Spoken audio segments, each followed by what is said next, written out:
Ladies and gentlemen, before we really jump into the Horde campaign, I wanted to show you something you've been robbed of this entire time. Yes, I am of course referring to, whoops, wrong screen. I'm of course referring to hitting the wrong screen 3 times in a row. Shark chucks.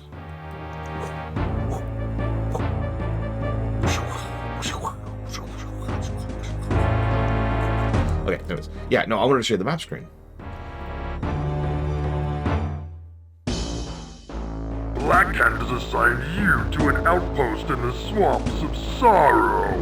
Your task is simple enough that even the war chief feels that you are capable of it. Construct at least 6 farms so that we may keep our troops well fed and ready to do battle. Only a fool would leave his treasures unguarded, so you must also build a barracks for the defense of these farms.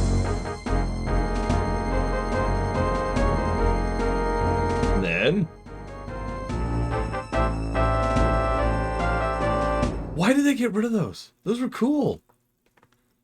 Those were neat. Why did they do that?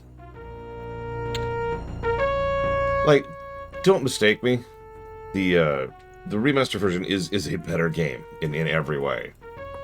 And let me just click to drag. Oh wait, I can't do that. And let me go ahead and just. There we go. Now let me just order them to move.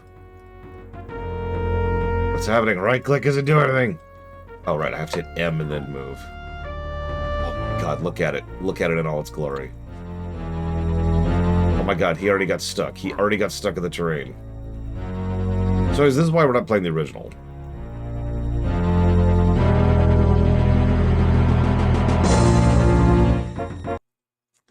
It's because it sucks.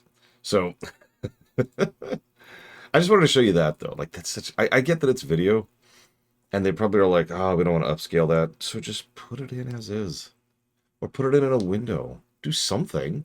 The videos exist. Here's the actually real weird part. Check this out. If I pull up the folder in which Warcraft 1 Remastered is installed, we go in here, and we go into here, and we go into here. Hey, look, there's a movies folder. And oh, hey, what's this? All of the movie files are right here. They're actually. Whoa, it's opening it in GIMP. Why are you opening this in GIMP? Why would you do this? Do not open this in GIMP. Stop doing that. Go away. That was very strange. No, not really. Thanks. Yeah. Here we go. So, and I can just open the file. Drag it in here. Check it out. Watch. So I'm just gonna change the star field here. Let's go down to this for a second so you can really see it. Oh, wrong one. Sorry, I keep hitting the wrong stuff today. This is gonna be really small because that was the file size. There, check it out. So here's human 1. There's the first vision. Here's human 2. They play just fine. Nothing wrong with them. You see how they kind of develop too, like you fill out the map as you go. And I don't know, I was one of the weirdos who actually liked the idea of slowly filling out the map as we went. Command & Conquer played with a similar idea with filling out the like the borders as the war would progress. Red Alert did a similar thing. See? Like, this is cool, right? Like, I'm not the only one, right? Apparently Doom 2, I have to trust you on that one. And, like, yeah, it was like showing the progression, too, as you're moving around the map, as you're kind of like, okay, we gotta hit this area. There's Medivh's Tower. So there's Karazhan, which wasn't named yet. And then we go down, there's the Swamp of Sorrows mission, the worst mission in the game. In the human campaign, anyways. And then we had, like, oh my gosh, we've got to go, like, defend. And then it was like, all right, the final strike. And this is Stonard and Rockard right there. And then here was the final battle against Blackrock Spire. That was cool. Why did they get rid of this? It's here. Here's if we lose. Okay, let me make it a little bit bigger. We have lost. And then it like would just sit there and repeat. There was a finale even. Check it out. If we won. We won. Woo. Fireworks.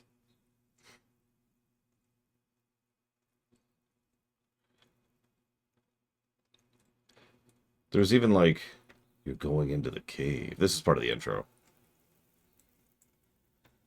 Whoa, whoa, whoa, whoa. Oh yeah, so there's the briefing. We actually do see this one. This one works just fine. If you win, it's like, you're doing awesome. Whoops. Here's your win stuff. And then there's like a loop right there at the end. I don't know why they removed all this. Yeah, I actually know, because I remember I actually fired up Warcraft 1 Remastered the day it came out, and the briefing was not animated, and I was actually mad about that. It was one of the first things I noticed. It's like, why the hell isn't this animated? So just to show you, the Orc campaign is going to be pretty similar. They are different files. Oh, wrong one. Hang on, sorry. I actually wanted this. So we're going to start in the lower right. It's actually the same map, I'm almost positive. In fact, let me double check something. It is. It is the exact same render. It's just we do it in different orders. Fascinating. Is it negative worthy? No. It sucks, but that's not how that works, for lack of a better way to put it. It is an absence of a positive, because I guarantee you that would have been a positive if it was there. Because, I mean that. It would have been cool. It's not there. It's not cool. So the score is reduced by the absence of those files. Full screen.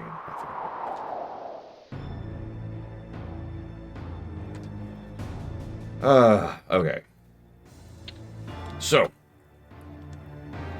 getting back into this over here.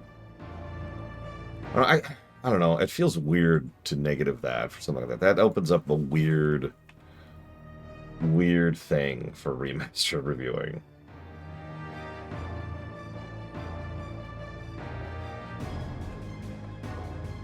Well, I changed my mind on the voice acting positive I had given Xavian. Yeah, it feel lack of positive is already lowering the score, right? And it is. It is fundamentally lowering the score of the game. It would be a better scoring game if it was in. So it's already hurting the score, and to me that feels appropriate enough to just kind of let that sit there. I don't know. We can keep arguing it. But first, the first Orc mission. It'll hit start there. Blackhand has assigned you to an outpost in the swamps of sorrow. Your task is simple enough that even the war chief feels that you are capable. We actually just heard this, so moving on. Literally just heard this. The same voice file. I wonder if they paid Bill Roper again to do that again.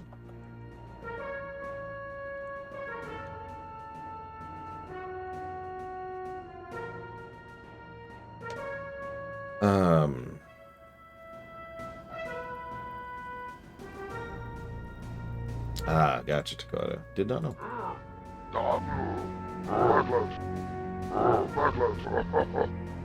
Can you see the square, by the way, when I do this?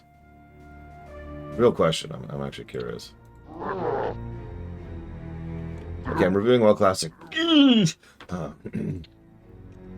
Sorry. I was just curious, because I'm pretty sure you don't see the mouse, but you can see it when I do this. Kind of see what I'm doing.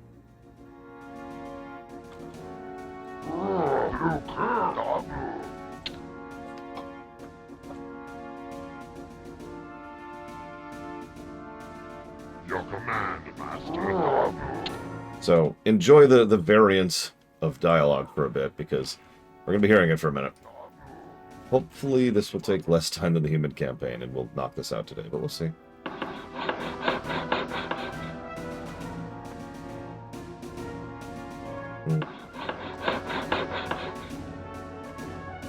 I don't know, I'm still chewing on that, because several people have pointed out correct. I think Jay Palmer mentioned this as well.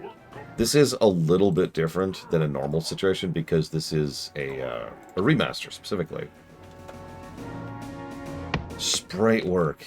There was something I was missing. Thank you, Mook. This was actually bothering me last night, and I was just psychotically busy. By the way, happy Daylight Savings Time, everyone. Can we fix this, please? All right, so the brickwork is debatably decent, but I unironically think these sprites are actually decent now. Note that I'm not overpraising. Like, Warcraft 2 sprites crush these, right? But I still think they're actually decent sprites. Now, today. Things are distinct, there's some color involved. You can look at it and be like, aha, right? I don't know, I think there's something here. Oh god, that reminds me. So I was going to talk about this during Warcraft 2 as well, because I forgot about this. You want to hear the weirdest thing that Warcraft 2 innovated, that developed on top of Warcraft 1?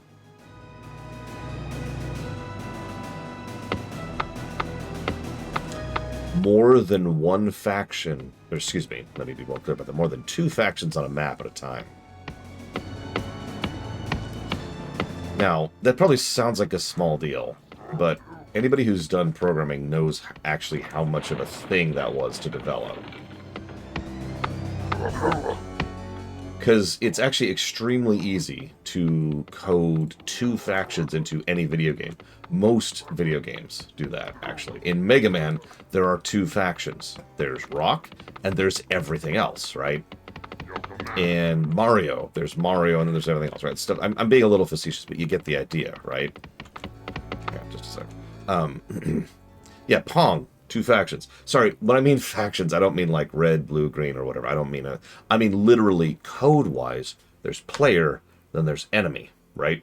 This is incredibly easy to code, and that's why the overwhelming majority of games used to have player and enemy.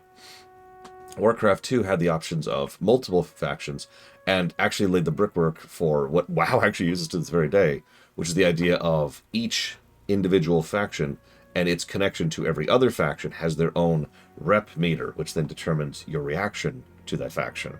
This is actually the exact same thing Oblivion does. I actually mentioned this when we're going through there, because you'd think Oblivion has, you know, the 2 faction system, but actually has an insanely complex system, which most people never even see. And if you see a monster in the wild, the reason it's hostile to you is because it has a very, very low opinion of you. But it is possible with spells and enchantments and whatnot to raise that monster's opinion of you to the point where, like, a Minotaur will not attack you because it actually likes you, because that's what determines the hostility. It's cool. Anyways, point being, Warcraft 2 added the possibility of more than the 2 faction system. Boy, isn't that funny to think about. Metzen. No, I'm kidding. It wasn't a story thing. It was a gameplay thing. But it is funny to think about. Because in Warcraft 1, even when you're doing a multiplayer match, because they did have a multiplayer thing in Warcraft 1, and actually was pretty big for the time, it was still, the basic concept was one player versus another player. Still the same general code. There's one faction and the other, and that's it. Now, I don't remember if Red Alert 1 moved out of the 2 faction system. I know Command & Conquer, the original, was still the 2 faction programming. I don't know about Dune. Did Dune do that?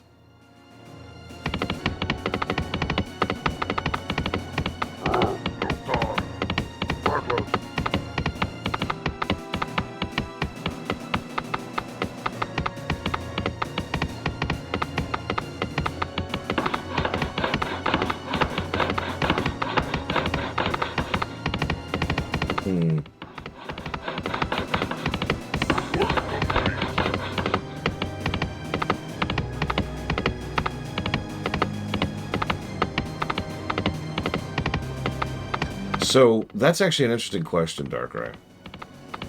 And I find it interesting especially because there was no such thing. It was actually not possible to underflow the rep or the peace value or whatever, the aggression value in Civ 1, because there were only 3 aggression levels in Civ 1, and that's it. And we've actually seen the source code of Civ 1 now. We've actually confirmed now that was always a urban legend.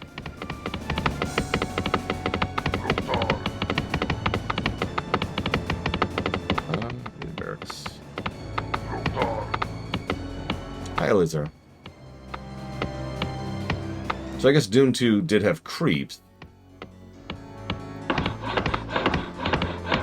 I guess that does count, actually, as a 3rd faction. If the creeps can attack the enemy, if it's possible for the creeps to attack the enemy player, then yeah, that would count as a 3rd faction. That's fascinating. shoot.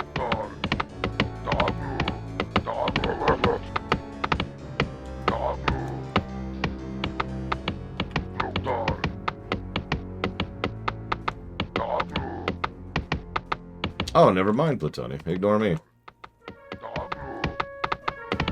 I guess I'm wrong. Well, I can tell you definitively that the game I'm playing right now does not have a third faction system. Well, it does have creeps. The creeps are always the enemy, and they're always the enemy to you. We saw them in the dungeon levels.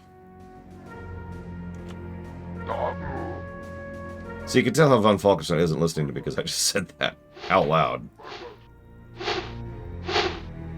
And even if Sid Meier himself didn't say it, like, we have reverse engineered the code at this point. We have decompiled. We know exactly how the code worked. Frickin' speed up a little bit. Where is the stupid gold mine? I don't know where the second gold mine is.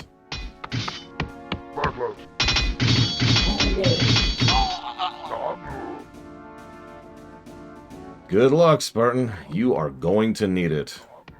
You think Warcraft 1's mean? Warcraft 2 is outright hostile. In many ways, I think Warcraft 2 might actually get more negatives from map design than Warcraft 1 does, because most of Warcraft 1's maps are simply not designed. Ooh, that's bad. That's really, really, really bad. Where's the second gold mine?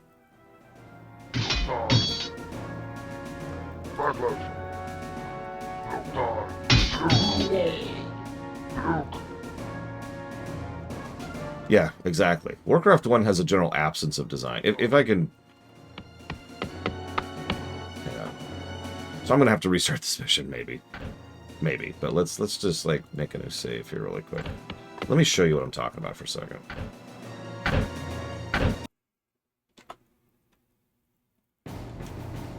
Okay, so this is the mission from Hell, right? So this actually isn't a good example because there's some map design here, but like if you look at it for a second, you can see how okay, this is actually a really bad example. Never mind. There's actually map design on this level. Of course, I had a freaking save in the one map that actually has map design. I was hoping for a save in the final map, because the final map is... Hey, look, it's this stupid one.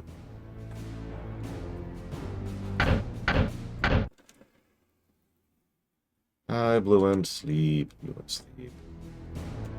Okay, you know what? I can do this. I can just do this.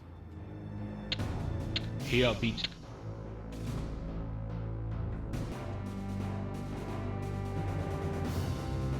This is a good example of a map that's not designed. To really show this off, just for a second, let me remember where we're at. Just here. There we go. So you can kind of see the whole map now, right? There's an absence of design to this map. Just look at that for a second. There's some random stupid lake over here for no real good reason. Random smatterings of trees here and there. Gold mine here, gold mine way over here, gold mine way over here for no reason. Giant swath of empty terrain. Another lumber thing. You can really tell the enemy does not actually give a damn about lumber because they don't give the enemy lumber because they don't need to. They give the enemy gold. The enemy doesn't need gold, as we've talked about before.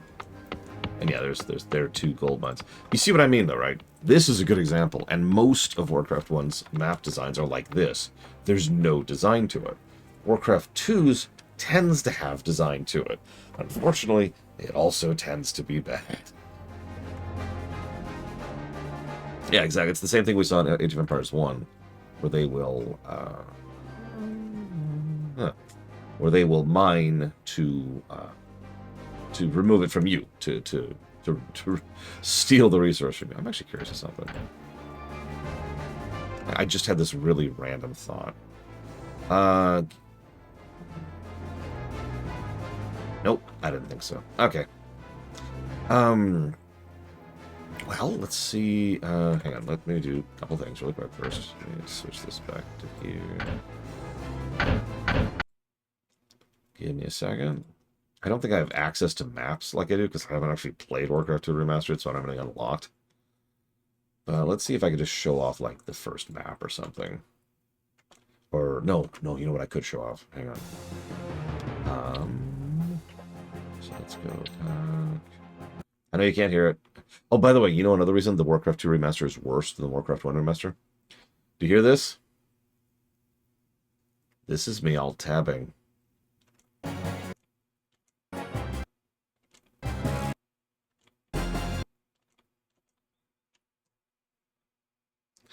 For whatever reason, the Warcraft 2 Remaster does not play sound in the background.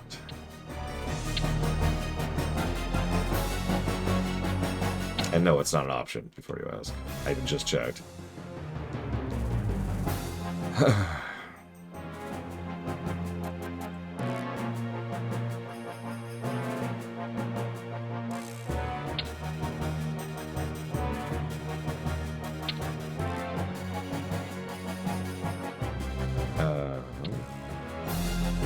Oh, whoops. This one.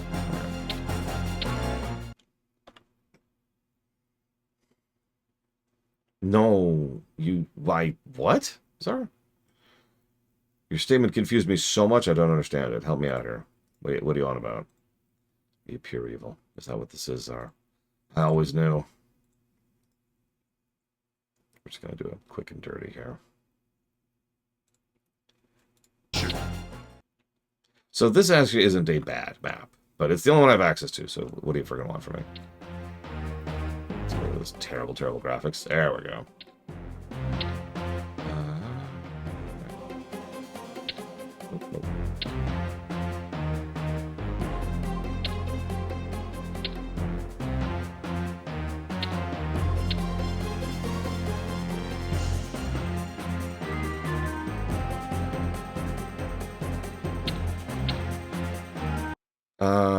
What's the... Oh, I'm sorry, I didn't realize that while I was streaming, you enjoy it that the game just constantly mutes and unmutes, especially in a game that's forced playing in full screen. So the only way for me to read chat is to constantly on Alt-Tab. It's going to be great when we get there. Yeah, I'm going to look up some cheats really quick here. Okay, so we want...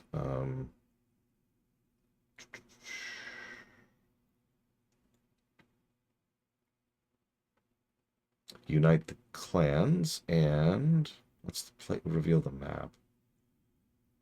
On screen. Oh, that's what you were saying.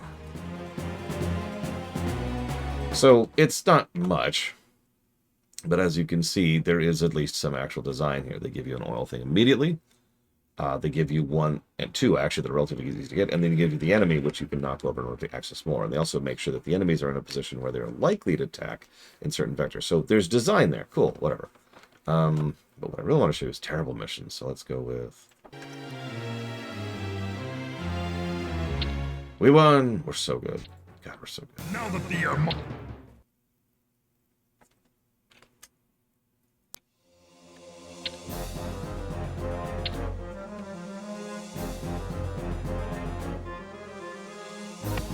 So, this is another example of a map that actually has some design to it. So, you know, there's the enemy, there's their gold. You can't see anything.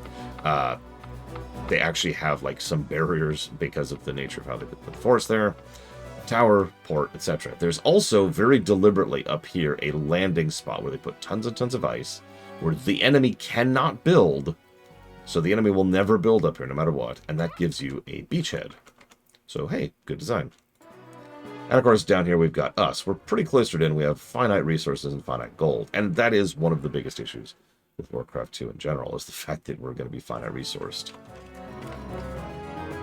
And the further we get into the game, the worse this is going to get. Because we're still in what I would call the good missions here. In fact, I would go so far as to say, by memory, this is the one I'm thinking of.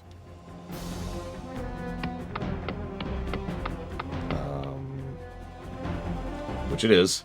This is probably the last really actually good mission in Warcraft 2, by memory. This is usually when I quit. I play up to this mission, and I'm like, alright, I'm good. So we start off with a bunch of units up here, and it's like, "Arr, no." We have a relatively undefended town, which we're intended to just knock over immediately.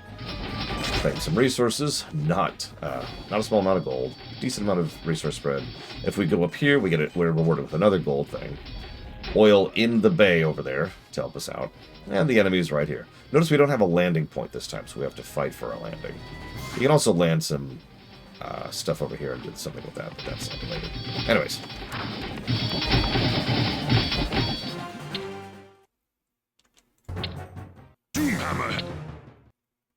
So there's this map. This is actually a no-build.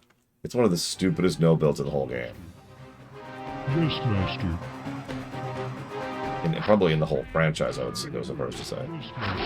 Oh, whoops. Oh, shoot, I was not paying attention. Sorry. Just trying to show off the screen. Hang on.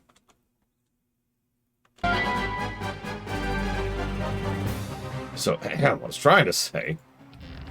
Yes. John Dax. Alright. Looks like we can still select 12. That's nice.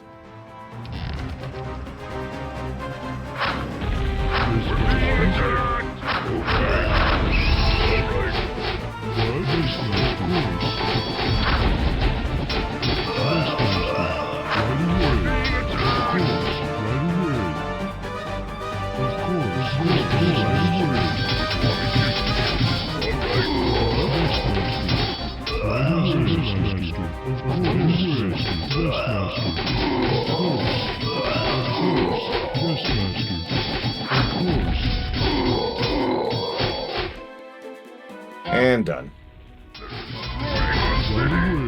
Didn't even have to cheat that one. That one's a joke.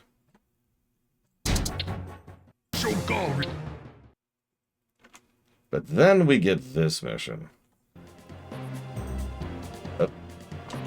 This is the official moment where I usually put down Warcraft 2. So you start off over here. You have a couple of forces, that's cool.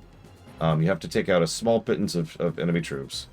A couple of things, you get your transports, and you got to do these. Right? You do this, okay, so do that.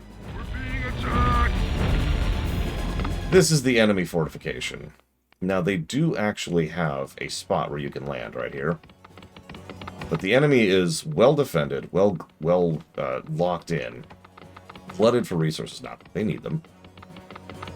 And knows exactly how to defend this little nook here. And you're starting to see how the maps are starting to get a little bit mean because you're pretty much mandated to constantly be expanding because these gold mines will run out. This one only has 12,000 gold in it. And there is a very small amount of lumber, relatively speaking, all over here. So yeah, the enemy is entrenched, and you do not have much, and you start off on the back foot, and you have to start off taking losses. And then you have to immediately pull back from that. This isn't a terrible mission, but this is the official moment where I stop having fun with this game. And the human campaign. Or excuse me, the orc campaign. I don't know, the human campaign as well. Okay, no problem. Surely the next mission will be better. We start off with a base. That's a good sign. So, here's our goals. You're probably already starting to see the problem. It's probably very small on the screen, but these are all cannon towers, which have better range and are great at killing ships. This is an island with no landing points, surrounded by cannon towers. I don't know what else to add to that. Then there's the actual enemy base down here, which is just going to be harassing you the entire time, which starts off with every farm they need to be at max pop. And they already have most of their producing things, including a foundry. There's some actual stuff here. Like I said, there's some design here, but this is the point at which the design starts to get a little more hostile. So there's a gold mine way down here. Not a lot of gold in it. There's a gold mine in here. Even less gold in it. And then there's this gold mine. That's it. Oh, sorry. And this one. Sorry. I forgot about this one. Again, that's not as much as it sounds like, because it takes tens of thousands of gold. Yeah, no kidding, Dark Right. There's some tens of thousands. Yeah, it's very stretched out. There's tens of thousands of gold it requires to get an army going. If you lose an army, you need tens of thousands of gold to rebuild that army. And you have to just kind of keep that in mind. The resource problem is already starting to be an issue. Now, we're pretty far in, relatively speaking. It's like mission 10 or whatever. With the capture of the Sorry, 8. That was actually mission 8. I can't count, apparently.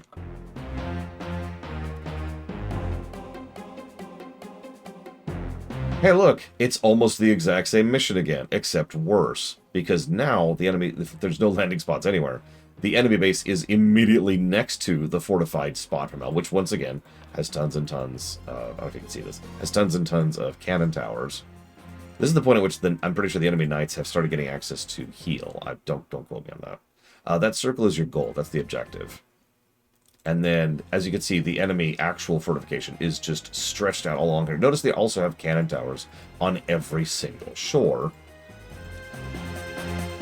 Meanwhile, you have this. This is much worse than the previous mission, because here, rather than having, what was it, like 4 gold mines, you have 2. This one, and this one. That is 90,000 gold total. That's it. That's your war chest. Nothing else. You'll also notice there's very few trees here. There's very little lumber in the lower left of the map. This is, you get one shot, you build up one force. If it fails, you restart the mission because you cannot rebuild it. And you're starting to see the problem, right?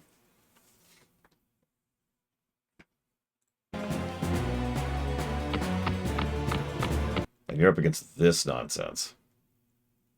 Oops. One more. I'm just unlocking these so I can show this off later if I ever need to. So we're going against Stratholm.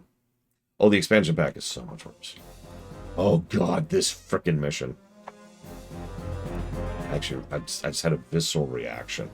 Okay, so we start off down here with 3 peons. Let's actually count this, okay? So we have 3 peons, 4 axe throwers, 2 grunts, and 5 ogres. We do have a gold mine over here, and a second one, which we might be able to claim. We also are given goblin sappers who start off in an area. This is their intention of a tutorial. They wanted you to have to use a sapper to break out of this this little entrapment that they're in. The enemy has already gotten like all their big guns, and they start out with that. I don't even know what to add to that. But also, did you notice the other problem? Our only real source of wood, other than this tiny pittance over here in the corner, is something that is immediately adjacent to their base right here. So we have access to this gold mine and this wood. That's it. Make it work. This map sucks. And this is probably the first map I would say that is actively hostile right here. Like, legitimately a hostile map of just... Like, even the previous map is, at least you get your one shot. A failure means restarting the map, but at least you get one shot. This map just sucks. And this is the kind of thing that I've been talking about since we were covering Age of Empires 1. Warcraft 2 does a lot right, and it moved the RTS genre forward quite a bit. But, God, some of those maps were just overtuned to hell and back.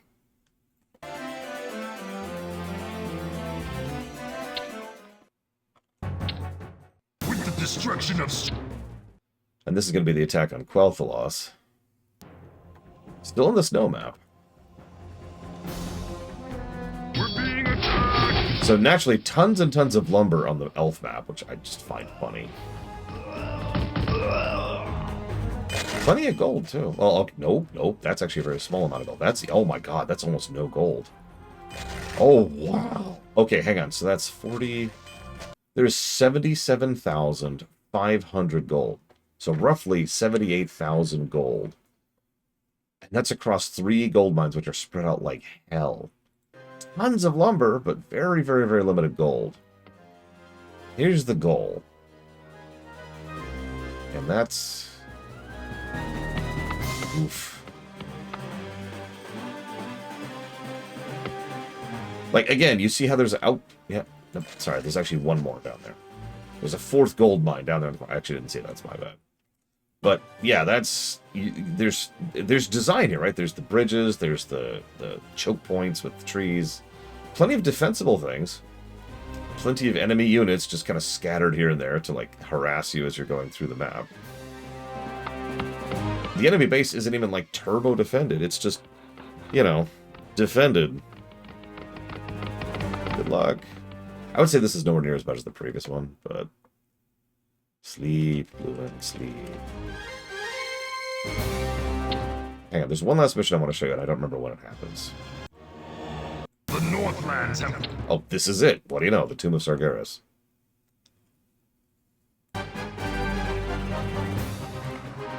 Is this it? Is this the map? Yep. So there's Cho'Gall, there's Gul'dan, and there's an array of demons surrounding them. This map is stupid. Okay, so you start off over here. You actually have farms? Some ships, like not a lot of ships, and a decent starter force. They give you a weirdly large amount of sappers for some reason. You've got this tiny, tiny island here, which you can claim relatively easily, which has very little lumber, but a decent amount of gold. This one has much less gold, but way more lumber. But then you've got this monstrosity you have to knock over.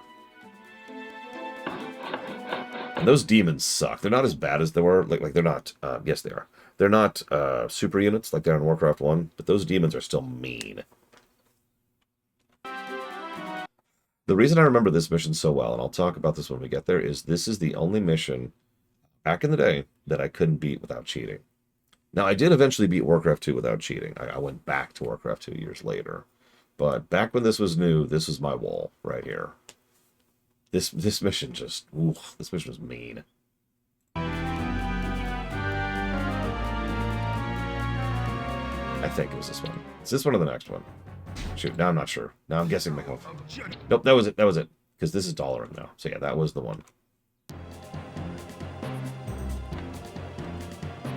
So anyways, this map, you start off with no gold, some lumber. You get a couple of peasants. You have to march your way down here, set up on the one gold mine there, or the one gold mine here. So you have 2 gold mines, decent amount of lumber, and this is your objective.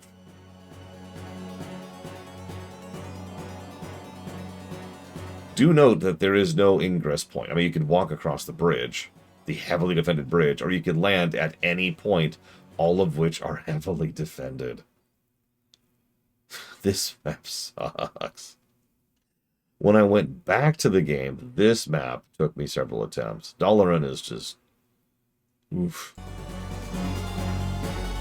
Yeah.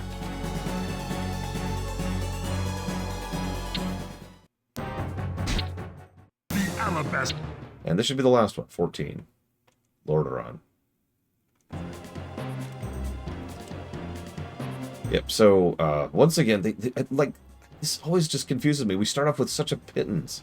Why do we start off with so little? This is the primary thrust of the main army of the Horde. And we start off with, like, 2 peons, 3 trolls, 2 orcs, and 1 ogre. Anyways, so we get 1 gold mine. It actually has a lot of gold, for once. There's a second gold mine right there. You'll notice there's very little lumber until we take the second island. Yes, I realize we have a second force over here. I do see that. And then all we have to do is take out this. And what's funny is you look at this and it's like, well, that doesn't seem too hard. But what you may or may not be noticing, because it's probably too small on your screen, is that the enemy has every production facility they need already. They are max teched at the start. There's actually 2 enemy forces, too. One of which is just making ships. Lots of ships. And the other of which is, you know, going to be just pumping out units the moment they are able to do so, which will not be very long from now. Notice they're already harassing me with attacks, by the way. We're seconds into the map, and they're already harassing me.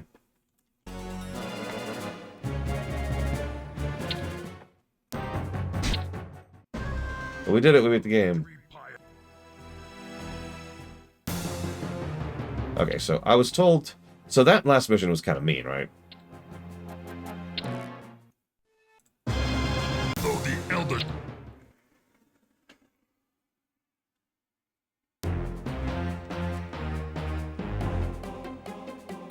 So this one isn't too bad. So this actually isn't a great example of it. And you'll notice, once again, there's some map design. There's lots of creeps, some rescuables here and there to help bolster our forces. We start off with a Death Knight, an Orc, and 4 Ogres. This is our starting force. And this is a no build, obviously.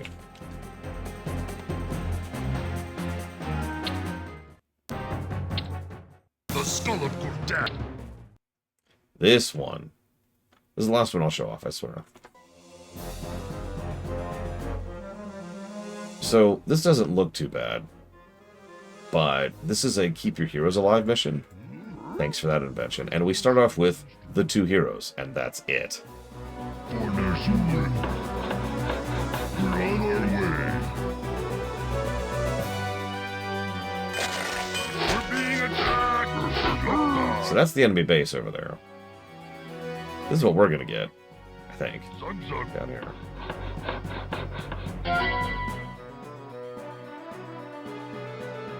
I think? Yes, there we go. Okay, I was just doubting myself here. And, yeah, we have an undefensible gold mine with very little gold in it. In fact, that is 37,000. And there's another gold mine up here, which also has 37,000 gold in it. The enemy starts with this monstrosity up here.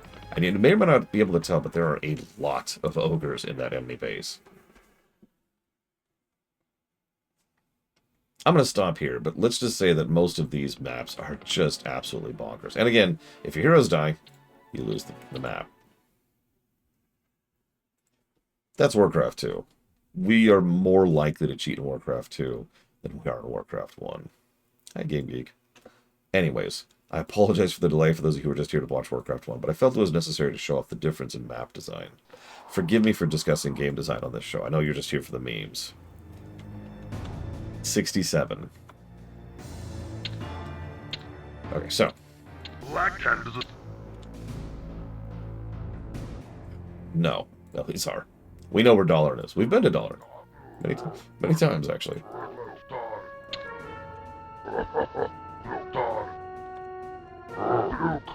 See if we can find that second gold mine.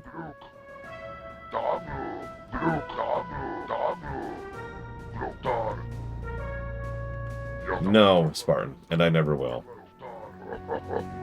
God willing. The only reason I even know that exists is because of the kiddo.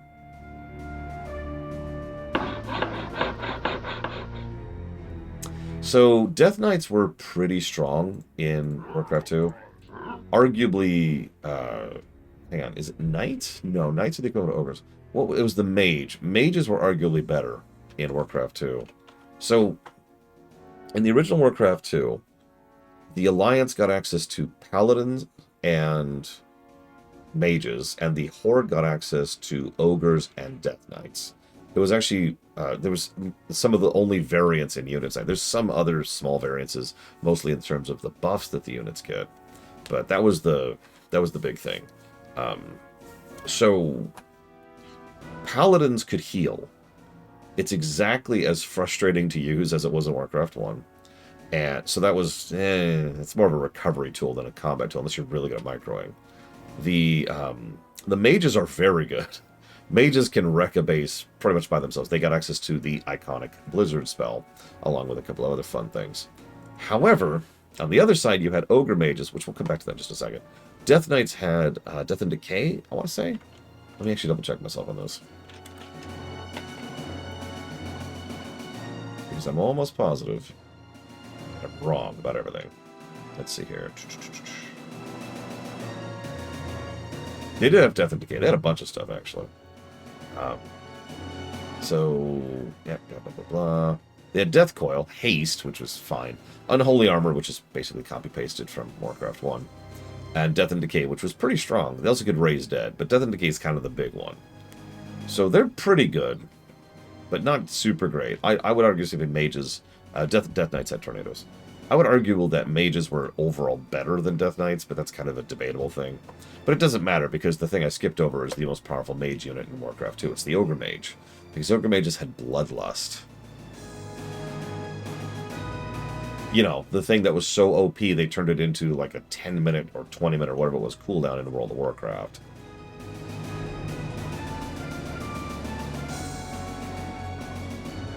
Yeah, Bloodlust was just straight up broken. So I'm actually looking it up to give you specifics. Yeah, they had Runes, which was pointless, unless you're doing a very specific setup. Eye of Kilrog, which was useless. And then Bloodlust. You buff a unit, and it doubles its piercing and basic damage. That's it. It's just double both their damage types. Now here's the weird thing. In several cases, that would certainly be nice, because all units in Warcraft 2 have regular damage and or piercing damage. But here's the thing. Some units have both. You know a unit that has both? Ogre Mages. So Ogre Mages could Bloodlust themselves. And yeah, it absolutely massively increased the damage output of Ogre Mages. If you've ever seen the build of Ogre Mages going boom, boom, boom, boom, boom, and just punching entire bases to death, that's where that comes from. Yeah. Bloodlust was OP. I actually find it really funny that they gave shamans the Bloodlust in World of Warcraft. Like, my dude? Did you think about that? Anyways.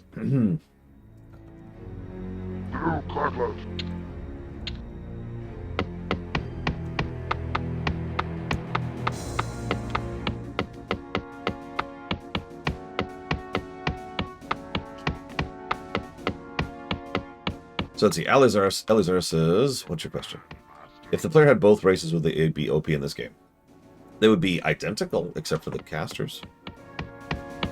There would be basically no change. Nothing would be different whatsoever. This isn't like StarCraft. So I actually kind of understand Elizar's question. At least I assume I understand Elizar's question. In StarCraft, I'll use StarCraft as an example, but there's several games like this. You can take control of other factions' workers, and a lot of units in StarCraft across the factions have synergy with each other in ways that probably weren't really designed, right? I don't remember any examples off the top of my head, so forgive me. But, like, you know, a Hydralisk with medics backing it up is pretty mean. To just use a really basic example. So if you have access to, you know, multi-faction units, you oh my god, you can do so many ridiculous fun things. It's one of the reasons why Dark Archons were insane in Brood War.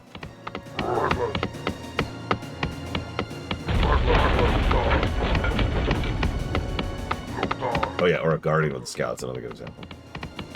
But this is Warcraft 1, so if you have access to the other faction, then you get access to slightly different looking units that are identical.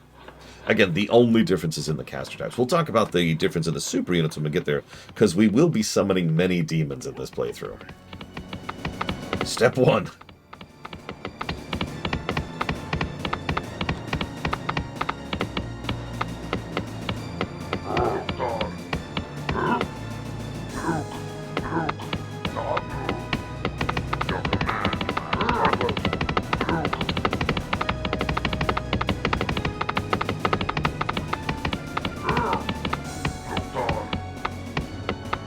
Would you be an OP in Warcraft 2? Not really. I mean, you might think Ogre Mages plus Paladins would be useful, but honestly, just Ogre Mages are probably better than Ogre Mages plus Paladins. And less microwing, too.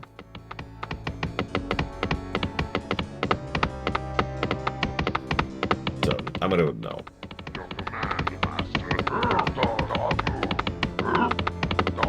Okay, so now we have a little bit more of an advanced force. Let's find this other frickin' gold mine. So if I had to pick two factions to control Warcraft 3... See, I'm not as familiar with that. Although, obviously, Banshees could do that.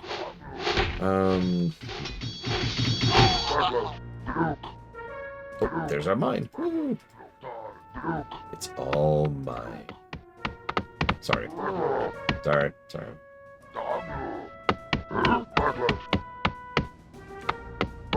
Yeah, Ogre Mages don't, like... The addition of mages don't improve Ogre Mages, and Ogre Mages don't improve mages, so there's no synergy there, Elizar. Yeah, at least we're not hearing yes, constantly.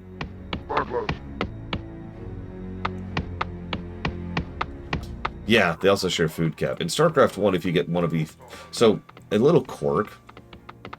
In StarCraft 1, there were actually 3 food types. I'm pretty sure that was unintentional. But as a result of that, if you get one of each 3, you can actually have a triple population army. You know, a 600 pop army. Congrats, Burn.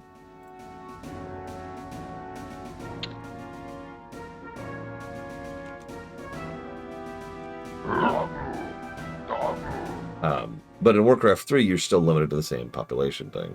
Yeah, if you can resource it. If I had to pick 2 in Warcraft 3... See, humans is the obvious one, because priests and sorceresses are insane. So get an Archmage hero unit, get priests, and get what's your figs? Priests and sorceresses. Just set them up. Wake up. How much does this cost? 500. Yeah, I'm torn on the other one, because you've got necromancers for the undead, right?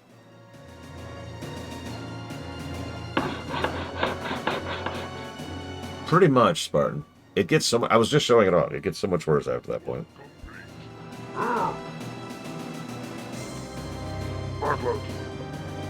Hmm.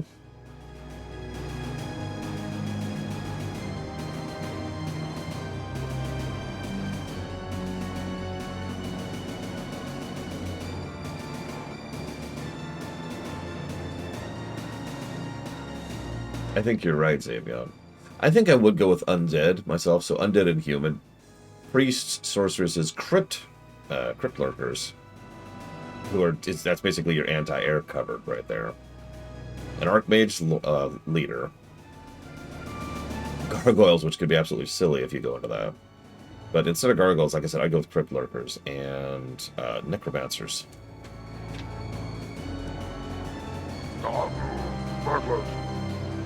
Hey, Mr. Floyd. Someone's doing the lawn, Ben One-Eye.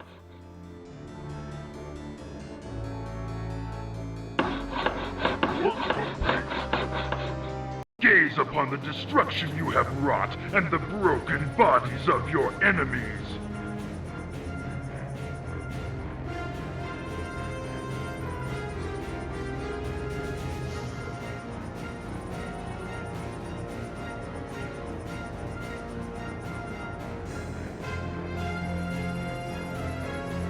Like the stinging of a wasp, the attacks from the humans grow more and more bothersome.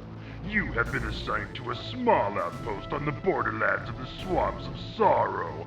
You are to defend our lands from the incursions of these ravenous dogs by crushing any opposition that you encounter. Again, at least there's a little bit of flavor here, but it is funny how this is just, alright, you're pathetic. Remember, we're canonically playing as Orgrim Doomhammer. You're pathetic. Go defend the small outpost and deal with the bothersome attacks by the humans. As usual, start with nothing. Second mission, second person. Yes, Bill Roper is literally the only voice actor. Nobody believes me. He is the only voice actor in this entire game. Later on, we will encounter a female unit, which we will control, who is still voiced by Bill Roper. There is one voice actor in this game. Nobody listens. Nobody listens to me.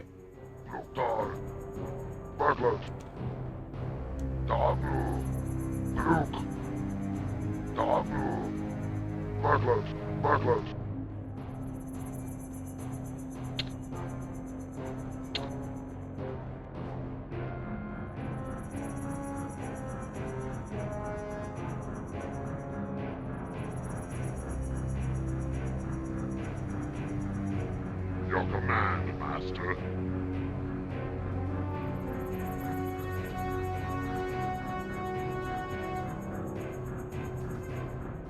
The humans draw near.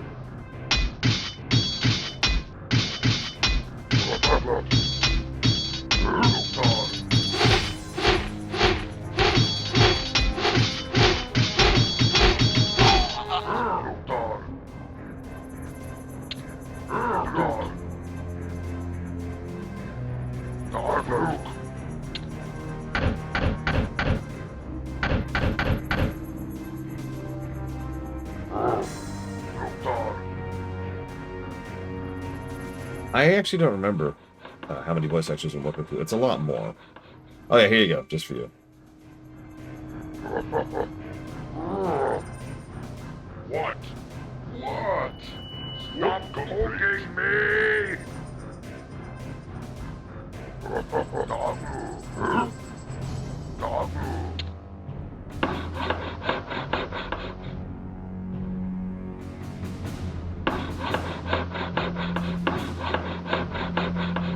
Yeah, listen. Actually, I'll make that joke later. Remind me to make that joke later. Work complete.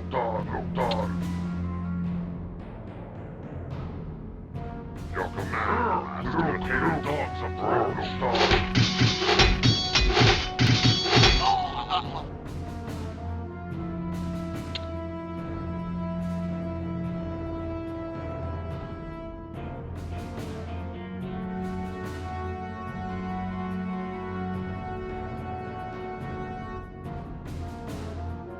Your command, Master.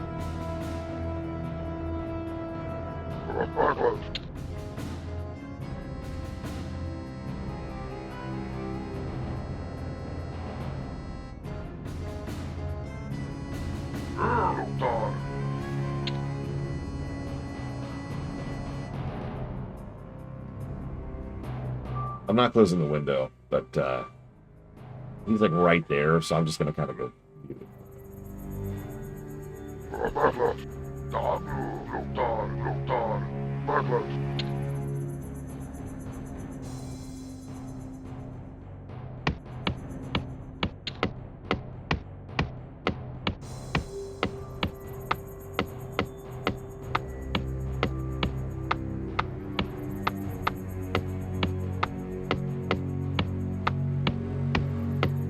Your command, Master.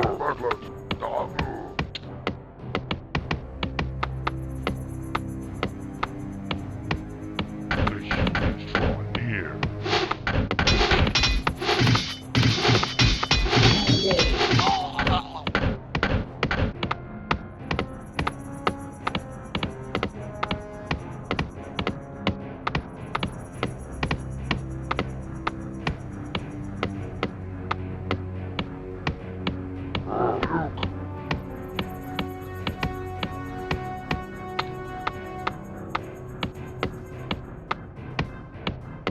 Your command, Master. I do like the objectives in the upper left there. Okay, I think he's far enough away that I can kind of talk. So who's Garona? Okay, hold on. So that's a long and complicated story. What are you actually asking me? Let's zoom in a little bit here. What is it you want to know about Garona?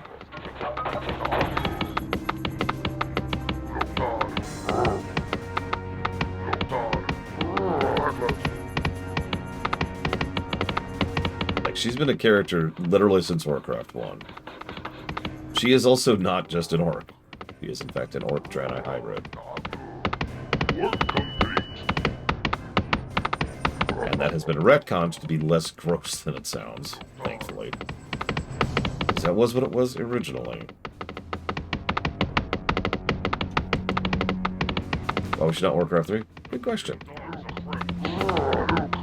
I don't know, off the top of my head. For those who are not aware, she was actually a poster character for Warcraft 3. Like, as in, a lot of the adverts for Warcraft 3 specifically were using her as the advertisement. I actually still have one of those images locally.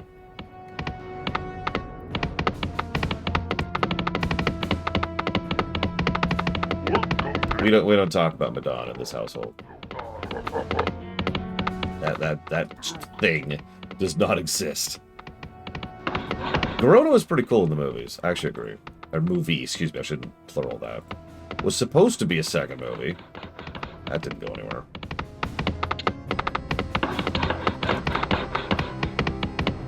Yes, Gul'dan specifically. Dark Winter. Not in the movie. They changed that around, which is fine. It's worth it. It's just, that was the approach they took.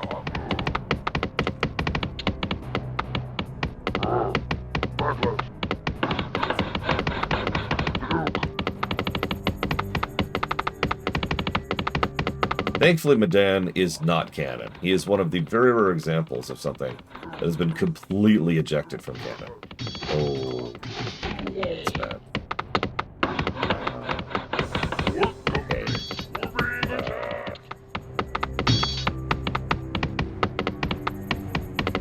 She was manipulated to kill the king. We'll go with yes. That is a pretty big simplification, but yes. She was manipulated in order to kill King Lane, who was her friend. That's actually true in the movie as well as in the actual canon.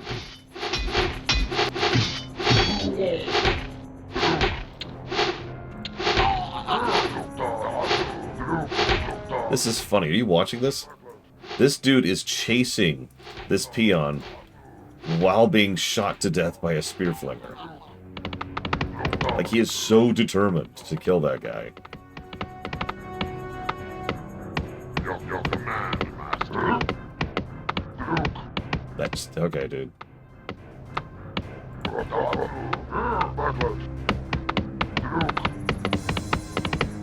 He was like, that civilian's gotta die. But we are the peaceful utopia of the human kingdom. In the kingdom of Azeroth. Our capital of Stonewind.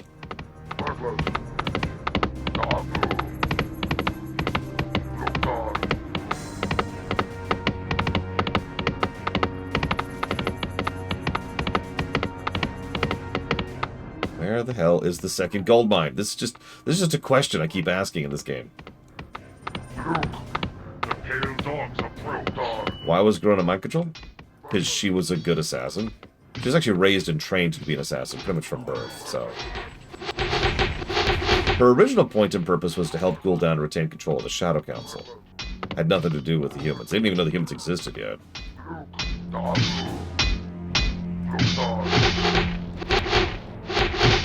Good morning, Walker. How'd the finals go?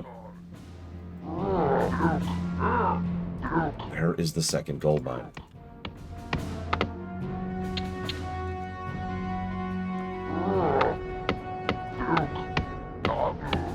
I mean, admittedly, that's a fair point, Skink Warrior. I didn't have enough faith in the mission designers to presume that the roads are actually relevant. There are several human missions where the roads don't actually lead to anything. They're just there for flavor. But I shouldn't presume that. So let's go ahead and, like, follow a couple of these here.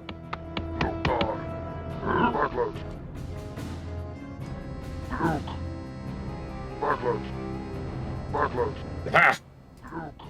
Skink Warrior was right. Damn you, Skink Warrior. Wait. But in the current political climate, I can't admit I'm wrong. So clearly, this road does not actually lead to a gold mine. There's no road and no gold mine here. Anybody can see that. Anybody with a brain. Anybody saying otherwise is just trying to push an agenda. It's the anti-gold mine agenda.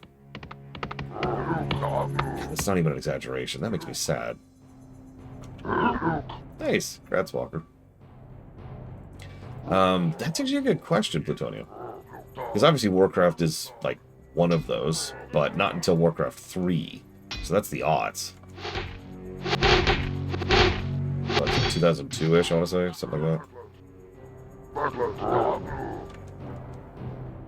Nope. Your HQ building is completely static in Warcraft 1 for both factions. This is another reason why the gold placement makes no sense in so many of these maps. Like, they'll give you... It's so funny to me. They give you what is clearly an expansion, right? Like, there's your main base, and then there's, like, a gold mine and some forests surrounding it. Which would be great if you could build a second town hall over there. Which you can't. In fact, if you lose your town hall to try and move it, it is destroyed. Like, you are destroyed. You lose the map. If you lose your town hall, you lose the map.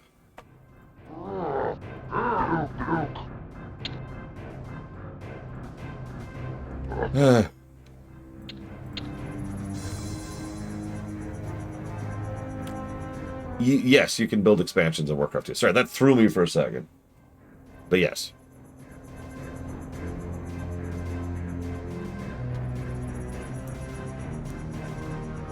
Okay, so here's the thing about orcs.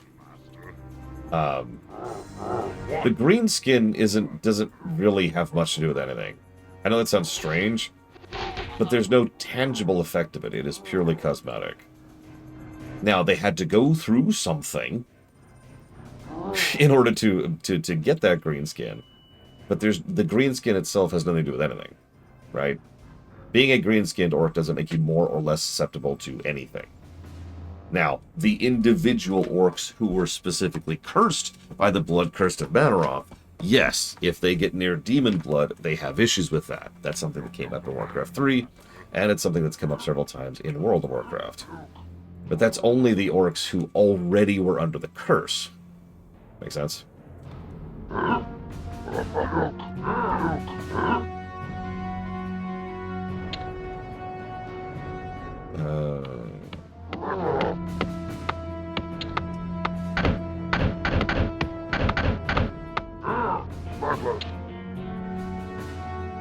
Yeah, thanks, bro.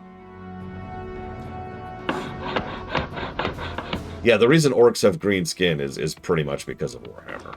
100%. As a concept. Anyways. Also, Gul'dan died like when Thrall was like 1 year old. I'm not even sure of the exact timeline there, but he might not have even been born yet. I'm not 100% sure of the timing there. Once again, they just cannot stop themselves from killing the peons.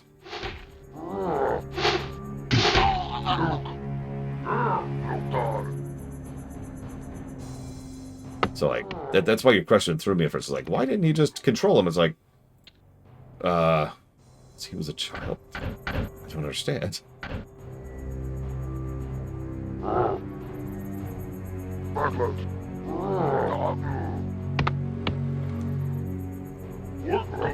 You're thinking about the movie. But I admittedly do not remember the exact timing of his birth in canon. He was born on the other side. He was born in Azeroth. I can look it up. Fine, Google. Rizard just really doesn't want me to play this game. That's what this is.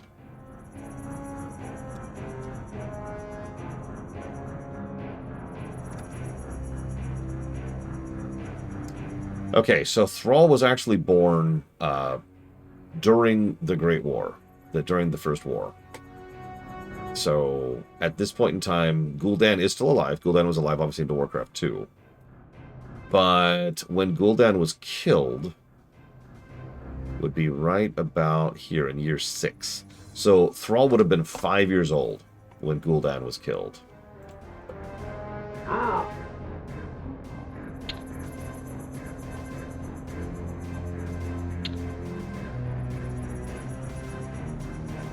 Your command, Master.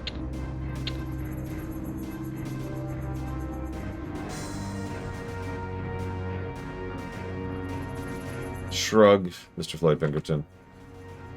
And that's my honest answer. I'm actually already familiar with what you're referencing. Because people can't stop talking about it. We'll see what they do with it. If I was in charge, I would literally just eject Shadowlands completely and walk away from it. Keep Ardenweald. Walk away from the rest. Completely eject the rest. Your command, Master. So,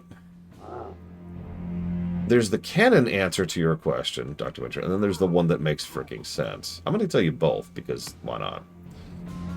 So, the canon answer is that the Warlord's setting is completely different, totally different alternate universe from, our one, which makes absolutely no sense and is illogical in every way, shape, and form. It even actually contradicts their own rules of time travel. It should not work that way. In other words, that was only Warlord's Gul'dan's origin story and does not apply at all to our Gul'dan. The logical answer is that since that timeline wasn't even created until the incursion which created it, until the inciting event, everything before that event would be exactly identical to the original timeline.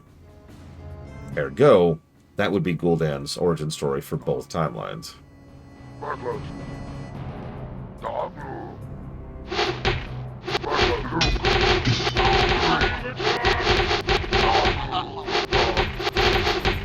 Oh yeah, by the way, we're on mission 2 and we've already got our primary attack unit down.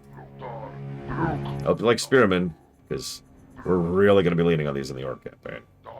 I guess we did last time too, so that's whatever.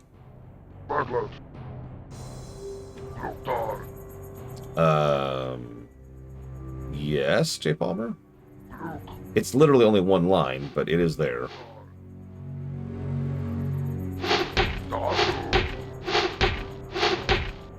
So the problem with Warlords is that it was a gargantuan mess that itself was the second plan. Like, that wasn't actually the original plan for Warlords' story.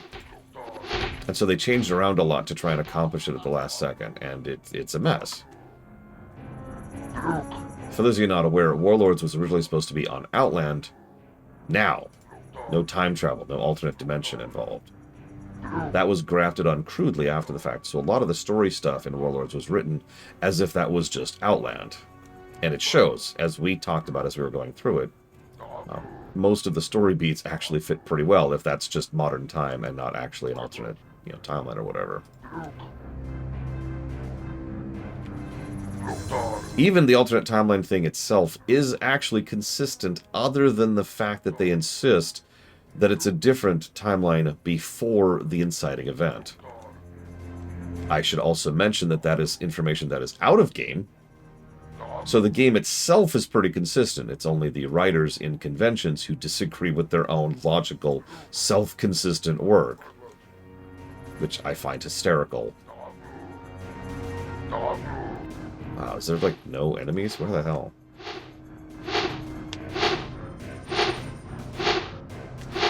That was one of the original ideas, yeah, Jake Palmer. And then they changed that up pretty quickly and came up with the idea of going back to Outland, because they'd already done Cataclysm, which is the revamp of, Azeroth. They were going to do a revamp of Outland, and they were going to do this whole story arc about bringing back all of the... Oh, there we go. Gaze upon the All the warlords of the old Horde. bodies of your enemies. The humans are growing strong in Grand Hamlet. An outpost will be placed under your dictatorship to use as you see fit. Yeah. Then prepare and lead a force to destroy Grand Hamlet and all that dwell there. Blackhand will brook no survivors. These humans must be taught a hard lesson in the ways of humility. Okay.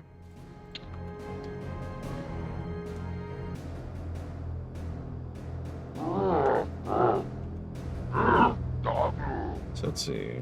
You're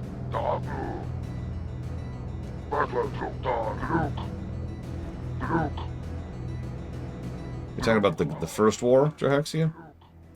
So, humanity was extremely ununified.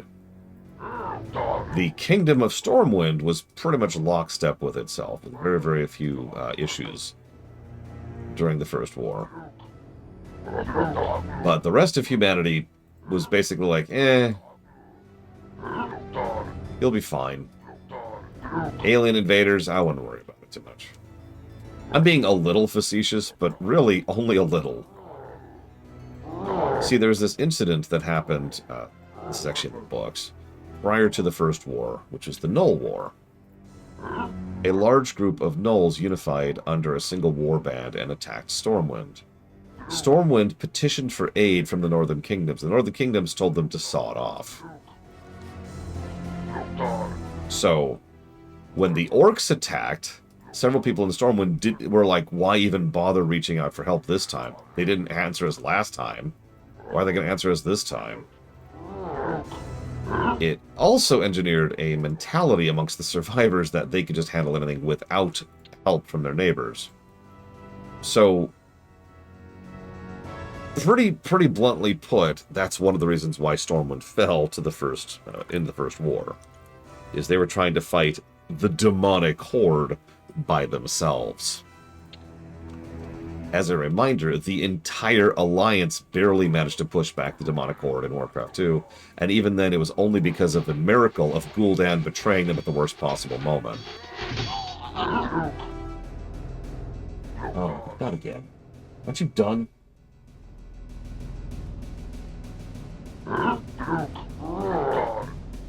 Oh my god, it's the assassinations again, Dakota. They're back. I always knew.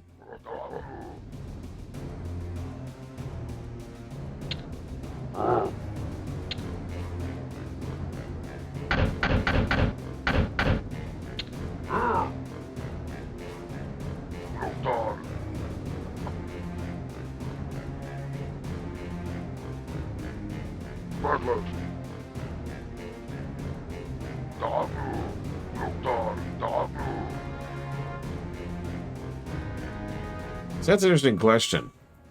I do actually think if the Northern Kingdoms had responded quickly, that's important, they could have pushed back against the Demonic Horde in Warcraft 1. I mean that. They had pretty much a perfect bottleneck. The Demonic Horde's biggest flaw was the fact that they were funneling through the Dark Portal. If the Alliance, you know, it had formed and then taken control of the Dark Portal early, they could have just held that, right? And there's no way that even the Demonic Horde is going to get pushed through that. That would just have been game, right?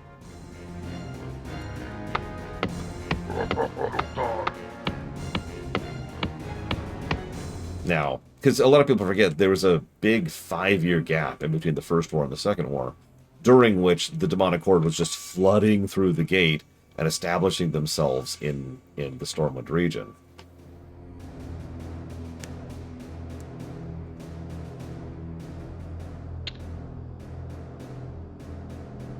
Well, remember, so yeah, Lordaeron was pretty unified, but they were doing whatever. And there was some politicking stuff going on, thanks Deathwing. But, it's true, the grain distribution. We had Dalaran, which is doing its own thing. Stromgarde, which was just whatever. I don't remember what the dwarves were putting up with at that point in time. The gnomes were dealing with their own issues. Who else was up there? Alterac, well, I mean, they don't give a crap about it, buddy. Traitors and scum. Who am I missing? Kulturas? They probably should have helped in hindsight, but they didn't. They were probably just following Lordaeron. Gilneas has always been very nationalistic to a derogatory degree. So it makes sense that Gilneas would tell them to go sod off. How much gold do we have left? Not a lot. Okay. So Mekatork was right before Warcraft 3. I don't remember the exact timeline, but that's roughly when that happened. Your command, Master.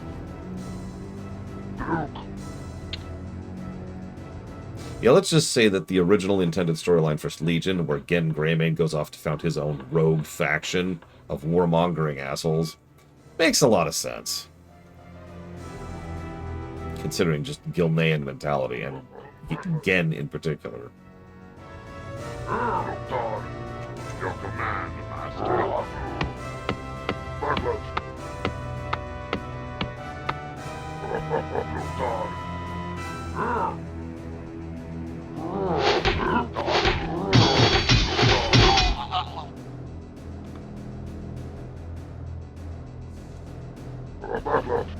Can't even remember his name. I know you're talking about J-Paul. I can't think of his name.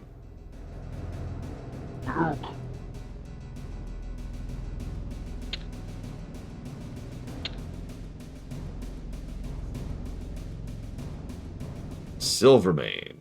Oh, you mean Gen. Right? Greymane? Maybe.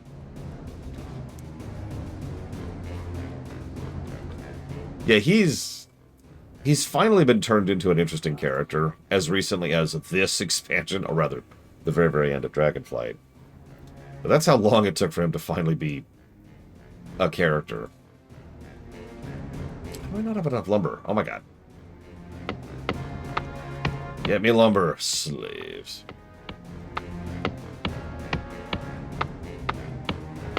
So, to my knowledge, Kulturas wasn't doing anything at this point historically, other than communing with old gods. That's not a joke, by the way. Like, I know that sounds like a joke. That ain't a joke.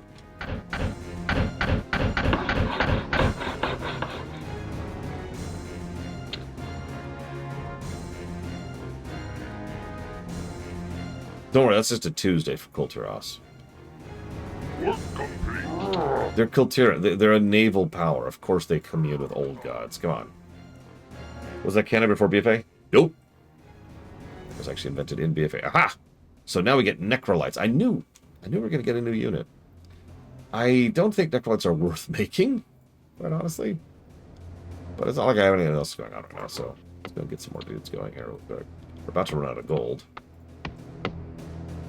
So we need some lumber. We need people getting stuck on themselves. Oh, no kidding, off the deep road. Now, I talked about this a lot during the World of Warcraft series, and during the run we did earlier this year. The demonic horde was scary effective. Now, in many ways, it was also always doomed to failure because the sheer savage power, etc., was pretty much going to turn on itself at some point or another. So that makes sense. Correct, Spartan. But still, you get that death ball rolling in one direction, and whatever's in the way isn't going to be in the way for very long.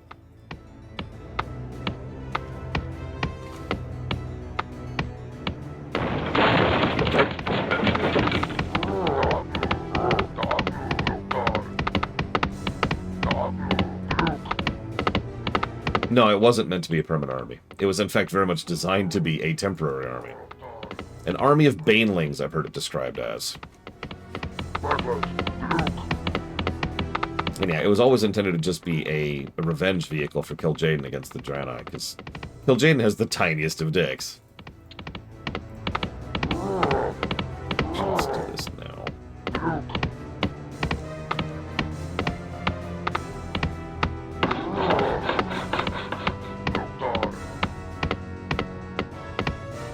Yeah, exactly off the deep end.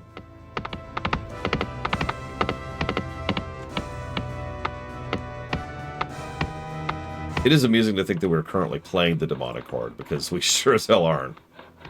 But then again, as we just pointed out, we barely are in Warcraft 2.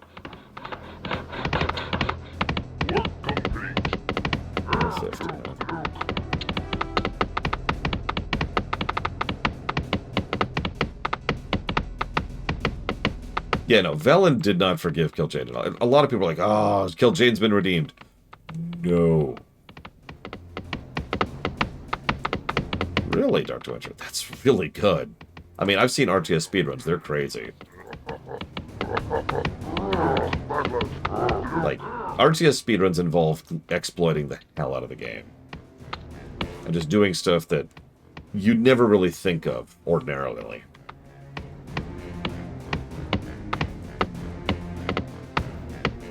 I've seen some Warcraft 3 speedruns that are fascinating. And of course, StarCraft 2 speedruns are amazing. Specifically StarCraft 2. StarCraft 1 speedruns just sound like an exercise in frustration. I actually know a speedrunner who runs... past tense. A speedrunner who ran StarCraft 1, and his biggest comment on it was he was fighting the controls more than he was fighting the enemy. Alright, so we haven't saved in a while. Let's go and grab a save here, because we're about to go exploring, because we need a second gold mine.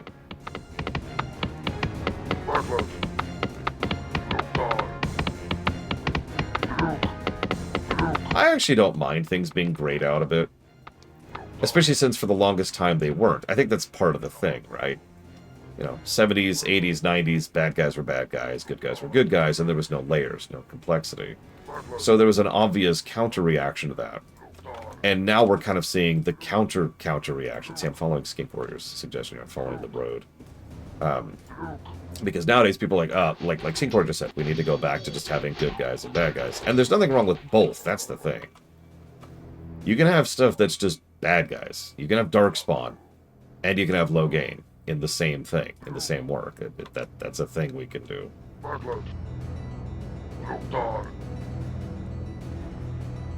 Oh, that's hysterical, Dr. Winter. Oh, there's our gold mine. I see it. Let's unreel that a little bit more. There we go. There's gold in that there hills. Alright, all y'all, come here. You'll make gold happen.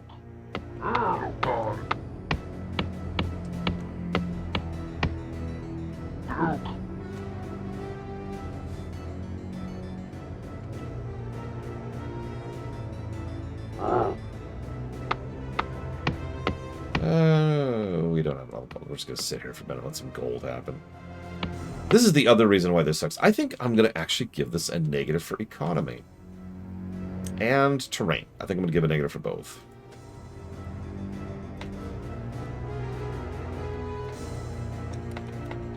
I'll type up more thoughts later, but I'm going to think about this the whole human campaign. You can't move your town hall, and there are no other turn-in spots. So every subsequent gold mine becomes more and more of a hassle to gather from, because the train gets longer, right? And There's the terrible pathfinding.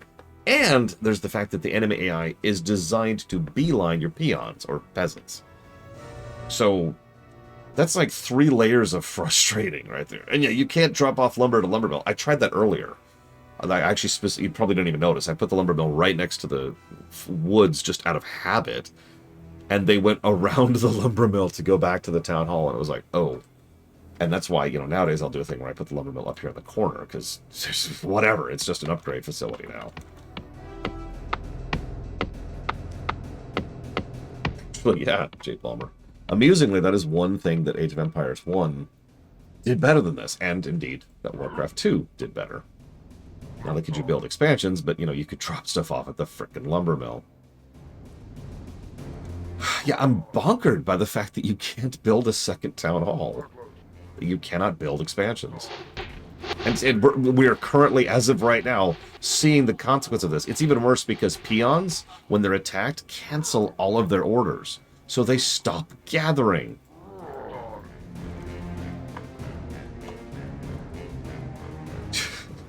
So it's even more frustrating than we already thought. Because it's like, oh, I guess I'll just stand here then. I've been attacked.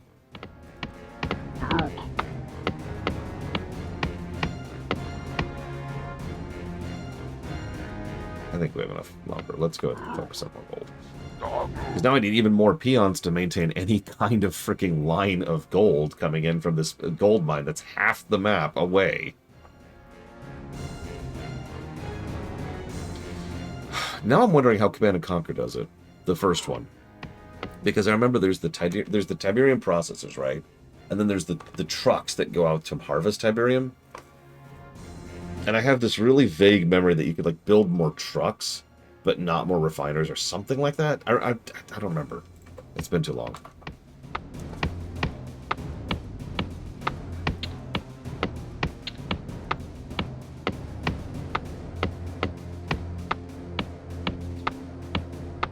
Any chance I can play Warcraft 2 right after this?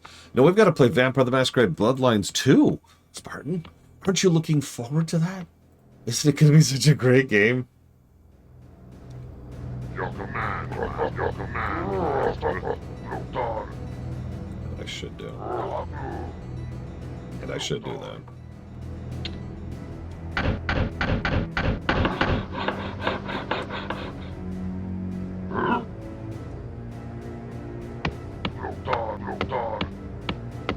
It's going to be great.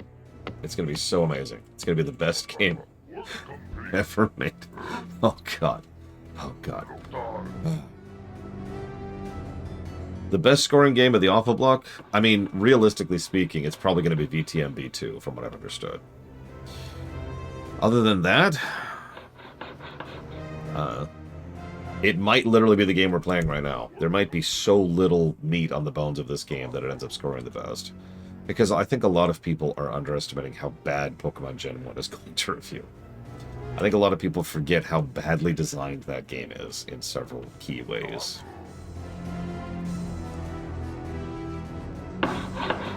It was so... VTMB 2 is kind of a coincidental thing. VTMB 2 has been funded for actual years at this point, like years upon years. It's one of our oldest games that's been on the books since over 5 years ago, let's put it that way. And it came out last week. So by total coincidence, it's happening during the Awful Block. Yeah, no, it was funded immediately. The moment they announced VTMB 2, and I actually was a Kickstarter of it myself. Everyone was like, here's money, go play this. And I was like, okay. It was, I believe, the second fastest funded game on this show. Not counting, like, technicallys or asterisks. And if you're wondering, the first fastest funded was Elden Ring. I remember that because that just broke records. Like our records here. I wasn't expecting VTMB 2 to release either. So here we are. No, I wasn't counting technically as J. Palmer. Because, duh. Like, you could say Mega Man 7 was the fastest because it took 0 minutes to fund, because the moment I added it to the list, I funded it. Doesn't work that way. That's a technically. That's not a real answer.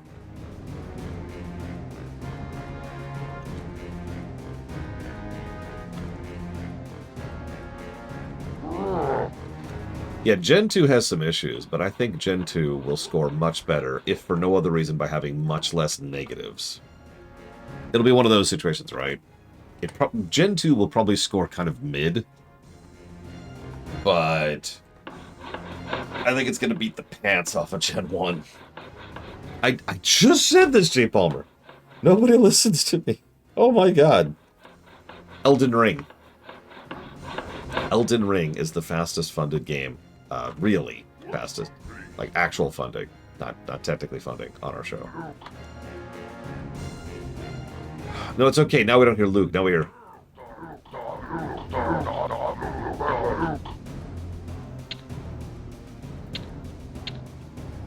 Damn it. I need more gold. Damn it, Kraken's-on. No, I don't actually know what the third fastest was. I've never kept track of that. Elden Ring was funny, though. Elden Ring was funded within so little time. Like, I think it was actually weeks before Elden Ring got funded. Like, the moment they announced it, everyone's like, here, money, money. And I'm like, are you sure? And they're like, money. And I'm like, okay. Is this something you want? Money. Okay, okay. The longest? It's actually a tough one. Anything that's super long, I would actually have records on. So while I'm waiting for my gold to build, let me pull up the list here. Your command, Master. Okay. We have our squad of spearmen. Let's go kill the enemy. Let's see. So 1900 days. Whoop, whoop, whoop, whoop, whoop. Stop doing that. Stop doing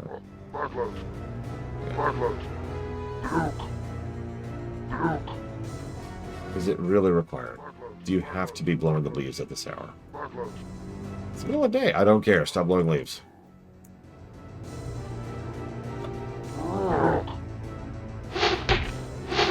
No, Challenge Brown. But also, yes.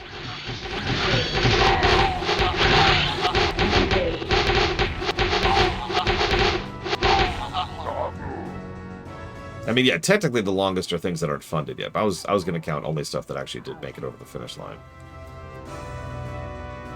I'm just going to close the window. I'm going to live with the heat. Whatever. I'm sick of this. Moving on. So.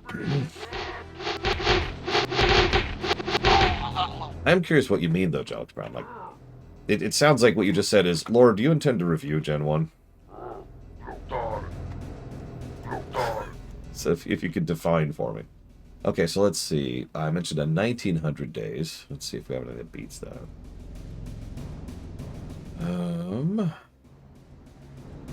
Nope. Let's try this year.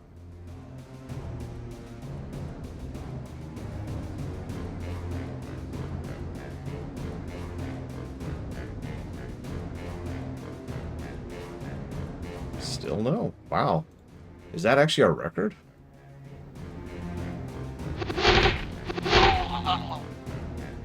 Oh, no, that is not our record. Okay, sorry. So hang on. So I guess the 1800 days would be our record then. Which would be Xenogears. Followed immediately by Trails in the Sky. Followed immediately by Age of Empires 1. Followed immediately by Chrono Cross. Followed immediately by... yeah. A lot of the games I just funded with Dealer's Choice. We're sitting on the books for 1800 days. Whatever that is in years. I don't know. I keep track of days.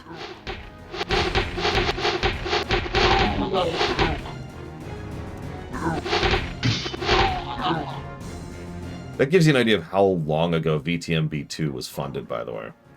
It was so far long ago that, well, I have records going back 5 years, or almost 5 years, of who's donated towards what and when and you know, how much. I do not have records for VTMB2, because it is just that long ago.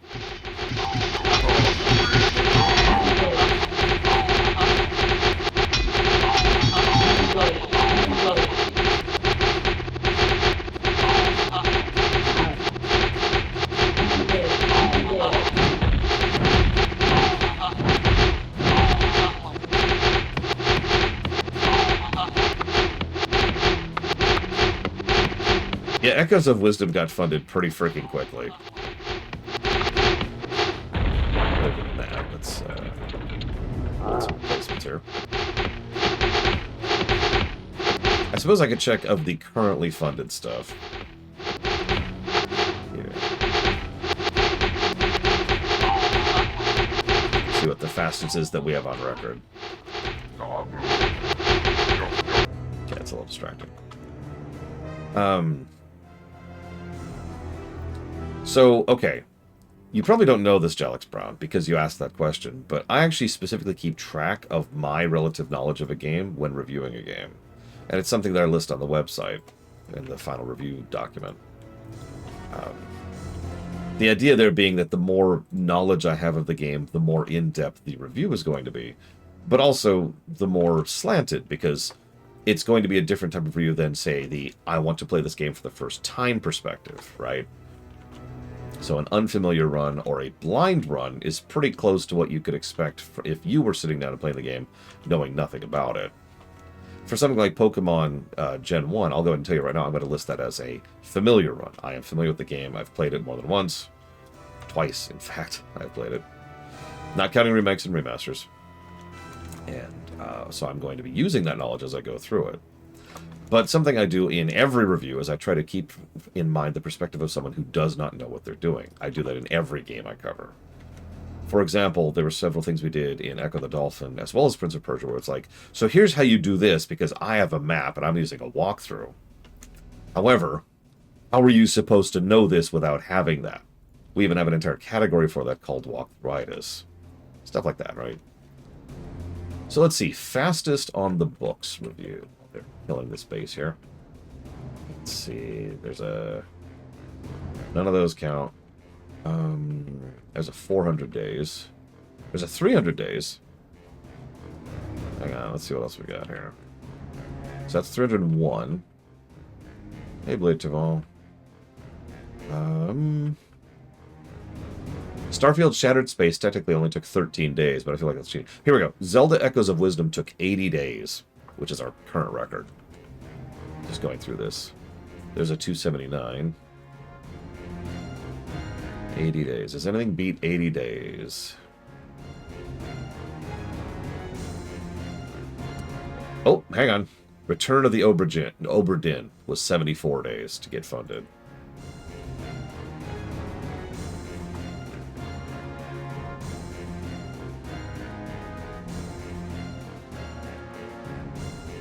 Yeah, sorry, a lot of people, for the sake of terminology, tend to refer to Pokemon games as generation.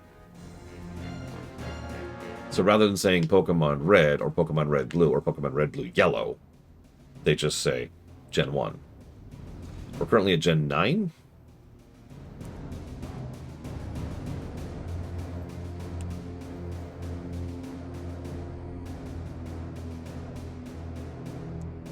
It's useful because most of the time a move up in a generation almost always comes with mechanic changes. Like, stuff under the hood tends to change when you switch generations. Crunching beneath your feet is confirmation of your awesome victory. Wow. That's a line. You are wakened from your night's sleep by a runner from the war chief. Blackhand's daughter Griselda has run off with the outlaw Turok's band of ogres. Our wolf riders have tracked them to the dungeons hidden beneath the dead mines. Find Turok's band of rebellious pigs and kill them all, including Griselda. She must not disobey the commands of her father, ever again. So yeah, in case you missed that, we're gonna go kill Blackhand's daughter. Because she decided to elope with an ogre. You can think about that as much as you want to.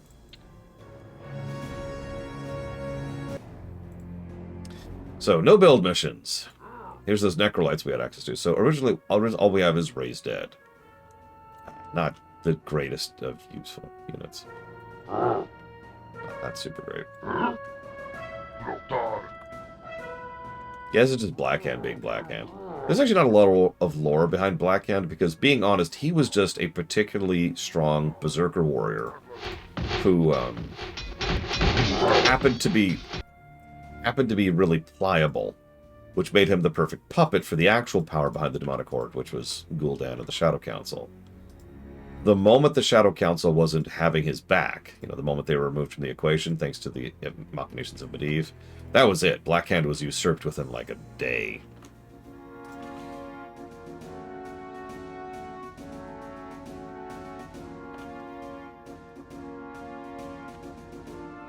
I might be exaggerating a little bit, but, well, fun fact, you will see what I mean in this very campaign, because as a reminder, the closest we are getting to canon in Warcraft 1 is the Orcish campaign.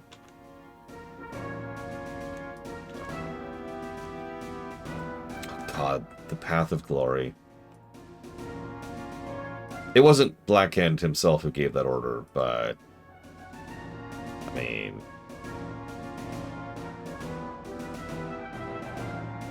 Oh, slimes! Slimes! Slimes! Slimes!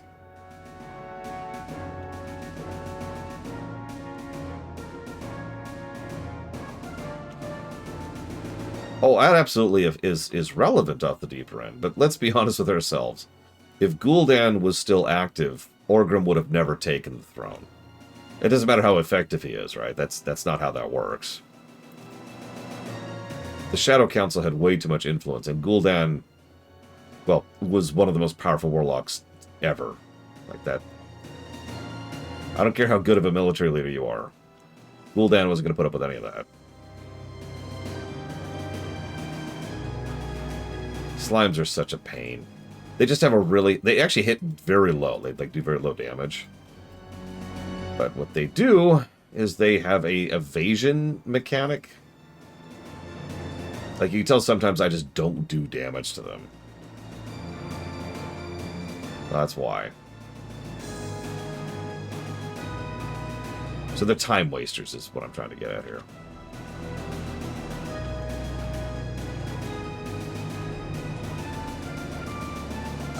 Apparently the warlocks do not help. I'm trying to raise some skeletons and nothing's happening. Raise skeleton. Is it because there's something in the hitbox? Is that the issue here? Yeah, get out of there.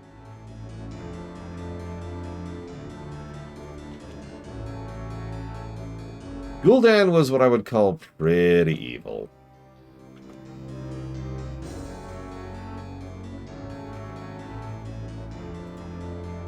Yeah, fun fact.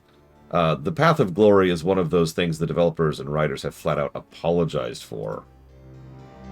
Because, it's really, really messed up and arguably doesn't fit within Warcraft lore. It's one of the reasons why some of the recent quests in War Within? No, that was Dragonflight.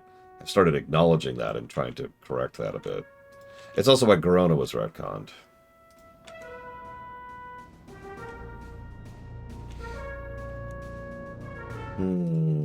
Favorite Warcraft villain? I admit I actually really like Gul'dan, especially alternate Gul'dan, who is very well characterized and has some awesome stuff in Legion and Warlords. And one of my favorite cinematics, too. But I would actually say Garrosh probably takes that.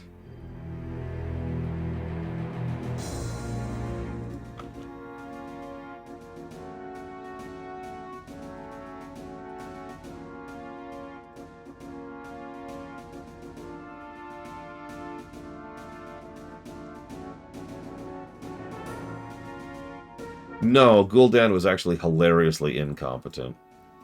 It's one of his greatest failings. Gul'dan is driven by such a severe and stark bitterness and spite that he will actively go out of his way to constantly diminish his own cause.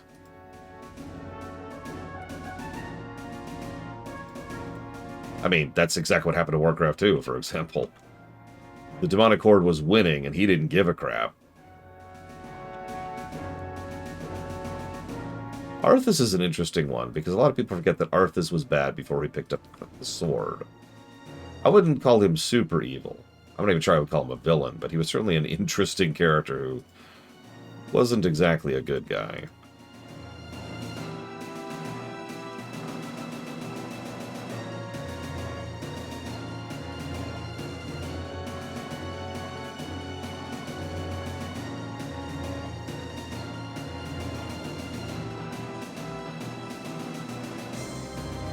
I noticed the ogres don't leave corpses.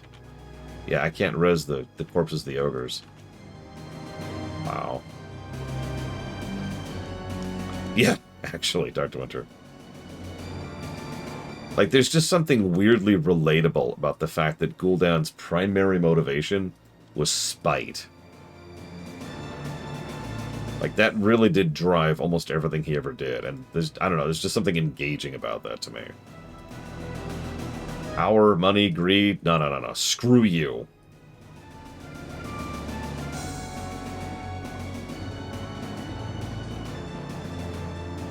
Yeah, no, that makes sense, Lord Aramon. I can see that. Arthas would totally go that route. He has all the makings of your typical zealot of the light.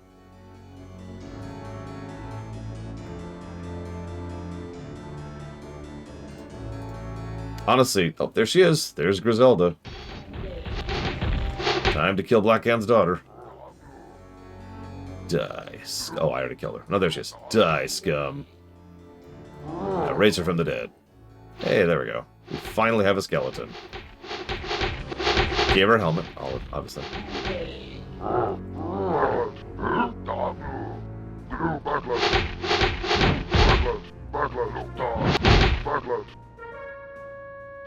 Imagine we get... Oh my god.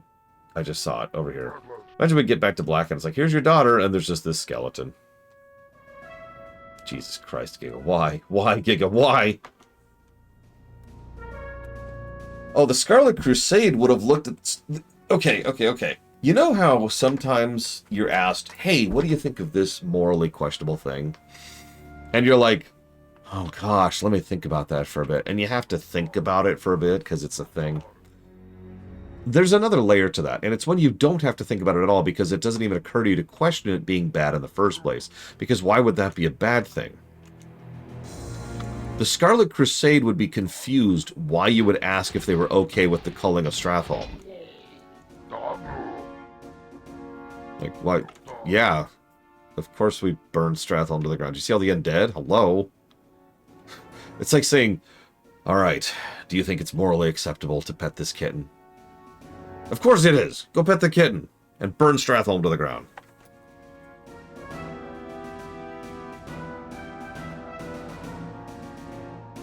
What are these rogue ogres just roaming around periodically?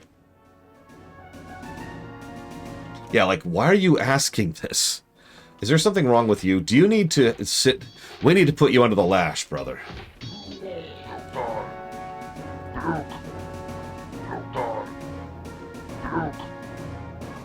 Remember, it's a sin to not have a beard. That's not actually a joke, by the way. That was in Wrath of the Lich King, specifically. It was in one of their Holy Tenet books. Rogers! Oh my god.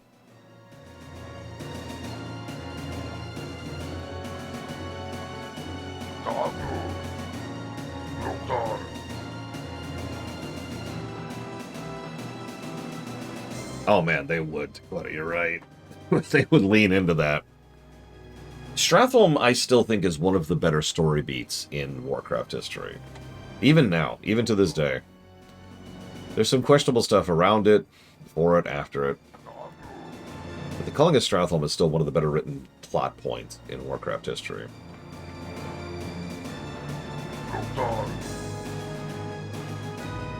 That's a good question, Jalix Brown. Why don't we ask Doctor Who that question? I mean, the answer is yes. Of course the answer is yes. Every franchise eventually kind of reaches a sort of critical mass. We are already at the point right now where we have franchises that have been around for 60 years, right? I mean, Lord of the Rings is still a franchise that's still going, so I guess that's probably the granddaddy right now. The feel of bones crunching beneath your feet is confirmation of your awesome victory. Oh yeah, Stratholme was doomed. That's the fascinating part. A little bit, yes, J. Palmer. Because, yeah, that's the thing. Arthas called Stratholme, which really probably was one of the only correct decisions. As we talked about when we went through it, there were other options on the field. But there was no winning, right? Stratholme was doomed. That was it. Yeah, by the time we got to Stratholme, they were gone. There was no salving that town. Salving? You know, I'm going to stick with that. Salving the town. Not saving. No. Different. But yeah, exactly. What needed to happen was he needed to go with Jaina across the sea to the west and take the Kultiran fleet with him and whatever Lordaeron might he could muster in order to deal with the real problem. Instead, he went for vengeance to Northrend. And let's be clear, all he was interested in was vengeance. On your return from the dungeon, you receive word from advanced scouts that the recently established outpost near the Red Ridge Mountains is under siege. A group of raiders have been dispatched to assist you in taking back the outpost and crushing the human opposition. Your secondary objective is to seek out and completely destroy their encampment, putting an end to this threat for good. That's another thing. Yeah, we don't find any uninfected in the mission, and the comic, if you count that, and the WoW mission, if you count that, all pretty much coincide with the fact that, no, by the time we reached Stratholme, they were infected. The infected grain had been reaching Stratholme for months before we revealed it, before we actually even found out that infected grain existed. You remember that when we get to Anderhall? And it's like, oh my god, there's plagued grain. And that plagued grain had been getting shipped to Stratholme. These people had already baked that grain into bread long before we ever showed up, right? Like, it's over. They're all dead.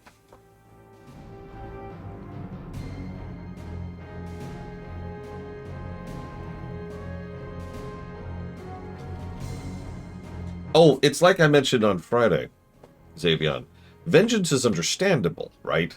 It's relatable. It's comprehensible. It's very easy to feel for Arthas when he charged to Northrend. Like, given what he was just forced to do, and given what was done to his people, of course he's going to want vengeance. Problem is, that was the trap. Arguably, that was the real trap. Stain his soul in such a severe way that it would make him a little bit more malleable to the steps that are to come, and then drag him north so he would take up Frostmourne. And yeah, his allies abandoning him. Oh my god. Arthas was not exactly a good person, but Uther made a huge mistake there. At least Jaina just couldn't deal with it. She said, can I just say really quick that she says with one line so much, "I'm sorry, Arthas. I can't watch you do this." That line says so much. So Jaina's position I actually get. She just couldn't. She just couldn't.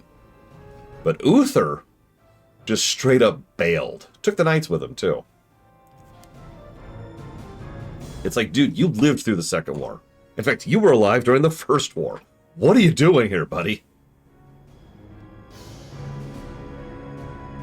Anyway, sorry. What are we doing? Oh, right. This is great. This is great. You ready for this? Hey, look. It's the same mission we've already done on the Alliance side. Or, excuse me, the human side. God, I hate that sound. You remember this mission? I do. So, this was actually mentioned earlier. Some of these maps are extremely close to being copy-pasted across the two sides. Like, they're not literally copy-pasted, but we had this exact same mission over in the human campaign. Start off with a couple of units. Your town is under attack. Go rescue the town, build up, and then go take the enemy. And that it's like a slight variance on the you have a base, they have a base side.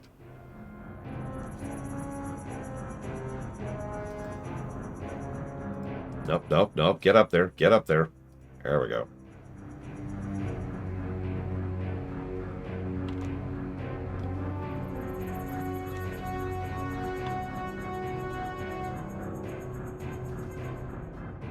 I think... So, do I think Uther could have helped the situation? Let me be clear. I'm going to say this one more time because it's important. Stratholme was doomed. That's something that's written in stone. There was no saving the town. Not with the resources they had at the time, not with the lack of knowledge they had at the time, not with the lack of time they had at the time. Mal'Ganis was right there actively turning, and everyone there was already infected. It was game. However, I think Uther and possibly Jaina being there would have at least helped salve Arthas's soul.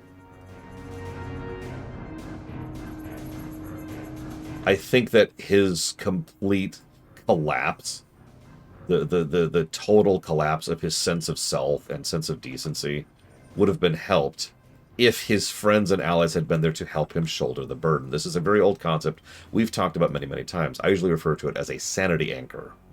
Having a sanity anchor helps tremendously when dealing with trauma. And let me tell you, Arthas just went through a whole lot of trauma.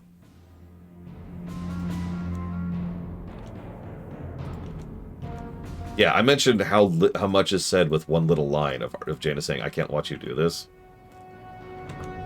Remember his reaction to her? It was one word, Jaina.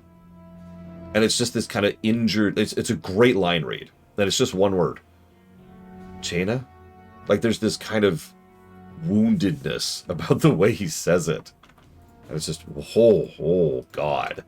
Yeah, that hurt. You could tell that hurt.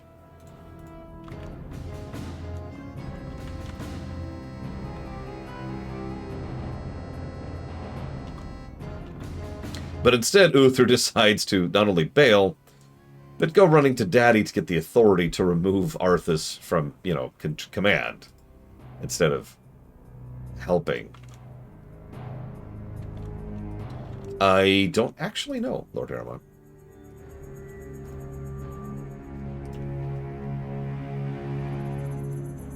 Oops.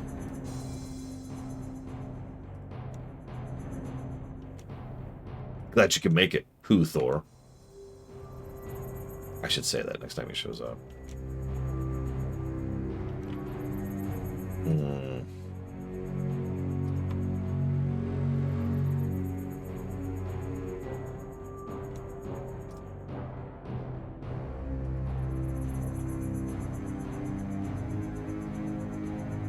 Oh man, Sally Whitemane, she would have been so helpful. Alright, one more should do it.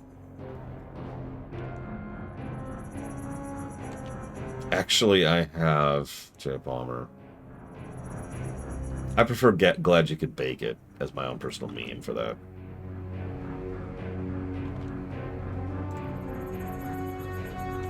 That's another thing. You know, another thing that sanity anchors help with? Sharing the burden. I don't really blame Jaina for bailing. I really don't. It was a horrific thing. But if she had been there to help shoulder the nightmare that Arthas was going through, like that's what shouldering the burden means, right? That's what shared burden means. It might have actually helped him to not be completely crushed by that choice. And yet Uther was actually a coward there, I agree. It was a no-win scenario, and Uther just ran. Ran to Daddy. Kind of literally.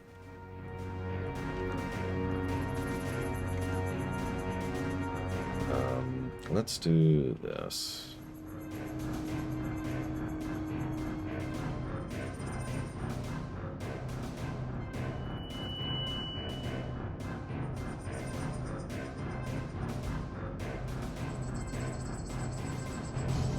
Should be good.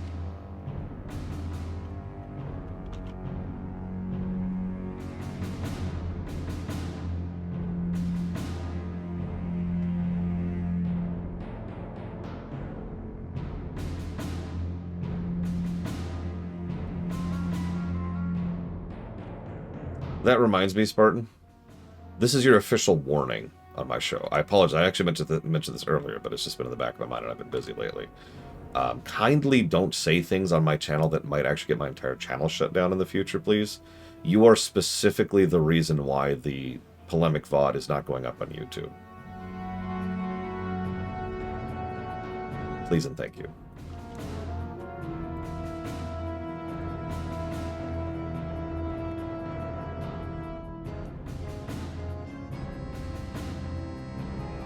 Let's put these... Oh, I don't have the thing for it. Let's get them set up here. Get some farmland going. I already have explored here.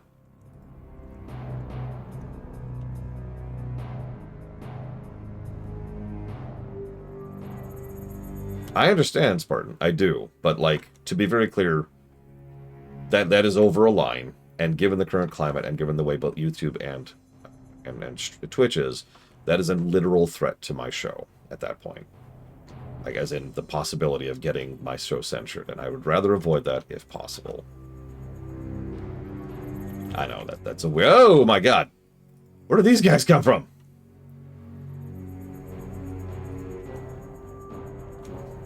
Yeah, YouTube's is YouTube, and I'm not a big fan of YouTube. Which is funny, because I literally rely on it for, like, eating. But I suppose a lot of people feel that way. I mean, I'm also reliant on Amazon, because Amazon owns Twitch, so that sucks, too.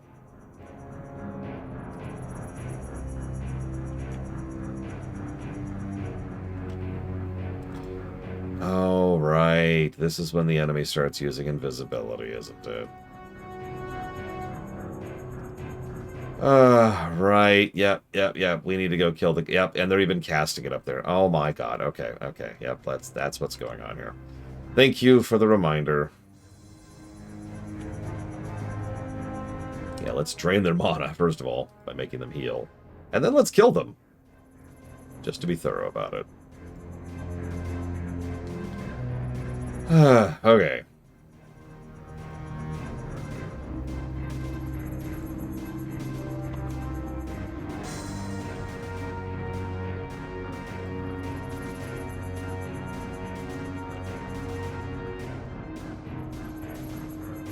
So once again, here's this line.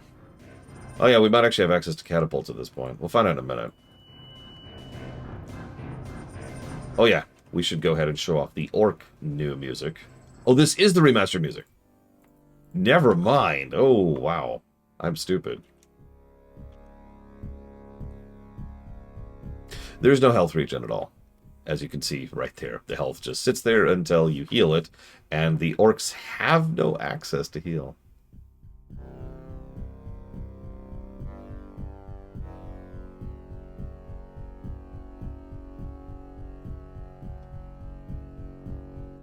Yeah, you remember how I mentioned on Friday that some asshole usually ruins everything for everyone? That's kind of what YouTube is going through right now. There's some dickheads who have pretty much decided to push boundaries for the sake of assholery and or money, and the reaction to that has made YouTube a worse place. Did they invent the setting with this game? No, not at all. There's ogres, humans, orcs,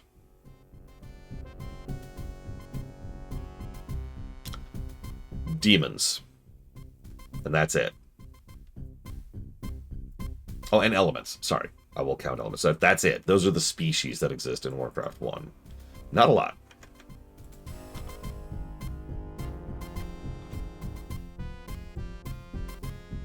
I should just go nuts with it. No gnolls. No trolls, for that matter. Whoop, whoop, whoop. I see you. I see you up there. Yeah, Warcraft, I've actually... So, okay, to repeat myself from yesterday, for those of you who weren't here yesterday while we were going through the human campaign, let me give you the whole story. Because screw actual truncation. No, I gotta give the whole story. That's how this works. Once upon a time, there was a group of people at Silicon and Synapse who were working on a game called Warcraft. And it was just called Warcraft because it sounded cool, but also because they wanted it to be a franchise. They wanted to have random stories and random settings where they would just have this RTS in them. And the easiest way to explain that is to explain the game they actually already started work on.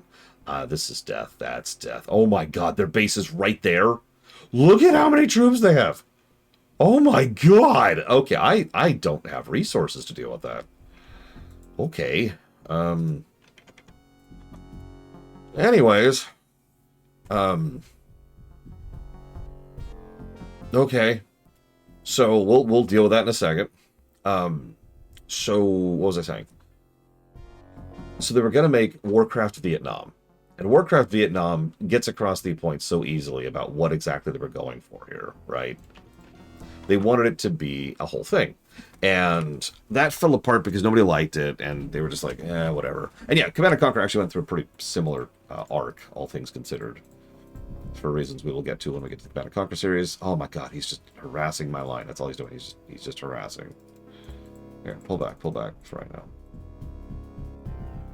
And as a consequence of that, when they were making Warcraft Vietnam, they got pretty far into production.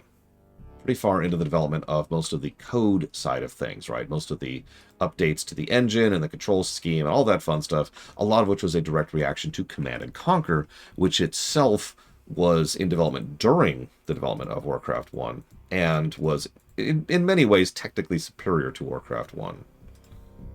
Like in terms of programming and the like, and controls and the like. So,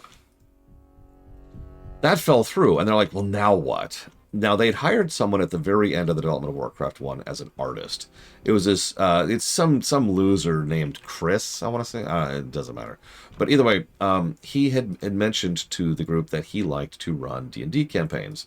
And so when asked, like when they were like, okay, we need to come up with some kind of a story pretty much on the fly for Warcraft 2 because we don't have anything now because we just scrapped Warcraft Vietnam, he was like, well, I like to GM. And pretty much because he stepped up, they were like, okay, fine, this is now your job. Go make a story for Warcraft 2. And he sat down and he built the Warcraft setting. He laid out the maps, you know, the Eastern Kingdoms, which was the only map at the time. He came up with the concept of what we were doing with the elves, the gnolls, the gnomes, the dwarves, the ogres were added, you know, the concept of the Horde, where the Horde came from, what was Medivh doing and what was his significance, the very existence and usage of the Dark Portal, all kinds of stuff. Pretty much the story of Warcraft started with Warcraft 2, and it was almost entirely on Metzen. And the fact that he decided to step up and offered to write the story of Warcraft 2 by himself. We can say with 100% certainty that Warcraft as a franchise would not exist the way it is without Metzen. Again, the dude has pretty severe flaws in his writing style, but I kind of have to give him credit, you know? Anyways. So that's why Warcraft 2 is when so much of the story gets codified and why so many things weren't true at all prior to Warcraft 2. It's because they didn't exist yet. That's why Warcraft 1 will definitely get the first game tag. Because even though it is not their first game, in many ways it kind of is. It was also their first RTS. And it was one of the first games this team put together. Yeah, no kidding about Wolfenstein. Whoops. I'm gonna grab him too. Get up there, get up there.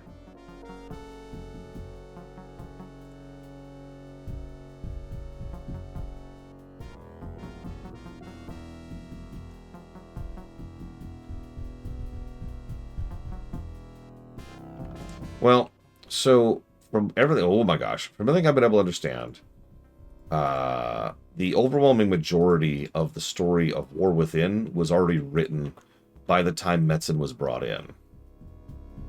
And I have no reason to doubt that. I'm pretty sure that's exactly where we're at with that. I bring that up because that means the first story that is 100% unabashedly being done under Metzen's watch is going to be Midnight. Good, bad, and in between. This map sucks so hard. This map sucks so hard. This is the first Orc map that I think is going to deserve a negative. You notice I haven't given any additional negatives because most of the Orc maps have simply been there. No positives, no negatives. They're just maps. The tiny size of this one, the massive enemy army, the horrible distribution of resources. This map sucks. It's also, you also start with a horrifically undefended position with an enemy that is constantly harassing you. Oh, and now has access to invisibility, as we have already demonstrated. Oh god, get back, get back, get back. Go, go, go, go, go. This is the remaster revolution. We are playing Warcraft 1R.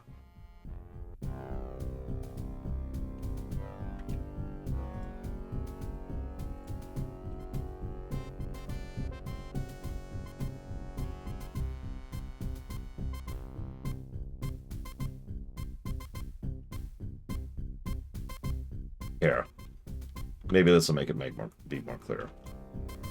That is my biggest worry too, Kennex Cow. Microsoft is a huge what if right now. Like a big question mark. Oh, God, there's only 10,000 gold in there. All right, hold on. I'm going to cheat for a second. I'm going to look up the map.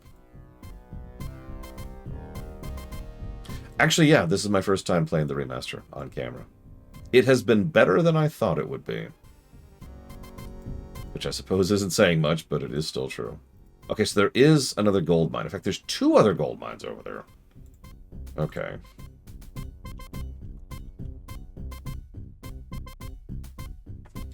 So, it's not out yet, Dream Whisperer. That looks terrible. Can I just... Yeah, okay, there we go. I'm sorry, that looks worse to me. I'm sorry.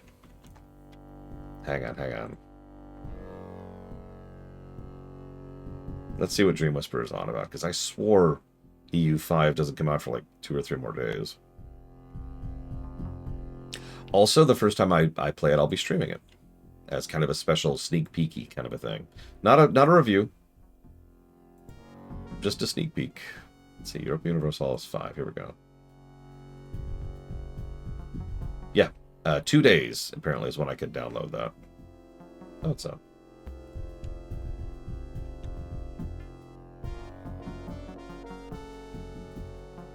Okay, so let's start moving away from this. I guess, well, no. Hang on. Run! Run! And dead, of course. This may not sound like a big deal, but every peon who dies is 400 gold, and that's not a small amount of money. If you can't see that in the upper right, my war chest right now is 600 gold. So that is really irritating.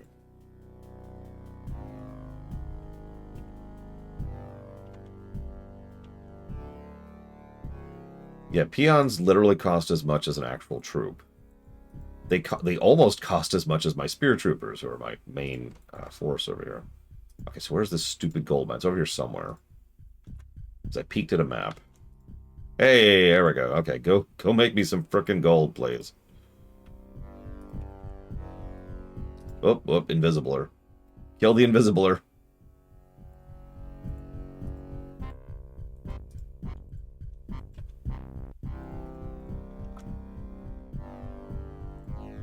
As an orc, there is no way to heal damage. None. There is an ability. I forget exactly how it works. Give me a second, I'll look it up. Let's see here. Units. I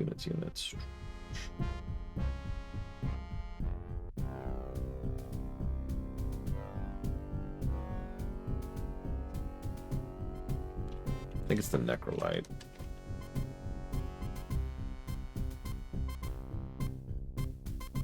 Maybe.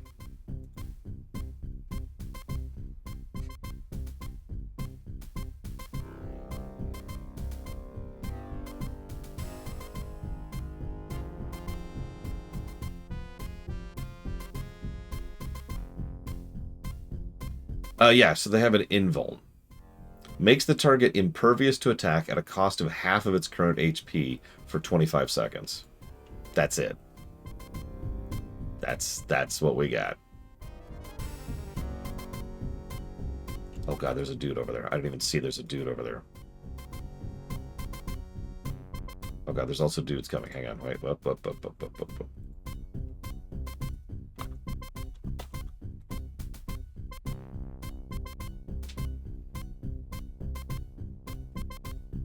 Actually, I think that's equidistant off the deeper end, but it is the worst spot. So that is my fault for going for the incorrect gold mine.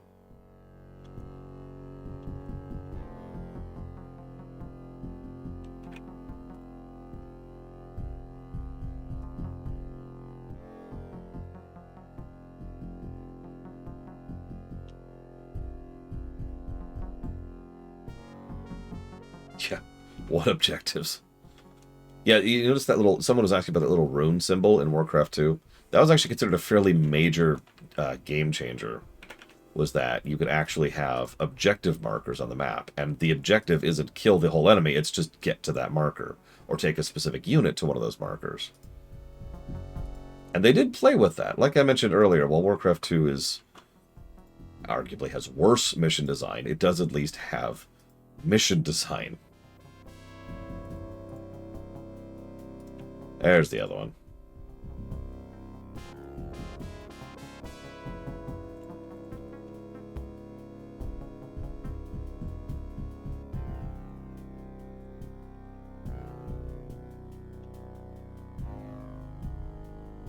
You know, for the longest time, one of the games that came to mind immediately when it came to a game I wanted a proper remake of was Warcraft 1.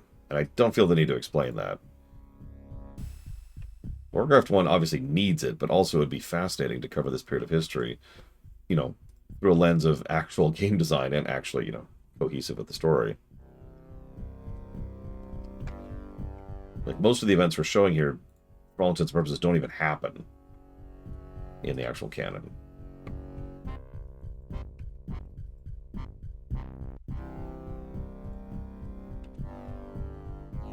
Not a gold. Yeah, like, actually, so I mentioned Blackhand earlier. We actually know very little about Blackhand. He is just kind of, like, there, right? He's a big, dumb barbarian king, and that's about all we've got on him.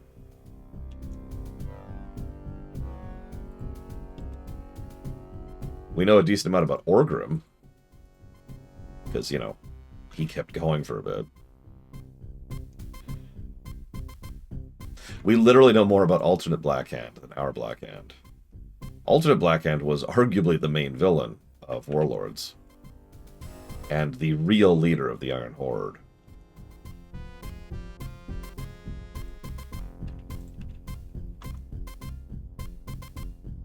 It helps that alternate Blackhand was voiced by Darren DePaul.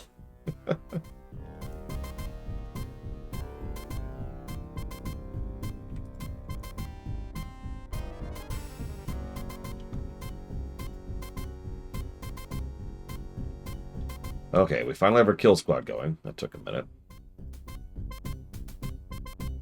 But I'm not going to sit on my laurels. I'm going to do a couple of things before I move forward.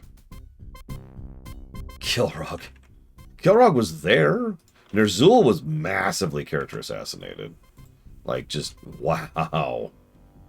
What the hell were they thinking with that?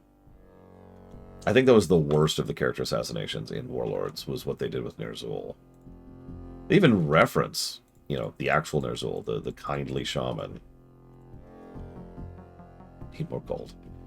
Of course I do.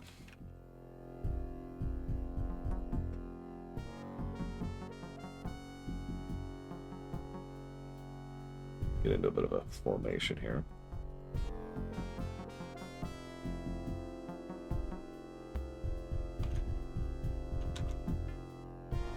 Gul'dan was Gul'dan. I actually liked alternate Gul'dan quite a bit. I mean, regular Gul'dan is arguably has no actual characterization to him. Alternate Gul'dan was awesome.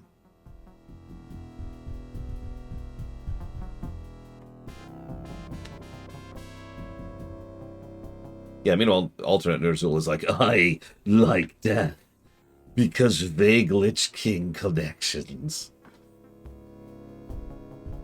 You know, if they really wanted to play up the idea of him being fixated on death, you know what I would have done? Like, if that was a mandate, if I had to write alternate Ner'zhul being, you know, the Lich King or whatever, what I would have done is I would have had the shaman who is known for having visions, getting very confused visions from across the timeline of being the first Lich King, and that kind of messing with him, right?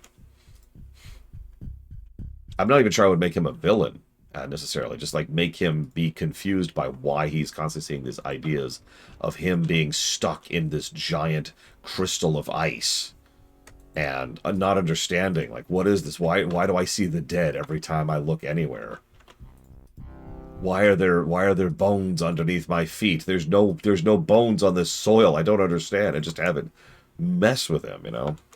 I'm not sure which direction I would take that in, but, like, anything other than just he's decided to give in to the void for some reason.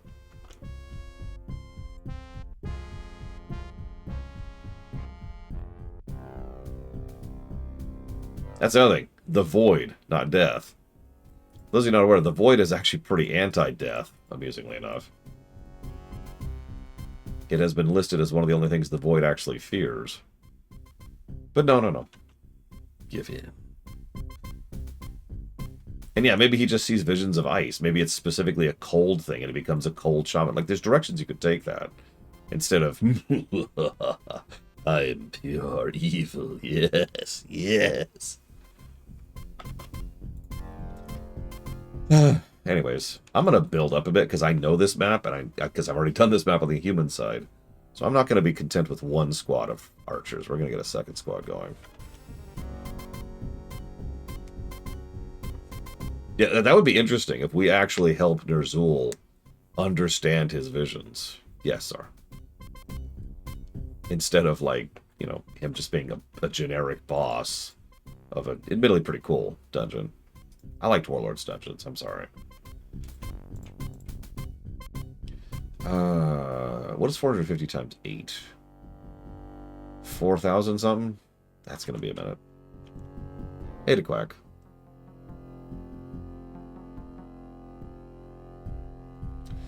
Yeah, I loved 3,600, thank you. I loved Warlord's Dungeons. Very unapologetically. And yeah, it helps that Blackrock Foundry is, to this day, one of the best raids they have ever done. It is in the running for top tier raid. I would argue that Monoforge Omega has kind of shoved its way into that list, but that doesn't change the fact that, you know, Blackrock Foundry is still a phenomenal raid.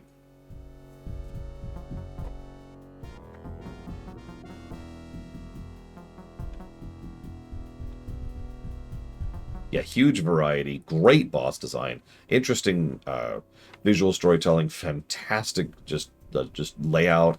It did one of the things I actually really like, which is when you can do the bosses in kind of whatever order. Yeah, wonderful aesthetics. Yeah, Monoforge Omega is, yeah, wonderful shortcutting too. That's another good important point, Moog. It was also the very first raid to have a shortcut mechanic. Sorry, I don't mean like the shortcutting. I mean like there was the dude you could talk to just skip straight to the last boss, and that was them prototyping that idea. Nowadays, that's standard.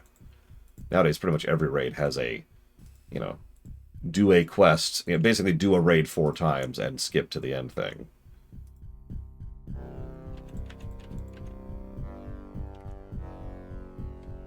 Ulduar had that kind of.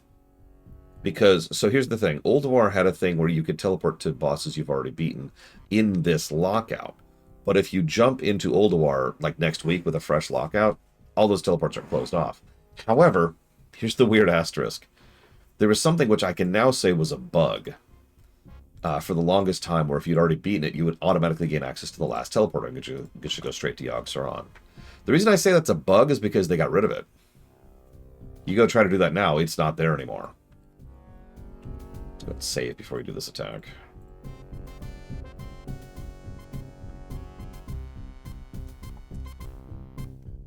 Yeah, I don't know, Giga.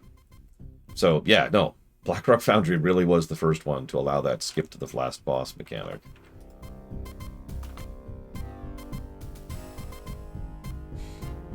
No, I got the Mimron head during the event.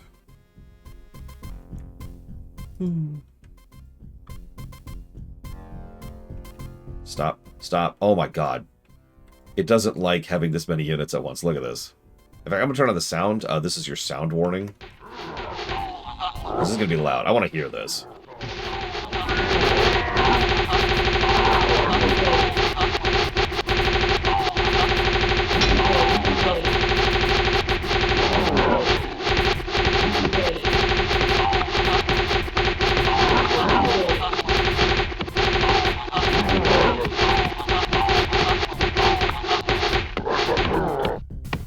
Wow. They managed to do a lot of damage there, considering the force I just brought to bear.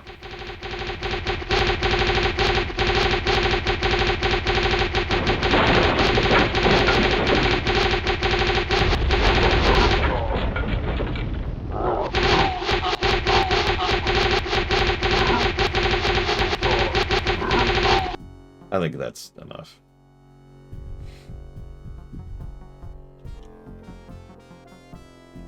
Oh yeah, I forgot to see what unit we gained access to in this mission. Kennel. Okay, so it looks like we gained access to whatcha-fig, the raiders in this mission. Not that we're going to use those, like, ever. But, you know, we could have.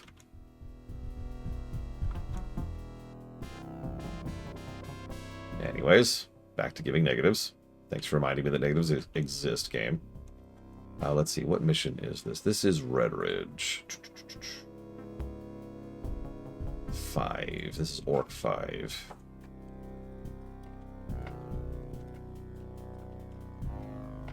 Raiders are better footmen, which kind of makes them a colossal chunk of resources burnt on someone that the AI and controls don't really align with using.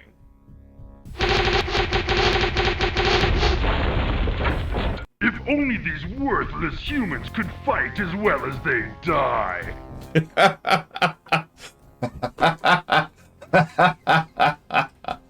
What? Oh, wow. Throwing some shade there. A second. Cable that's dragged back. Here it is.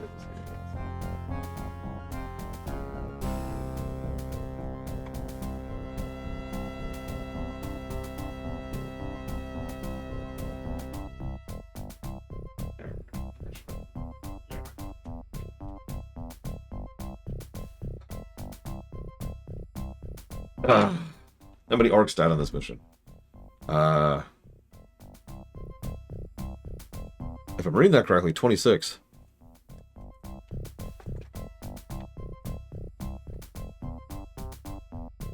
Yeah, I think the orc campaign actually has some honest-to-God flavor, unlike the human campaign, which had none.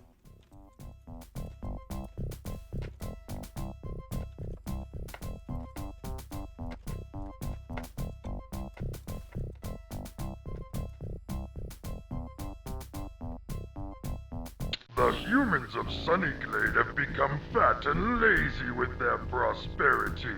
The town is like a ripe plum waiting to be plucked. You will march upon their weak human armies and smash them to pieces. Somewhere in the town is a tower that you must keep intact so that we may study how their magics are created. Fail me, and I will have your head on a pike at the gates of Black Rock Spire. Who are you to threaten me, dude? Who are we talking to? You're not Cain. Oh, Seth, excuse me.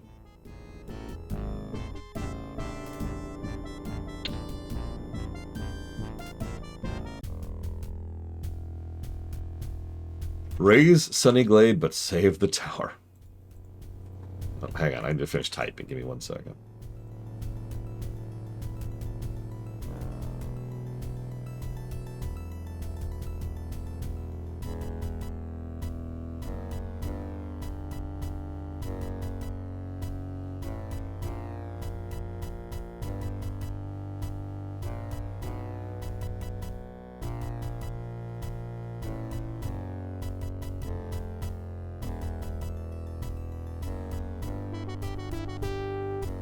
Yeah, good vanilla.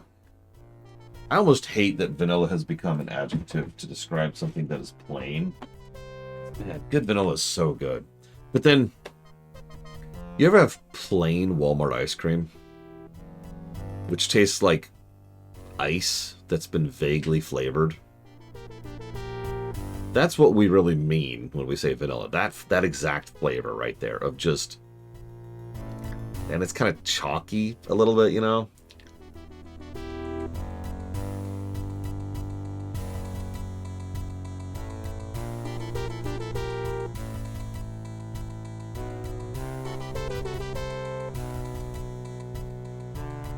Oh man, good vanilla. Ooh. Okay. Okay, in the interest of speeding this up a bit, I'm actually going to glance at the map here. So let's look at this mission, shall we?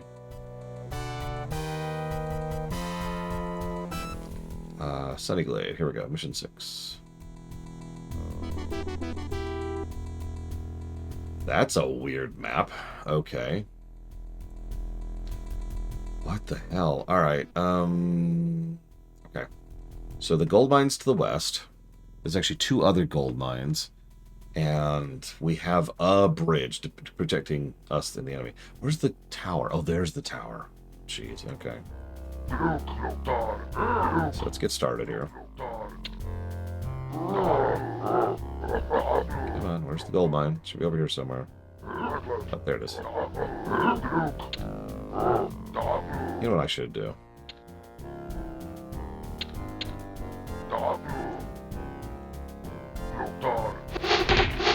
Oh, shoot. Hello.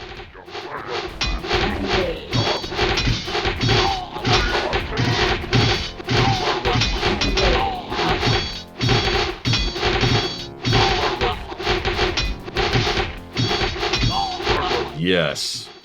Yes. Yes. Yes. Yes. Yes. Sorry, I'll stop. There we go. There's our defensive line. Now we sit and build up for a minute. While they send wave after wave of people to harass us. This is gonna suck, actually, isn't it?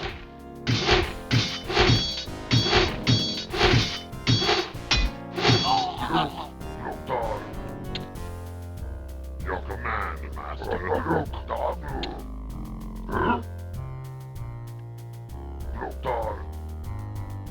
Actually, no. I'll have to wait a second. Yes. Don't make that a meme. We don't want to see the return of yes. Nobody wants to see that. Let's do it over here. Wait, where's the other map? Okay, it's over there.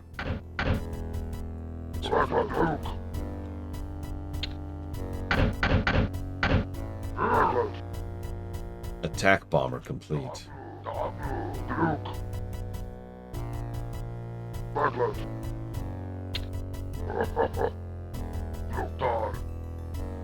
Yes, my lord. Yes. Yes. Yes. Sorry, I'll stop. What was the one from Halo Wars? What was the one that, like, it was awful. It was the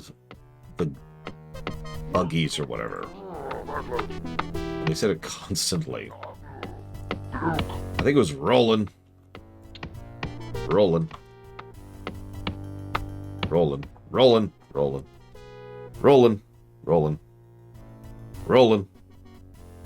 Rolling. And it was a fast action unit, too, so you had to control them constantly. So you were pretty much guaranteed to hear it constantly. Rolling. That's the only one I remember was rolling. Rolling.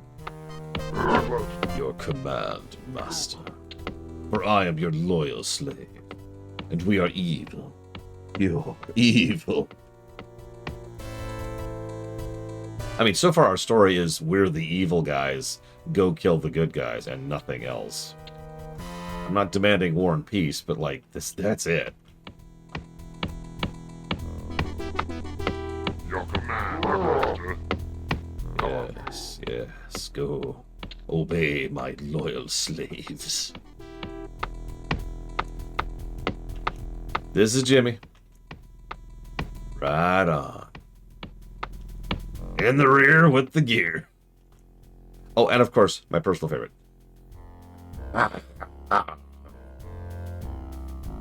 Sorry, I had to say that weird because the mic was counting it as white noise, which I think is kind of funny.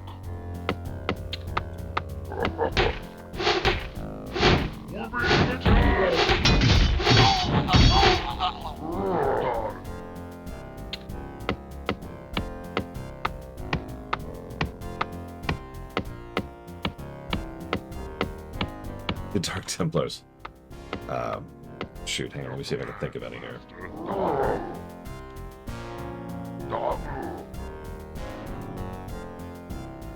Zeta Squada.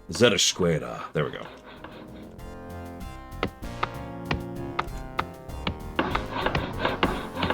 They always sounded so sullen, the Dark Templar. Or ire. Oh, shoot, that's a catapult. That's a catapult. We're dead. That's it. Oh my god, get up there. Get up there, get up there, get up there, get up there. Get in melee, get in melee.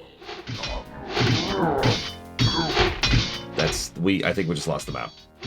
Oh, wow. I'm still getting my freaking economy going. I think we just lost the map. God, you've got to be kidding me. Yeah, that's game. That's game right there. I can't even build a freaking barracks. Okay, so they're going over there to attack me. Okay, so we're gonna just restart the map. Restart. Yeah. The humans of Sunny... Okay, so slightly different plan. Backlash.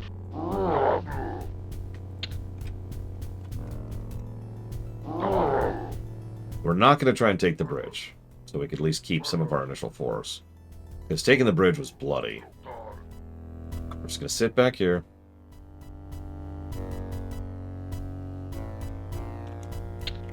Well, yeah, as Minister, that would take animation. We don't have the budget for that.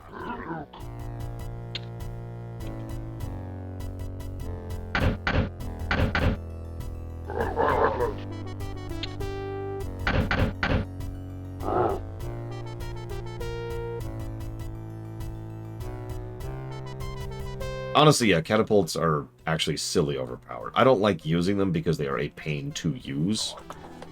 But if you can actually successfully... I mean, you've seen me do that on the human campaign. You saw me set up catapult lines, which just absolutely devastated the entire enemy force.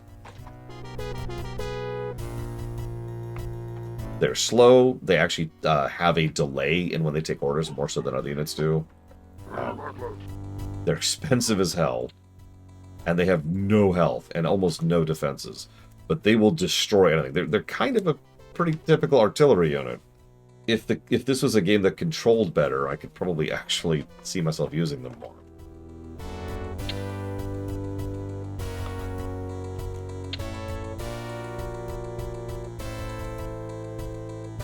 The humans draw near. Up. Ink. Should probably explore a little bit just so we can like see, you know, when an attack is coming. It's a shame we have a perfect choke point, but yeah.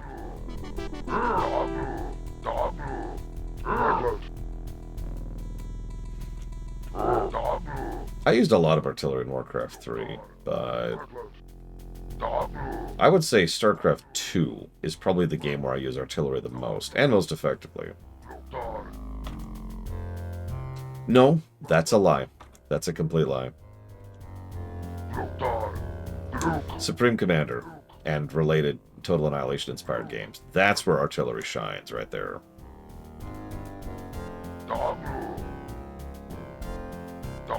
Just kind of giving ourselves some visibility here. Speaking of...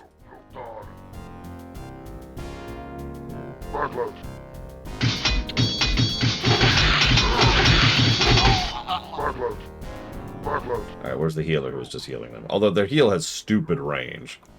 So he might actually not be around here.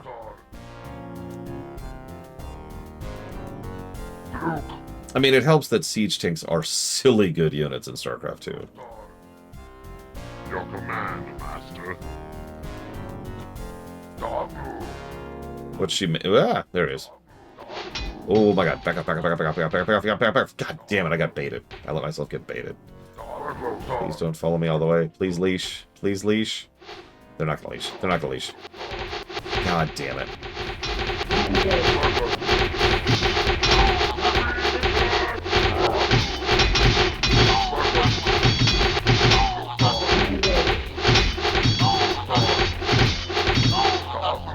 Well, there goes most of my defensive line, but we did at least take out their archers.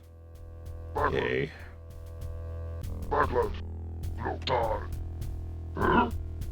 Your command, Master.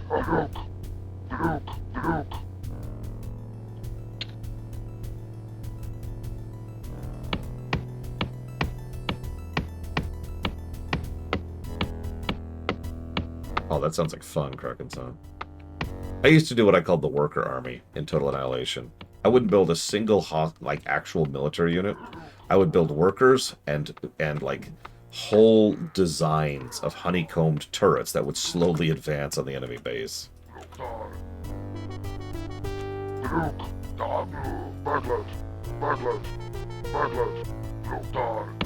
was quite fond of that strategy.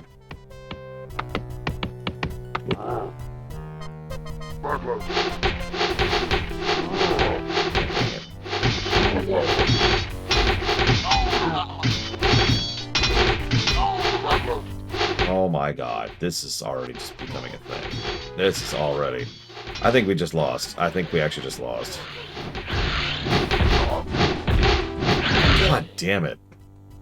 We ran into this exact same problem in this equivalent map over on the Alliance side too. Remember that? It was when I almost cheated. Okay.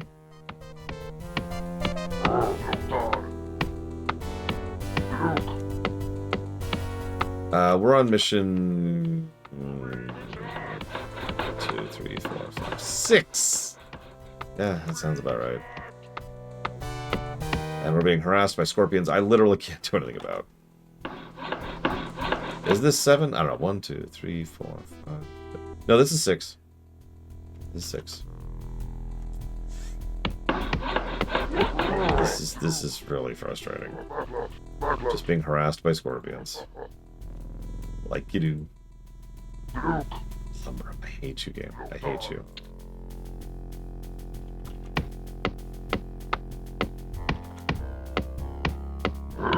I almost never did nukes.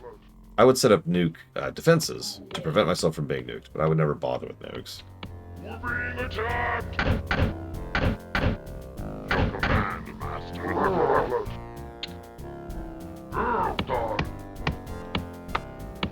Oh my god. And meanwhile, they've already got their second wave ready to attack me here. It's a fucking game, I swear to god. We're being attacked!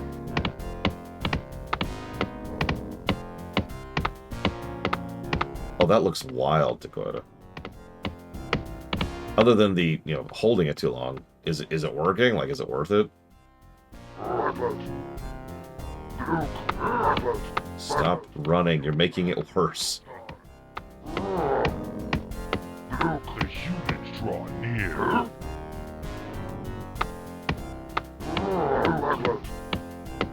Stop it. Oh my god.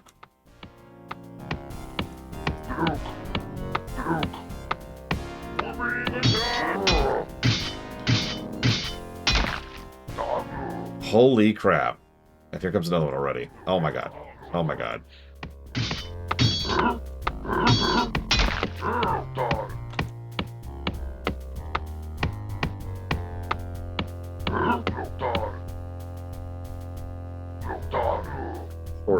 Or lumber. Could you, like, do your job, please? Please? Please?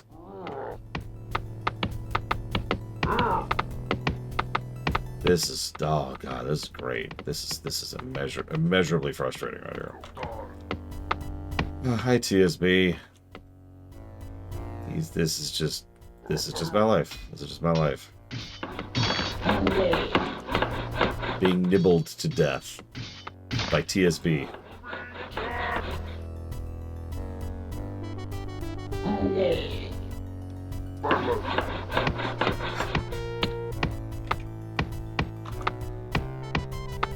Work complete.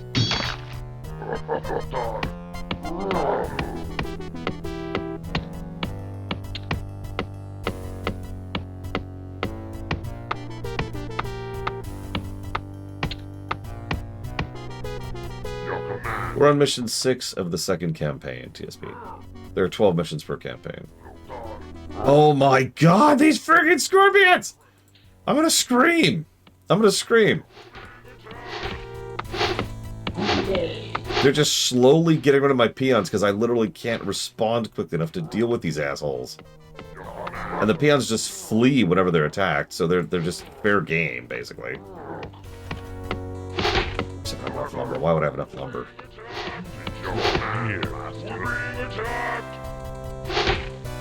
And here comes an actual enemy. Nope, that's even more scorpions. Jesus Christ. This is a thing that's happening here.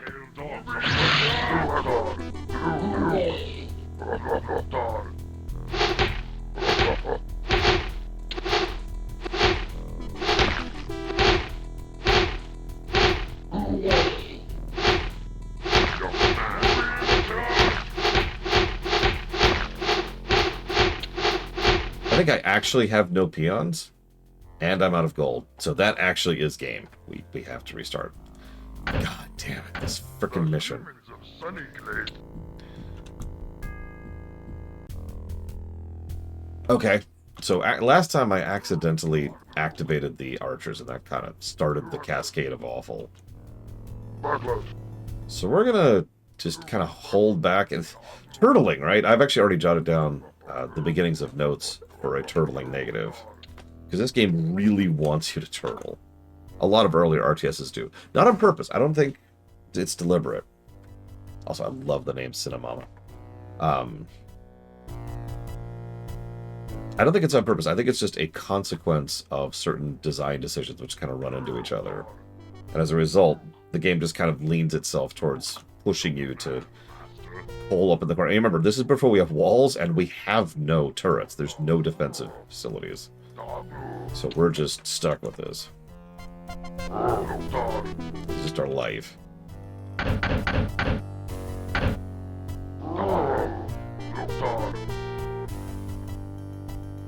Yeah, if I had walls, I could do something here and try to at least get some bottlenecking going on so that the scorpions wouldn't just run rampant into my production line.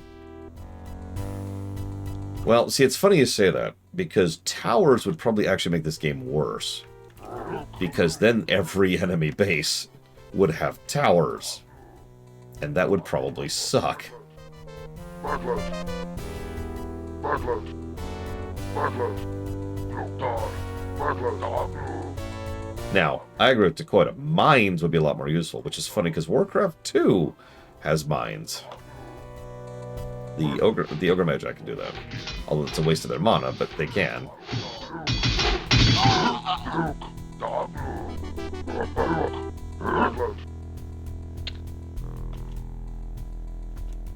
God, yeah, that one base, which is just... It's an island completely surrounded by cannon towers.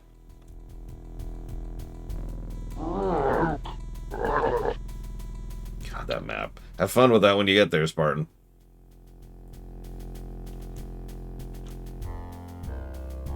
Your command, Master. Lothar. Good morning, Evo. I do hope your morning is well and sweet. Because if it isn't... Thank you. I'm glad you noticed. Who you're playing is part of... Well, normally I'd say the Horde, but the Horde doesn't actually exist yet. Your command, Master. We're playing as the evil Orcs, who are evil. We have been given total command as a dictator of the region. Their words, not mine. You also have missed me restarting this mission several times. Your command, Master. Just this mission. Most of the other Orc missions have been fine. But then again, that's how it always works, right? Is you get far into the game, and then the missions just get worse and worse and worse. Warcraft 2 does the same thing. So, I haven't seen any reference to the Dark Portal or the Horde yet. I haven't been paying attention. Because I'm actually curious when those things enter the narrative. It's not cheat time yet. We're doing a slightly more refined strategy of what we did last time. What's funny is, despite the fact that I'm focusing entirely on peon production, I'm actually pretty resource dry right now. I think that's just Warcraft 1 in general. Warcraft 1, screw your resources. Backlash. But yeah, the goal is to get as far as we can without cheating, which I shouldn't have to say because that's literally always the goal. Welcome back, NXCO. Oh, 100% Spartan. Your command, Master. Like, this goes down from here, as the saying goes. They are, in general, Blade 12, as I actually showed earlier when I was actually playing Warcraft 2 on camera.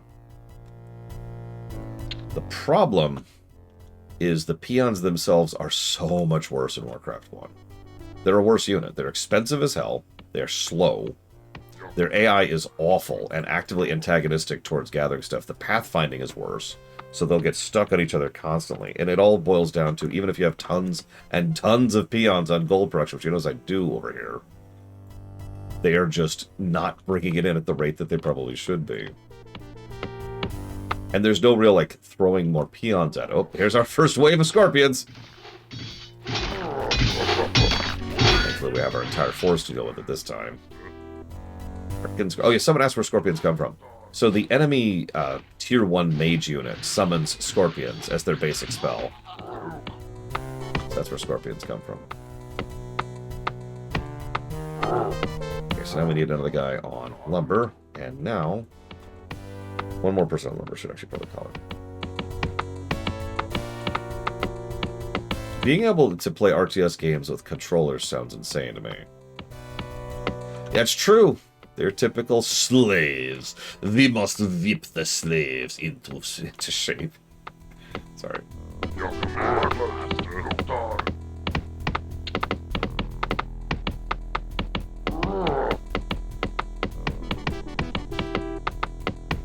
Little dog. Redlet.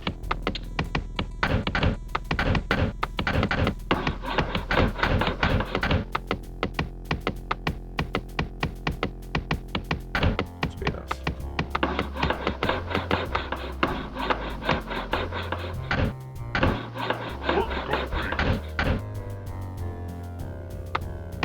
Actually, how do I put it over here?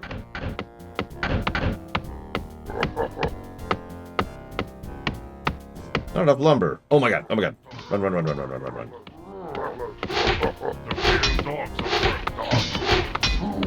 God damn it. He really wanted that kill, didn't he? He really wanted to kill that guy. Which game has better doodad design, Warcraft 1 or Warcraft 2? Well, I haven't given a single doodad positive to Warcraft 1, and have no plans to. So I hope that answers your question.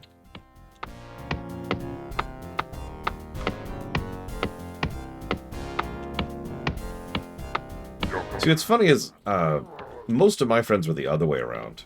They had a computer, but they didn't have any kind of console gaming. So they didn't get exposed to a huge swath of games over the years. I'm not sure off the deeper end. Like I said, I can never tell until we're there, you know?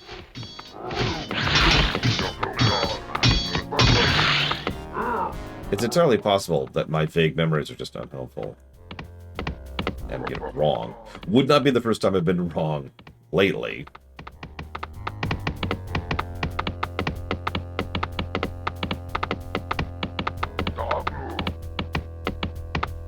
Warcraft 2 definitely would have a better story access, let's say that. Like, top to bottom, really. Like, the visuals are better, the music's way better. In fact,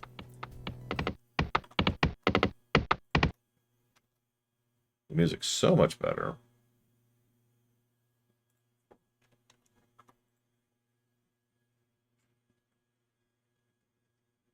Come on.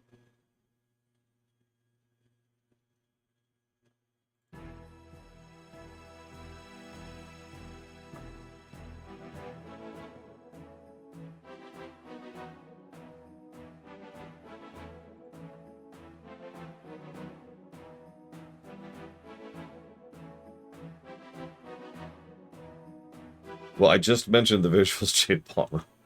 You really don't listen. Nobody listens to me, Evo.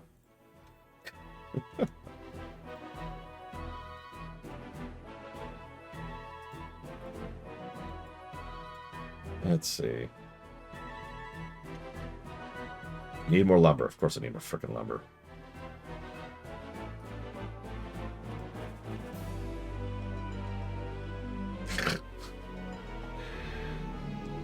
Yeah, it's actual music. Like, I don't mind. I have actually given a music positive Warcraft 1's overall music for both versions of the songs. That's about as far as I'm willing to go on that. Warcraft 2, by contrast, is going to have some solid music positives.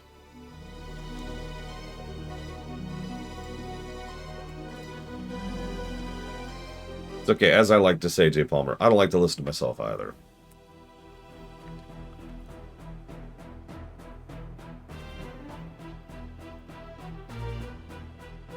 Okay, we're finally starting to get a little gold positive. Finally. And the enemy hasn't attacked us with a catapult yet. I don't remember. I know they hired someone new. Like, they brought in someone new for Warcraft 2. I don't remember who it was off the top of my head. Could someone check that? Normally I'd Google it, but honestly I really should probably get past this stupid frickin' mission.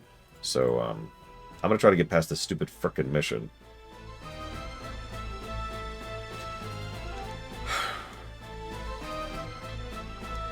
So, I have given more than 3 music positives to MMOs, but those are MMOs. Like, that's different, right? It was Glenn Stafford. No surprise. Dude knows what he's doing. Always has. Alright, so let's get some of our tech buildings over here.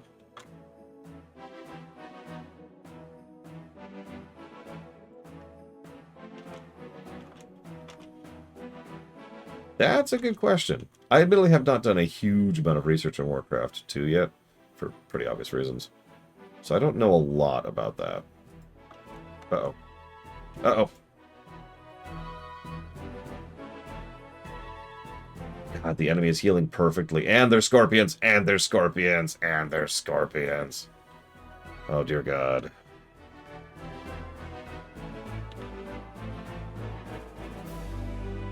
I think a catapult is our new building for this. I'm not even going to bother with that. It's way too resource intensive for how much in the corner I am.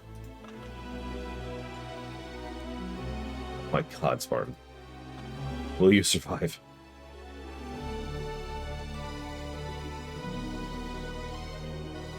I don't know if Warcraft 2 has remastered music. Does anyone know an answer to that?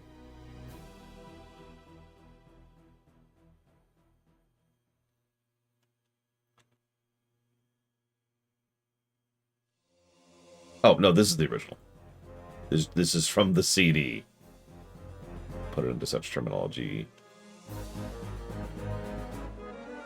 Start getting some freaking upgrades going, too, over here.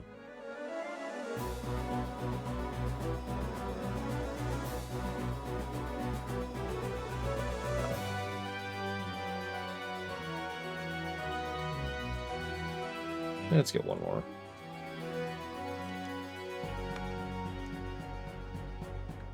I mean, this is 95. We had good music by 95. Mega Man 2 predates this, I swear.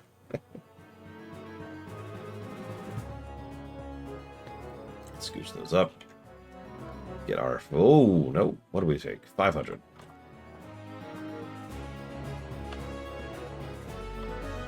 When did Mega Man 2 come? I know it's always later than I think, because Mega Man was actually relatively far down the line as far as the NES games.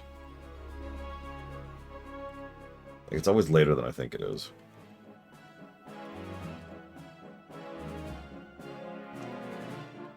'88, yeah. Yeah, it's whoop, whoop, whoop, whoop, whoop, whoop, whoop, whoop.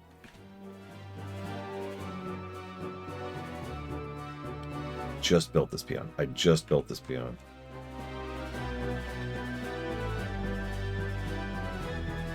Oh my God, they're just chain healing. They're just chain healing. Look at this. Okay, we finally ran them out of mana. And now I've lost the map. Maybe. How much do those cost? I can do 3 of these. Could you please give me more resources like right now? Please. Yeah, at least they have limited mana at all. Yeah, there's the dudes who've just been sitting up there healing every attack wave that comes in. Something 3 spearmen can do this. Okay, they can. We're good, we're good. Or spearmen can definitely do it. Okay, so we've actually got a resource chain going, so we actually got to start getting our army going. Finally! Oh, Warcraft, so for the longest time there were 2 companies that were considered the ones that were pushing the limits of CGI, specifically. And those were Blizzard and Square. Both of them were way ahead of the curve in terms of both.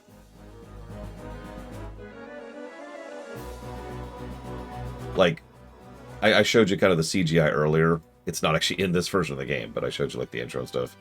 That was considered mind-blowing back in the day. God damn it. No, no, no, no, no. No, no, no. Kill. Attack. Attack. Don't just stand there. Save my 400 gold. Thank you. God damn it.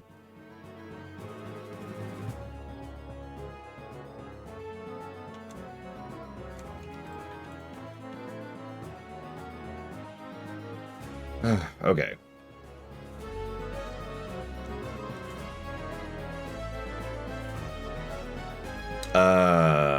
When did Diablo 1 come out? Anybody?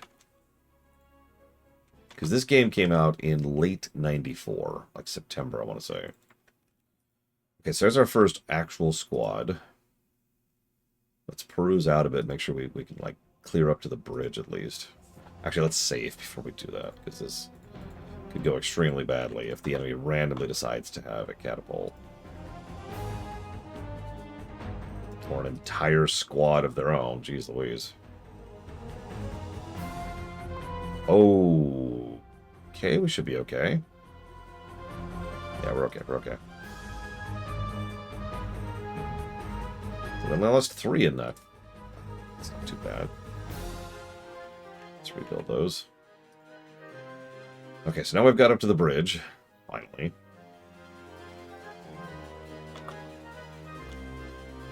Oh yeah, everything was after Warcraft 2. Well, I shouldn't say everything. Most Blizzard games were post-Warcraft 2.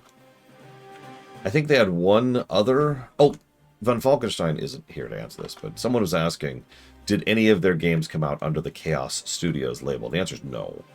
They had that label for such a short period of time.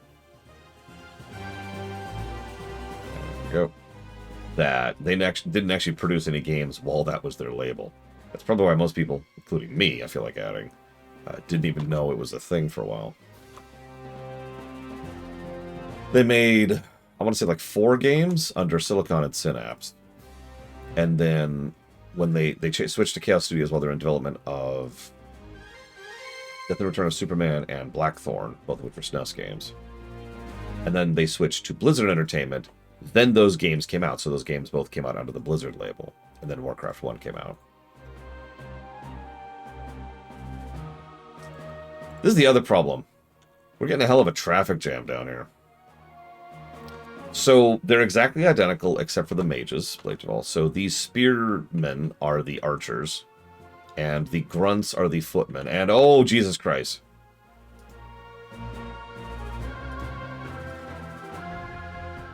Oh, there goes most of my force. To 1 catapult.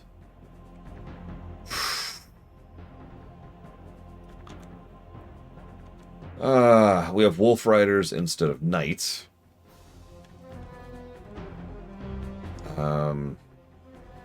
Let's go ahead and here. Let's get strategic about this. Let's try and widen this hole a little bit. You two, come up here. Catapult's equivalent is the catapult. It is actually exactly identical. I think we'll beat this today. Ironically, the missions kind of get easier at a certain point in Warcraft 1 because you start getting access to units that are frankly overpowered as hell. And that makes things easier. Like, the moment we gain access to demons, we've pretty much won the game.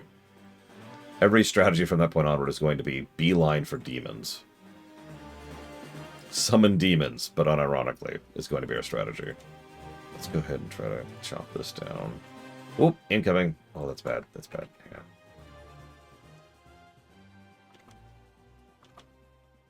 Yeah, step 1. Words. So then we have the Necrolite, which is the equivalent of the Cleric. Which is actually the variance of the Cleric. So the Necrolite has access to a bunch of spells, which I don't remember off the top of my head. But I know one of them is Raise Dead. Which is exactly what it sounds like. It turns a recent corpse into a pretty weak and summoned unit, which will eventually, you know, fall over and can walk up and melee things. And actually benefits from melee benefits, or melee buffs. And yeah, exactly the same thing off the deeper end. Hi, PB Goodfate. Yeah, they actually call this the World of Warcraft in the intro. That's not actually a joke. I need like 1 more spearman. There we go. Okay, can you like return with your stuff? Trying to carve a nice large swath here. You could argue that the moment you get access to carriers, you've won over in StarCraft, but honestly, it takes a while to get there. Okay, back to gold.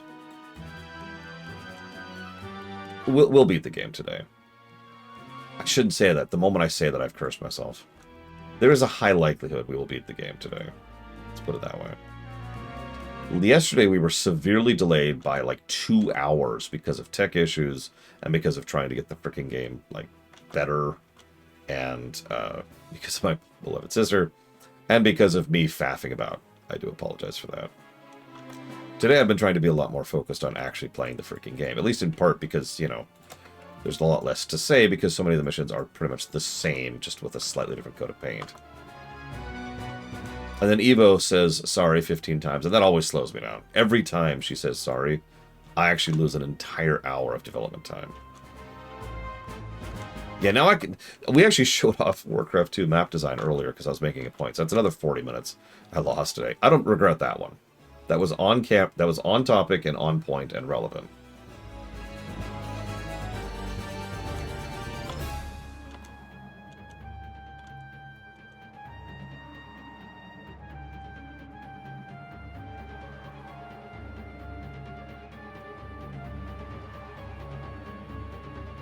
She's 100% doing it on purpose. She's trolling. She's trolling. These two shouldn't be over here. They'll work on gold.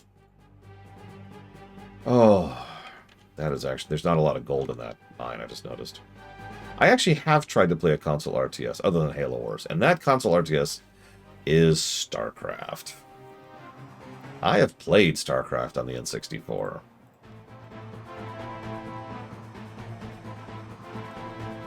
Whatever you're picturing, it's worse. Like, I don't know about the PS1 versions of, like, Command & Conquer or whatever, but, man. Can StarCraft on the N64. Yikes. It was actually pretty good. It's the only mission I've given a plus to, Jay Palmer. No joke. Very carefully, Evo, would be the answer to that. Okay, I think we've got a big enough quarter. Let's start working on the gold right now.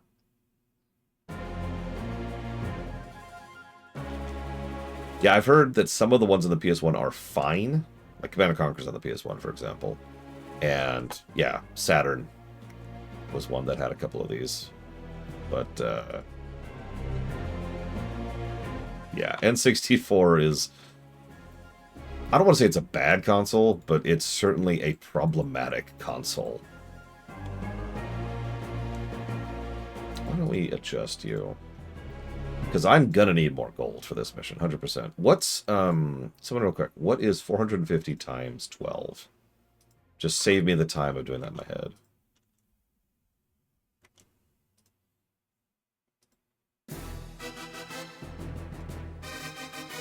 That's what, 5,000 something. 5,400. Okay. I happen to know there's another gold mine over here. It's gonna find it.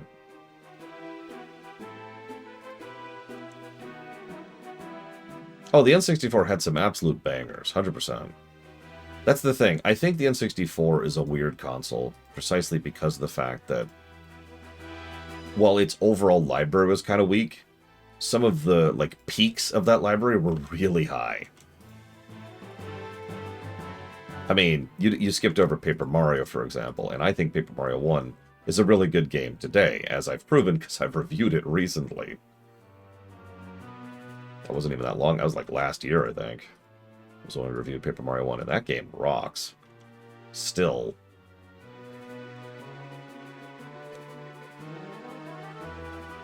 Okay, so it looks like we don't need to knock out any lumber to access the other gold mine, which is good, because all these orcs are about to have a different job as soon as that mine runs out, which is going to very soon. We're almost running into the gold cap on this map.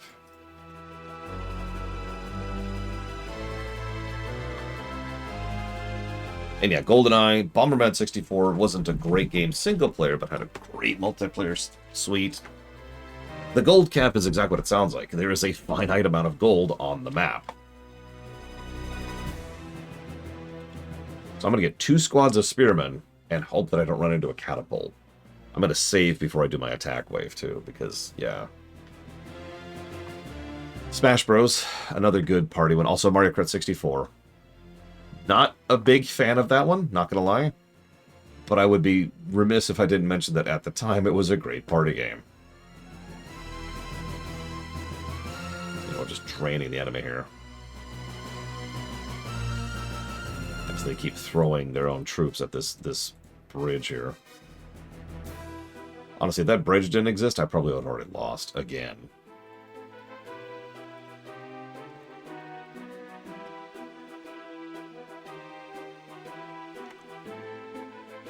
I played one of the Goemon games, and I remember being so confused. Oh my god, I didn't understand. I didn't realize it was a parody game, so I thought I was just missing something, because weird, random crap kept happening, and I'm just like, what? I was so lost. You have got to explain that one, Blade Duval. You have got to explain that. The idea of preferring Mario Kart 64 over, like, Mario Kart World or Mario Kart 8, especially Mario Kart 8, is honestly bonkers to me. I'm sorry. You can't just drop something like that and not explain it. You can't say your favorite Star Wars film is Phantom Menace without explaining it. You have a legal obligation to elaborate. Okay, so here's our army. Imagine controlling all of these one by one. Or Double Dash on the GameCube. You notice I skipped over the Wii one. The Wii one, I think, will actually score kind of badly, because the Wii one had some of the most problematic design. It had some good maps, but it also had the worst rubber banding of the entire franchise. They actually backed off of rubber banding because of the... Oh my god, Catapult!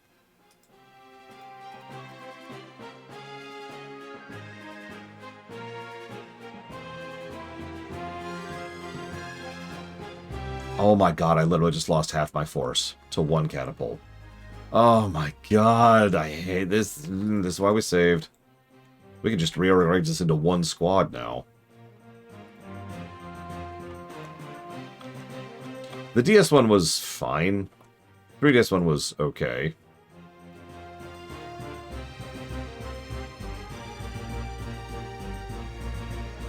Hang on, we're just gonna kill for a second.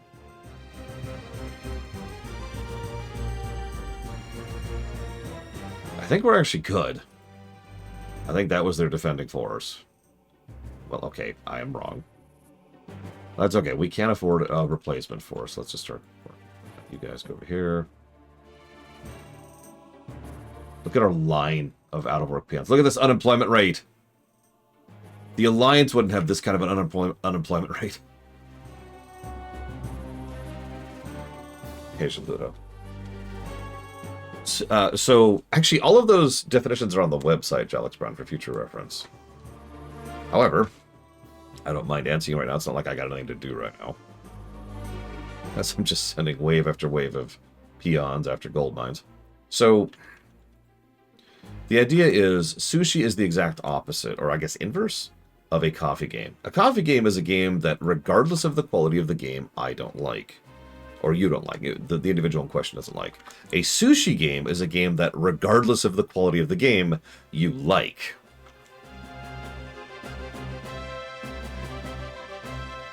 A storybook game is a game that it's not worth playing. You might even call it a YouTube game, if you prefer. Just go look it up on YouTube. It's not worth the experience.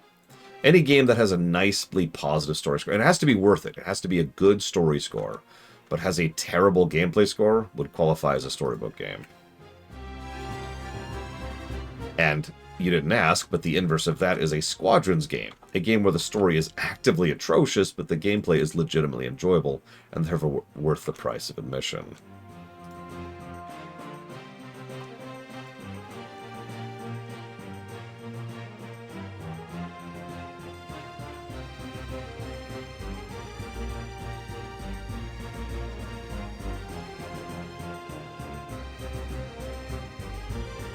There's another catapult. They're just too slow. They're just too slow. Okay. We got it. We're good. We're good.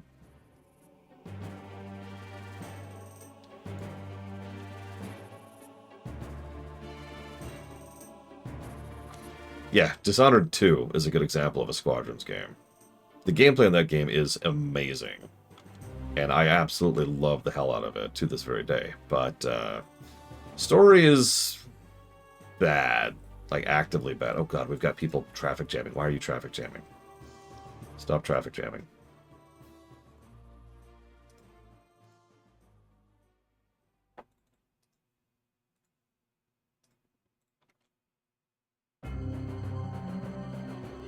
Which ones, out of curiosity? And yes, Disco Elysium would not get the storybook tag. There's some legitimate gameplay in Disco Elysium, and I've used it as an example to you, I think, even. As an example of a game that can have no combat, but still have gameplay in an RPG.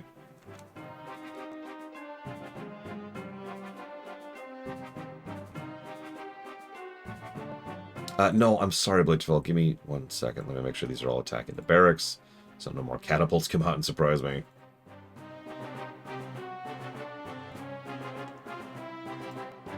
Okay. Explanation.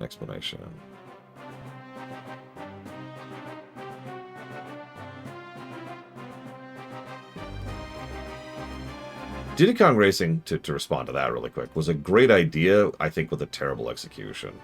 I wanted to like Diddy Kong Racing. You know? Alright, I should save, because I can actually fail the mission right here if I accidentally kill their tower. Of course I can. Okay, so let's see here.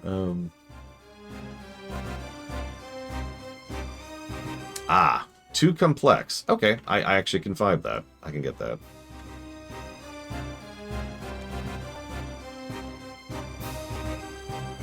Some people refer to Disco Elysium as a point-and-click invade. I think those people are morons, stupid, worthless, terrible, no good, very bad. Literally Hitler.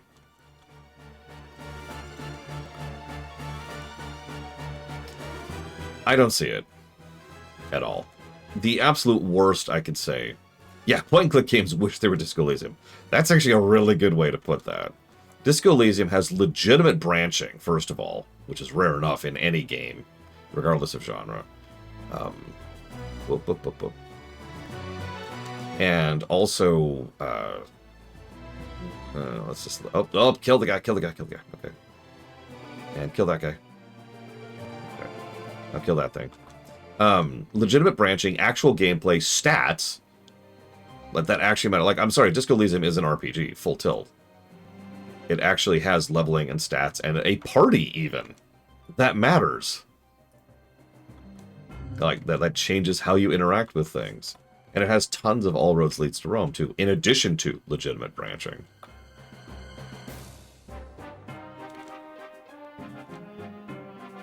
Like, no. I have... Oh my god, they keep getting stuck here. Getting stuck. Just go. Just go.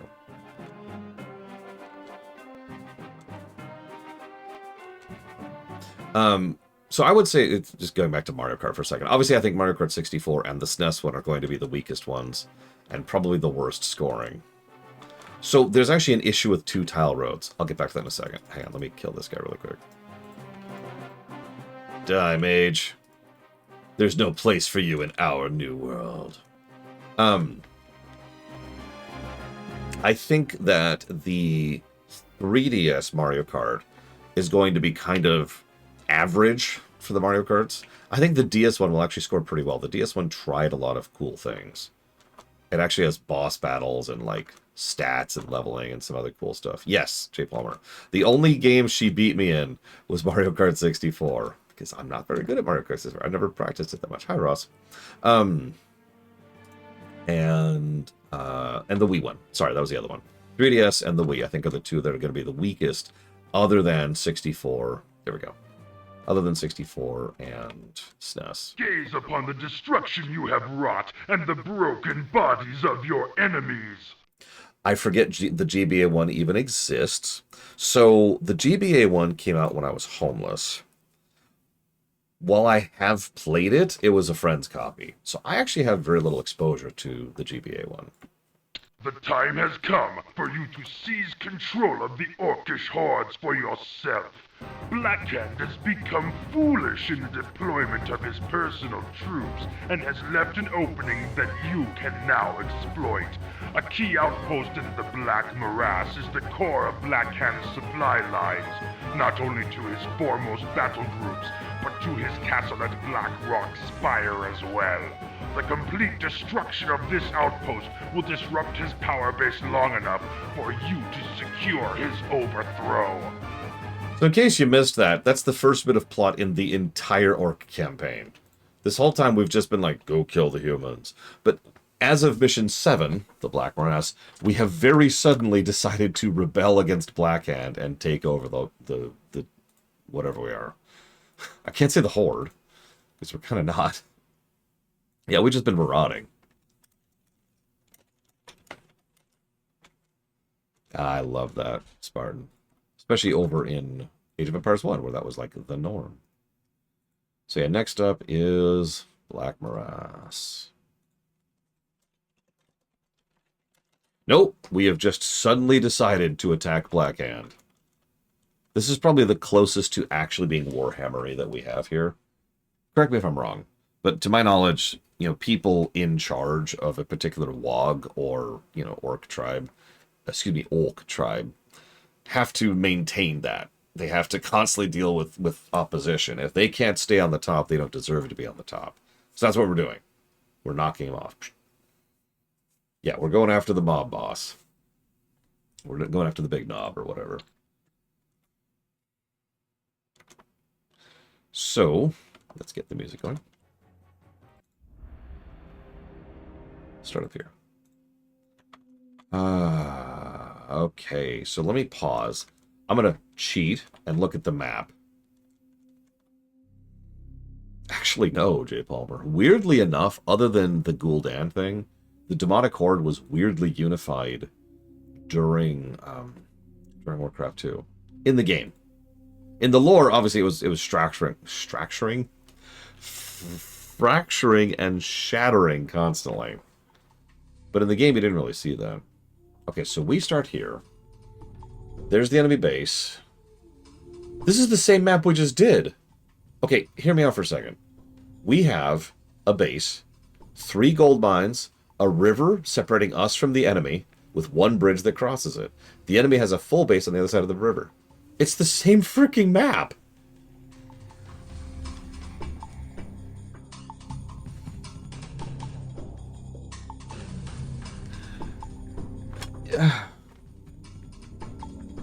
Sure, hang on. I actually can show this off. Give me a second, because we have this power. Let me give you like a zoom out thing here. That should be enough to like see the whole map. Okay, so check it out, right? So here's the map we're on. There's the enemy base, right? Okay.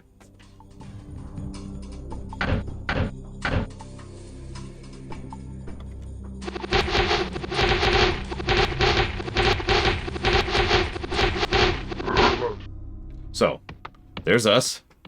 There was a gold mine over here. There was a gold mine up here. There's a gold mine over here. And there's the enemy base. It's like the only difference is the enemy doesn't have walls here, whereas they have walls in the other thing, and that doesn't do anything. Because, yeah. And yeah, that's skirmish maps. Another plague on a lot of these maps. Oh no, sorry, not the other morass map. No, that's a whole different thing. Okay, so let's figure out where we were zoomed wise. I think it was over here, I think.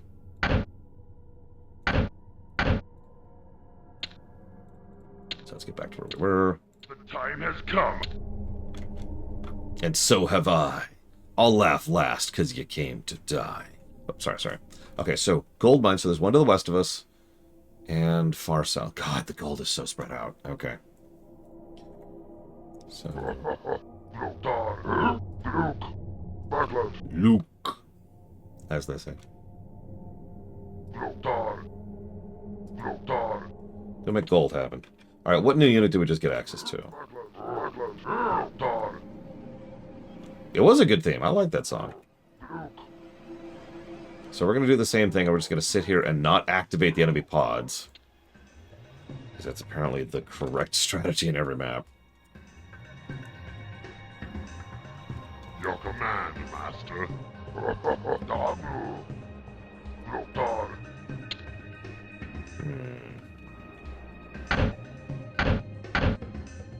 Alright, so I told you I'd say what the problem is with this, right? Check this out. So I've got a double road to make a bigger layout, right? Cool. So now what I'm going to do, this is great, I'm going to go ahead and build a farm down here. Oh wait, no I'm not, I don't have enough money. In a second, I'm going to build a farm down here. We'll wait patiently. Patience. Patience.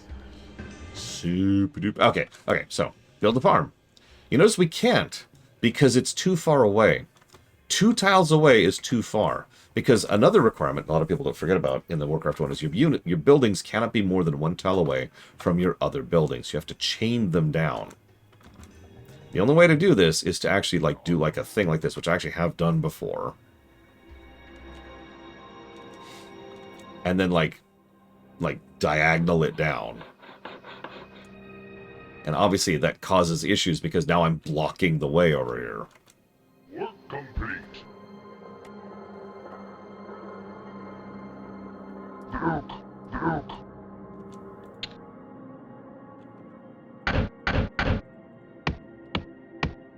Oh, we have access to walls. There you go.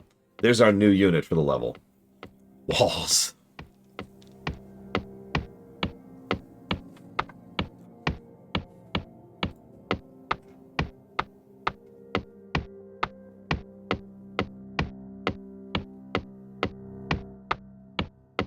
Your command, Master.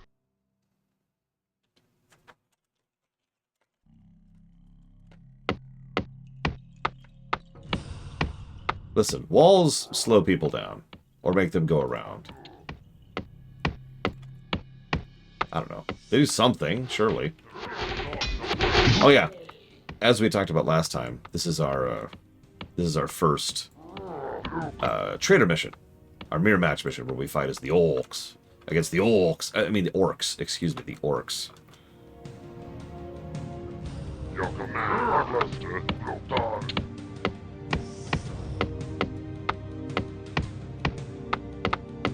That's true, players can't use ladders. Unless they're demon hunters, in which case they avoid ladders.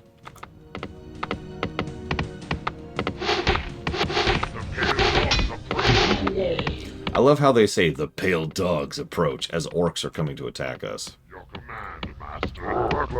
Druk.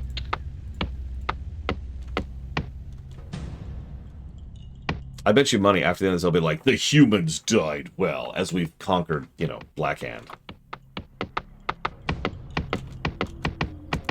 The slightly paler shade of green bastards have been defeated. All shall now bend the knee to the slightly darker shade of green. Lothar. I shouldn't say anything. That's basically a lot of real-life conflicts.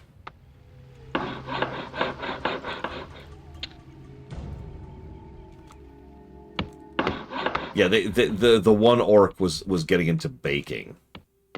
So he had to go. Real orcs only eat raw meat. Lothar. And maggoty bread. Oh, sorry, Evo. Sorry. Let me be less polemic. So, The Last Jedi... See, I can just stop there. That's the best part. I just have to bring it up. That's all I have to do. It's actually not as bad as it used to be. Right after Last Jedi came out, it was really bad. It got to the point where I really wouldn't even mention it. It was just the kind of thing I would just not acknowledge as existing.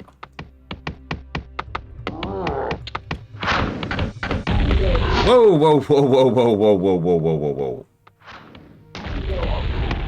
Being attacked by a catapult. It's always RNG, I've noticed this. They only send catapult attacks periodically, like they don't always do it, right? Oh, that's a lot of skeletons. That's irritating. Oh, that's irritating. Nope. Run north. Run to the run to the tank. Run to the tank. Don't ever run away from the tank when you're panicking and fleeing. I know you're panicking. I understand. But don't run away from your tank. Pro tip number 2. Don't run away from your healers. No, the biggest thing that was irritating about Force Awakens was everyone would just say it was a New Hope clone. And it's like, there's plenty of things I don't like about the film, but you don't have to be that dismissive about it, right?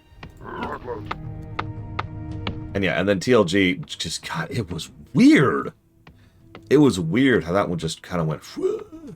If your tank runs away from you, then you need to stab him in the back, for he deserves it for abandoning you and abandoning his most sacred of tasks.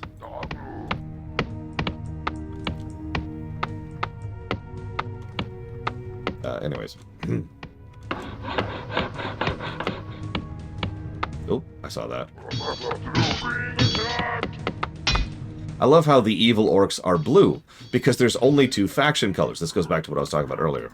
There's red and there's blue, and that's it. Yeah, thankfully, Rise of Skywalker actually did some good stuff to the Star Wars fandom. I mean that sincerely. It was so bad, everyone agreed it sucked. There was no discourse there. It was just, yeah, that was trash. And we all knew it. I got accused of trying to fan the flames with Rise of Skywalker by daring to say that I enjoyed how stupid it was. Which I did, for the record, and I stand by that. There's a couple of good scenes in it, but I mean, that film was trash. Okay, so now we're being attacked from all directions. This is a great thing that's happening. And as usual, my supply line is just being destroyed by this. Did I like Force Awakens? Actually, no. Like, in terms of sheer personal, like, just personal vibe, I would say I disliked Force Awakens more than I disliked Rise of Skywalker. Because Rise of Skywalker felt like a stupid, dumb, or horrible film. Force Awakens bothered me. Like, I was not into that. Probably J. Palmer. I don't remember it off the top of my head. Yeah, Rise of Skywalker, first of all, had a pretty high gameplay axis, all things considered. But second of all, also had some really hilariously dumb stuff, which you could just laugh at and enjoy, right? Force Awakens just felt kind of, like, kind of uncomfortably, awkwardly not great. I don't know how else to put that. This is where I just laugh at you horribly. No, actually, the real way, Valerian, this is true, is you group with other people. Now, if you're really lucky and fortunate, PAX could probably drag you along to a mythic or two, if we could find one that'll invite you, which occasionally they do. But that is the answer. Go get into a mythic raid, specifically, to be very clear. I have 2 people on lumber. Why do I still not have lumber? Whatever. Let's get a lumber mill going.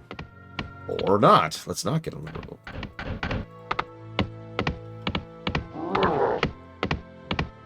Oh, Starkiller Base is bonkers stupid. But yeah, Force Awakens feels like Star Trek Insurrection. Rise of Skywalker feels more like... Give me the freaking lumber. Rise of Skywalker feels like Star Trek V to me. Let's be clear. Star Trek V is a bad film. And I'm not trying to say it isn't. Are you kidding me with this? I can't... I hate everything. I hate everything. Go build down there. Stop. So, before Heedless Fire, by several months, actually.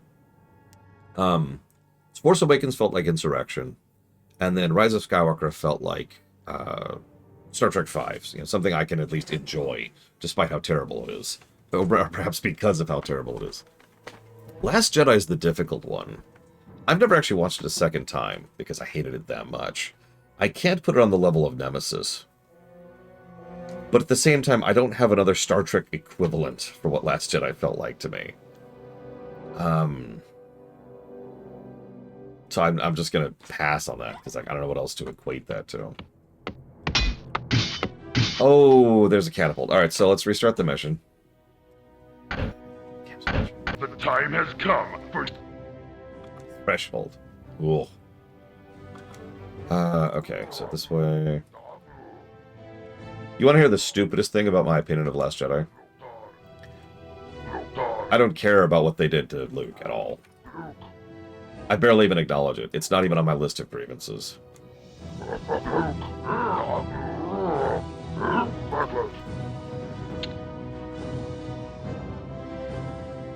Everything else is.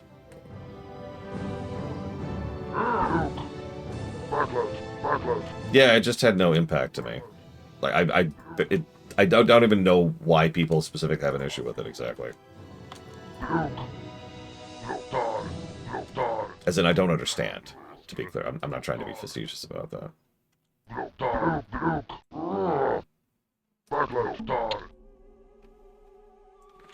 God damn it! Why do they start me with so few farms? Why do they do this to me? Like they know what they're doing.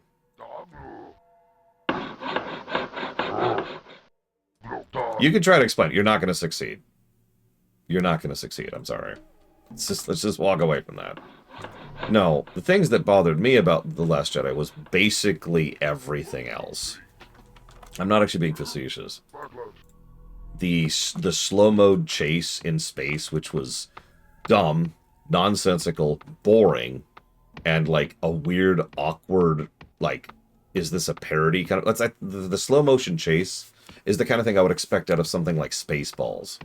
There's even this line he says, "Keep shooting to make sure they still know we're here." That sounds straight out of Spaceballs. What the hell was that all about? Planet Side Quest. I get what they were going for, but they have absolutely no idea what they were doing there. They didn't execute it well at all. Honestly, I imagine most people completely missed the overall point of Planet Side Quest. Or didn't care because it was being executed in such a ham-fisted and terrible way. There's this moment where... I'm just going to spoil the hell out of Last Jedi here. Oh yeah, then there was the stupid mutiny, which is... I don't even want to get into that.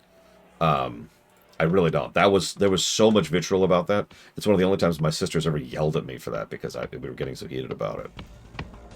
No, that is actually true, Heedless Fire, although only at very early stages of its development. Yeah, I just... there's this scene where Finn was going to sacrifice himself to stop the big cannon of doom. And then he's stopped at the last minute by What's-Her-Face. And she gives this big heartwarming speech of, oh, we must be about positive stuff, not negative stuff. And then they have no other plan. So she just stops him, and then they're all dead, if not for the fact that a literal Deus Ex Machina happened right after that. That was such a and that's my overall problem, The Last Jedi. Is that none of the scenes made any sense. They all felt like Monty Python. Like parodies of scenes instead of scenes. Like someone has heard of a scene, has heard of story construction, has heard of story sequencing, and hasn't actually ever done it. Yeah, it didn't even feel like a first draft. It felt like someone had jotted down ideas on a napkin, and then they just put the napkins together, and that's the script. That's what it felt like to me. And that is probably the best way I could summarize my issue with The Last Jedi. Because there's a whole bunch of weird, random stuff that has no story sequencing whatsoever. A lot of it doesn't fit together logically or sequentially, or in terms of world building, or in terms of character, or in terms of plot. And it's just there.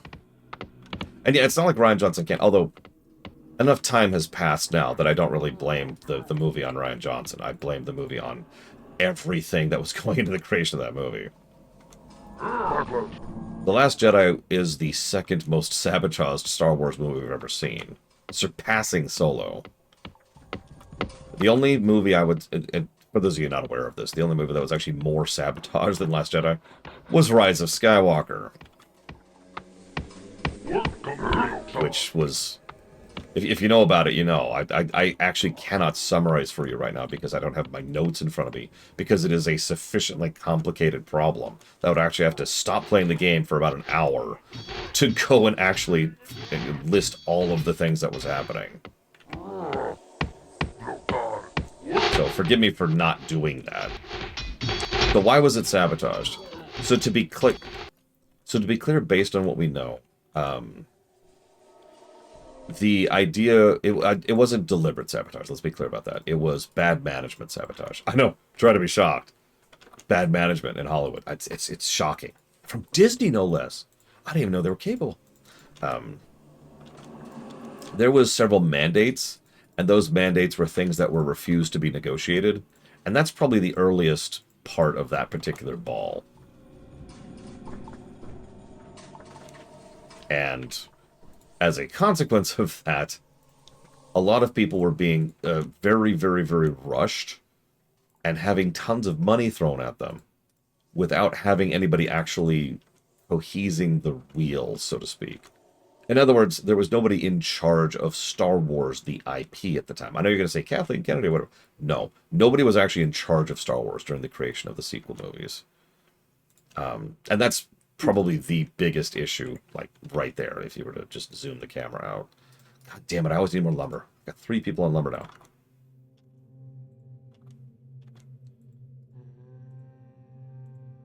Go get this one.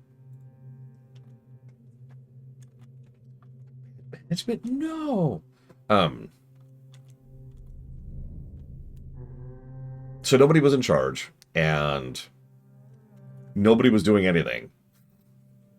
And so what you had is a bunch of people pulling in different directions with no guidance, with no management. I don't have a better word for it. I know we speak down of and ill of managers, and for good reason. It's because they tend to be scumbags. But projects need management. That's not like hyperbole. That's not opinion. You need to have someone managing something. And the sequel trilogy didn't. All 3 of them, actually. But Force Awakens was the least affected by it, because honestly, they were just going in for a nice, simple palate cleanser. I don't agree that it was just A New Hope again, but it was a very vanilla film. It wasn't really designed to do or be anything. It was, hey, Star Wars. And at that, it succeeded. God damn it, I still have... No, I'm still low on lumber. I'm still low on lumber. Of all freaking things, I'm low on lumber. Go make lumber happen. Ah! Spiders! There was no power struggle that I'm aware of, because at that point, I forget his name. Iger, I want to say, was pretty solidly in charge. And he was very tyrannical in the way he ran things. That's one of the reasons why so many things were just unmovable. Like, so many deadlines, so many mandates were unmovable, because he said, this is how this is happening. Nobody's questioning me on this. And nobody did. Someone should have, by the way. Oh, the reset was ridiculous. My biggest anger, and I know people push back on this, and I don't care. The biggest thing that actually personally pisses me off, you get pissed off about Luke, right? The thing that pisses me off is the whole setting got a reset. I actually talked about this during the Andor Streaminations, if you remember. All of Star Wars was worthless. None of it should have ever even happened, because all of it was reset the moment they won. God, that pisses me off. It was all for nothing. It was all for nothing. God damn it. What's the freaking point? And that is why I think the sequel trilogy has no right to exist, by the way. And I want to stress that I mean that with sincerity. Because it is an invalidating work. It actively gets in the way of Star Wars by mandating a status quo for the purpose of nothing. It's worse than the goddamn comics. As in all comics ever. For those of you who know, I actually stopped following comics in general, because comics in general were just attached. We're in love with the idea of the status quo being God.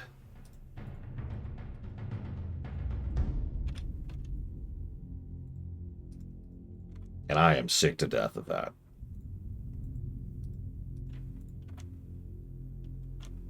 Actually, yeah, it was very similar to Battle for Azeroth in that way. Jesus Christ, these goddamn spiders! Ah! I give up. I give up. Kill all my peons. I don't care. I don't care. They deserve to die for running. This is the same thing I do as a tank, by the way. If you run for me as a tank, I will let you die. Because you deserve to die. Because you're running from me. The guy trying to save your pathetic life. Stop running.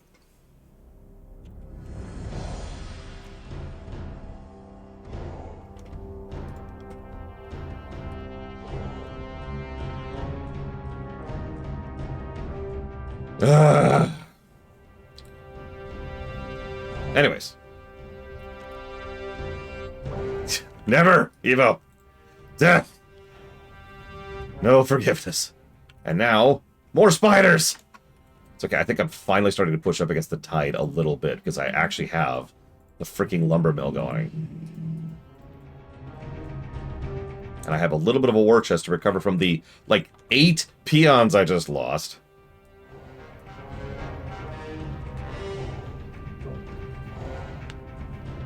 Congrats, Lunarith. Honestly, I think you got that. I think you got that in the bag. I know you're a good voice actress. I've been your director before. And I've heard your singing. I'm pretty sure you got this.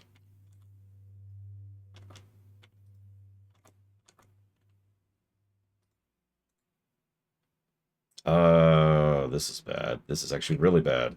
Oh, come on! The game heard me say, "So you think you got this, huh?" And and now I have no troops. I hate this so much. I want it to die. I want this all to die.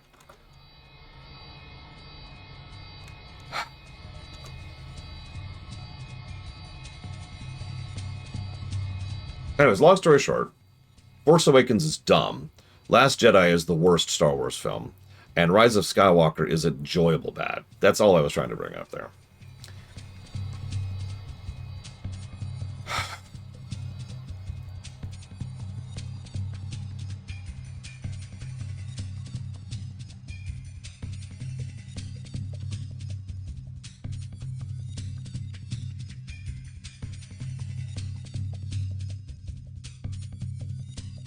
Well, I shouldn't say that off the deeper end.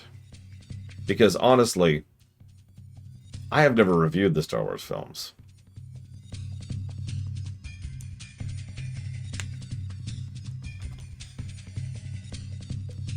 I did like Kylo Ren. Although, I'm going to be honest, I think that's one of those actor salvages the role kind of situations. Because Adam Driver is phenomenal.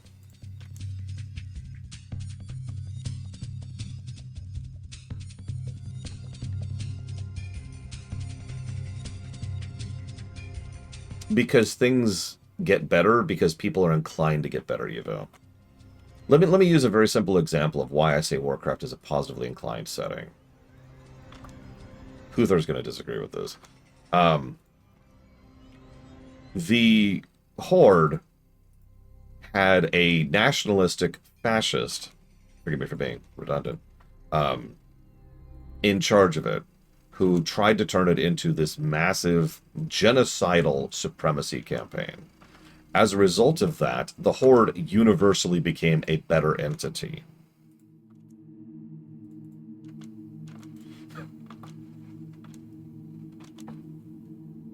I don't know what else to add to that. That's pretty positively inclined right there. Like that's a fairly indicative interaction, I think. I'm going to get 3 people on this immediately instead of later. Garrosh, J. Palmer.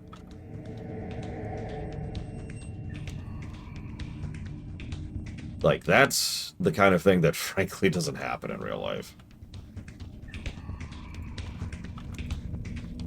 That's neither here nor there. That's another thing. The Orcs in general. There are Orcs. Varrock himself is a perfect example of how Warcraft is positively inclined. Varrock was part of a genocidal, demonically infused marauding force.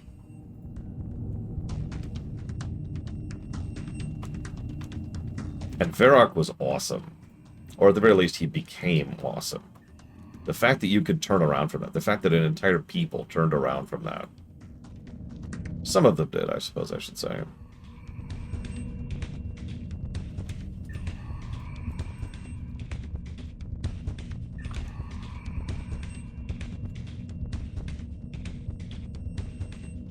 I do agree with that, Huthor. I agree that bad writing happened in BFA.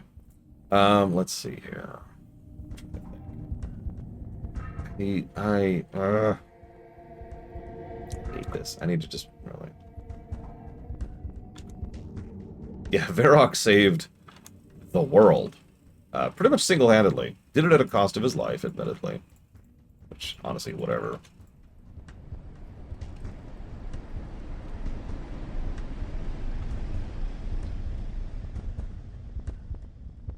There was good writing in BFA. In everything except for the MSQ.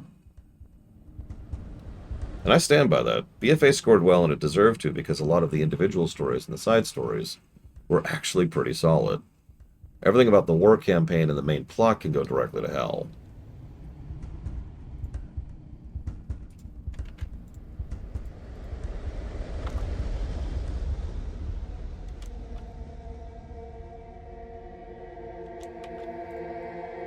That's true. Varrock won. I'd make a reference here, but it'd be a spoiler. But let's just say that he won and leave it at that.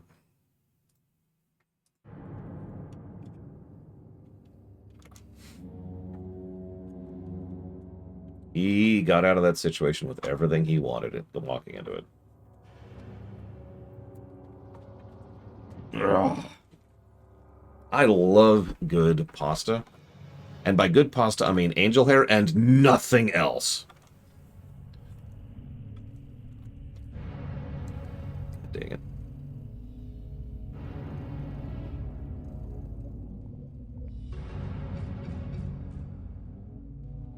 I also don't like white sauce. Oh my god, stop! Hang on, I got something in my eye. Hang on. I hate this map. I hate this map so much.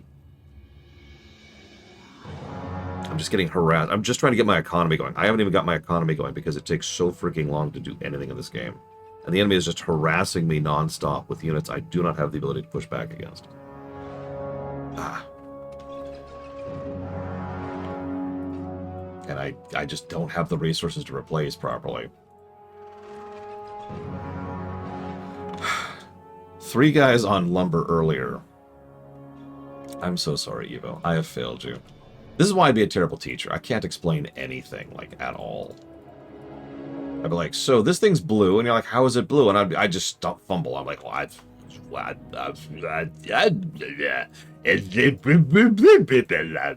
that's all that comes out of my mouth at that point.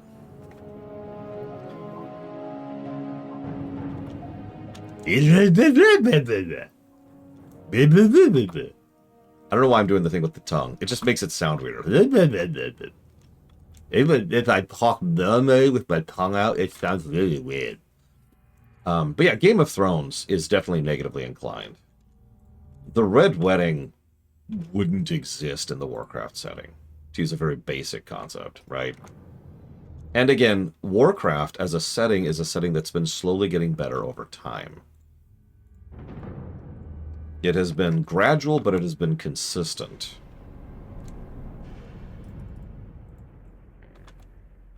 And it's because of people, too. It's because people legitimately want to do better and be better. And if there's someone that isn't, we tend to go kill them as a raid boss. Sorry, I shouldn't joke about that, because it's true. Yeah, slavery has basically gone away in Warcraft as a concept.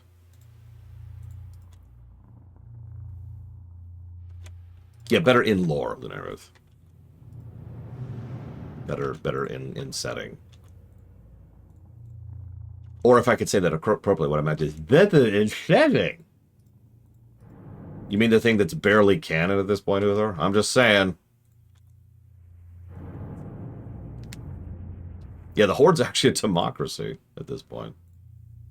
Unlike the Alliance. Sorry. All right. Whoop. God damn these freaking spiders. God damn these... Stop running! Stop running! No! And this is what happens. And then I lose my entire economic line because four spiders are summoned in the middle of my gold chain. And there's not a lot I can actually do about that. There's just... I don't have tools. I don't have tools to deal with spiders. I'm still working on that. And then I get distracted dealing with that, and then the next wave shows up. But, Laura, just get better and be better at multitasking. Do you have any idea how few resources I have in this stupid map? No. Oh, well, okay. Never mind. I withdraw my complaint.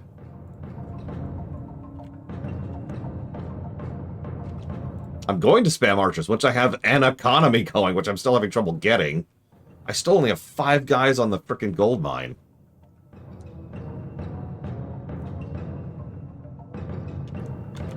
Hey, if you say so, Evo.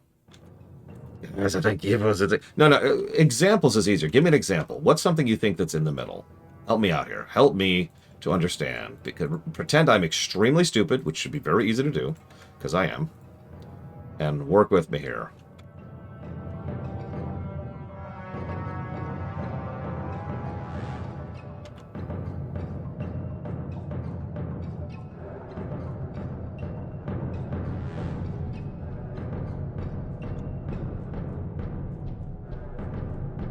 Forgotten Realms. Okay, so you know how there's always like an evil people who are just kind of evil, even though there's no real reason for them to be evil? You know how the Drow exist? You know how the Underdark is a thing? Yeah, Thay is a thing. You know how the better places are so filled with greed and corruption that they barely operate?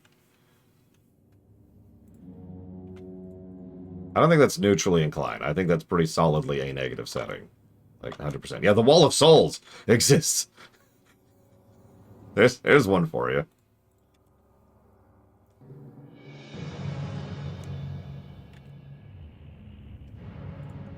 Let's start getting spearmen at least. We're draining our coffers hard, but at least we can get some.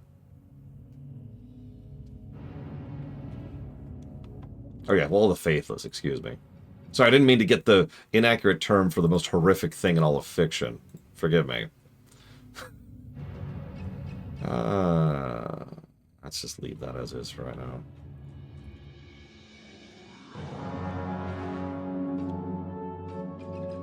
I need more peons. I need more peons. I need more gold. How's my gold supply doing? Oh god, I've only got 17,000 left. It does have a lot of authors working for it, but like, can you name a positively inclined story set in Forgotten Realms off the top of your head? Because the only one I could think you can even come up with is Neverwinter Nights 2. And I'm going to push back against that one pretty hard. Baldur's Gate 3 is actually a perfect example of a very negatively inclined story. Baldur's Gate 3 is turbo edgy. Like, to the point where it actually detracted from my enjoyment of that game. Because it could not get over itself of the edge. Thank you for attacking my buildings instead of my peons. They are unironically easier to replace. Oh my god, I care about my workers. What is wrong with me?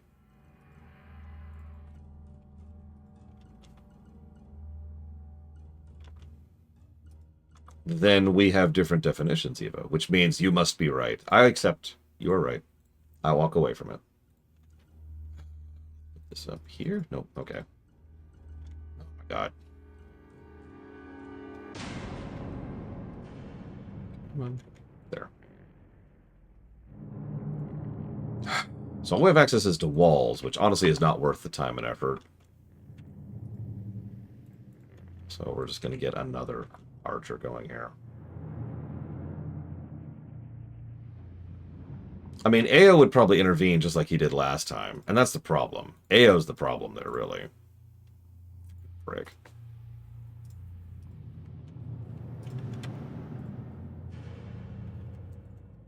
Okay, we have a squad. We can do something. Let's go and grab a save. We've successfully reached the point of having a squad. Walls are 100 gold per tile. So they're expensive as hell. They are barely worth anything. Of course he's going for my workers. What else would he do?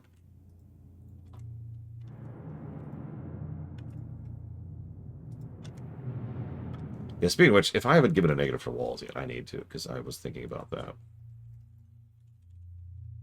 I did. It's right there. Negative 26. Yeah, walls are too expensive and too useless, and very difficult to use because they're treated like buildings, and as a consequence, they as a consequence of being treated like buildings, they can only be so far away from your other buildings. So in other words, you can't just build walls somewhere where you can see. You have to build something out and like daisy chain stuff out in order to actually build a wall. It's really quite frustrating. Okay, so where is this? Should be down here somewhere. This is just an empty swath of nothing because terrain design was not invented yet in Warcraft 1. There it is. Okay, so there it is. Oh, no, no, no, no! No, come on, I was exploring! You can't attack while I'm exploring! No,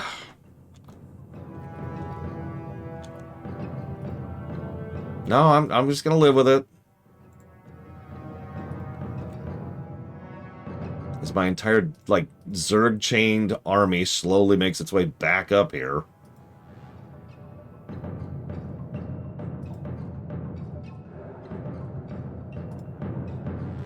Oh my god. Okay, start repairing some of this crap. Get back on the gold chain. Go, make gold happen. Make gold happen. Sir, what do you want us to do? Make gold happen. I need gold. Sorry, I'm not getting what you want from us. God damn it! What's really funny is the stated intent behind the wall and the faithless is that if they didn't have that, then people wouldn't worship the gods, and the gods would die out, and the... Oh my god! Oh my god! I might reload the save now. Holy crap. And then the gods would die out, and the cosmic order would die out, and it would all be terrible, right? The thing that's really stupid about that is you'd think there's an easy answer for that. Just make the gods curry favor with the mortals. Like, it's such an obvious bargaining thing. In fact, I've talked about this before when we reviewed games similar. Make it so the gods have to earn worship. They have to work for their food. Instead of just, you know, if you don't worship, death and gloom and like the worst fate ever will happen to you. Right? But no. Gotta have the wall. Oh, it's true. That is a lot of work. And I'm kind of busy this weekend. Like, I need to dye my hair again. I need to keep going and having sex with my own worshippers because I'm Mistra and a total slut. Look, I'm pretty sex positive, but Mistra needs to keep it in her frickin' pants.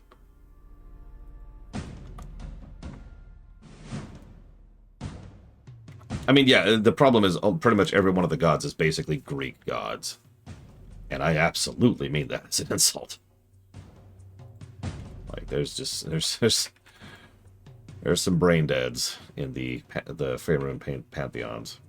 I mean, the dead 3 alone, you know.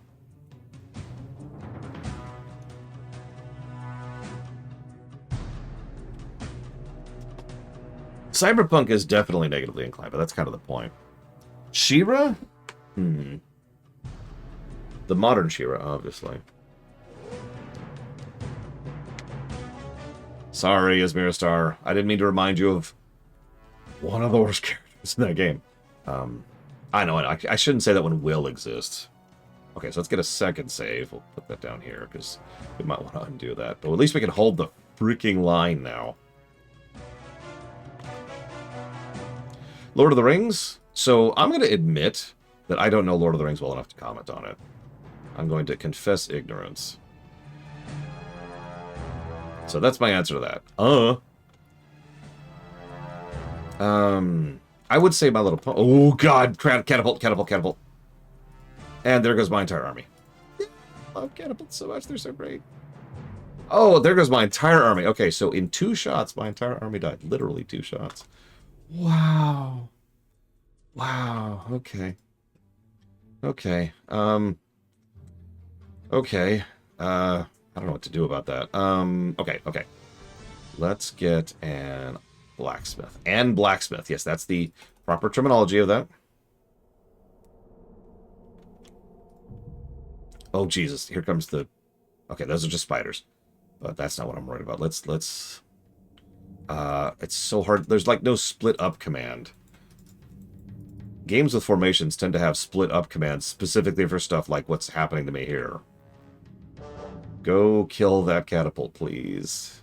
Nope, that barely helped. Get up on him. Get up on him. Get up.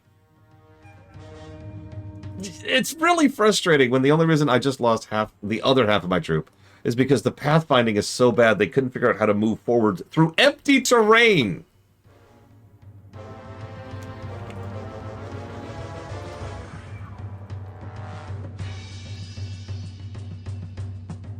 God damn it. Okay. Get me a freaking blacksmith. You three go up here and start making some freaking thing. Okay, so Lord of the Rings. I don't know Lord of the Rings. I already answered that. Sorry. Okay, so Shira. Yeah, Shira's pretty positively inclined. I would agree with that. So I'll go with that direction on that one. Dragon Age, super negatively inclined, 100%. That's its bread and butter is being negatively inclined. The mere fact, literally, this is actually true. The mere fact that the City Elf origin exists at all codifies it as negatively inclined. That kind of thing does not exist in a positively inclined fiction. Period. So Diablo is definitely negatively inclined. That's a silly one to ask, if I could be honest for a second. The Diablo is, like, there are right readers and creators at Blizzard who have argued over the years that there should be nothing positive at all in Diablo. And they tend to lean into the tragedy porn way too much. That's why Diablo 4 was such an overcorrection from Diablo 3. Thank God it's not a catapult. That's not a catapult, and I'm just watching. I'm just watching. Waiting for the catapult to come. Yeah, no, Diablo is trying way too hard to be way too edgy in, like, just the weirdest way.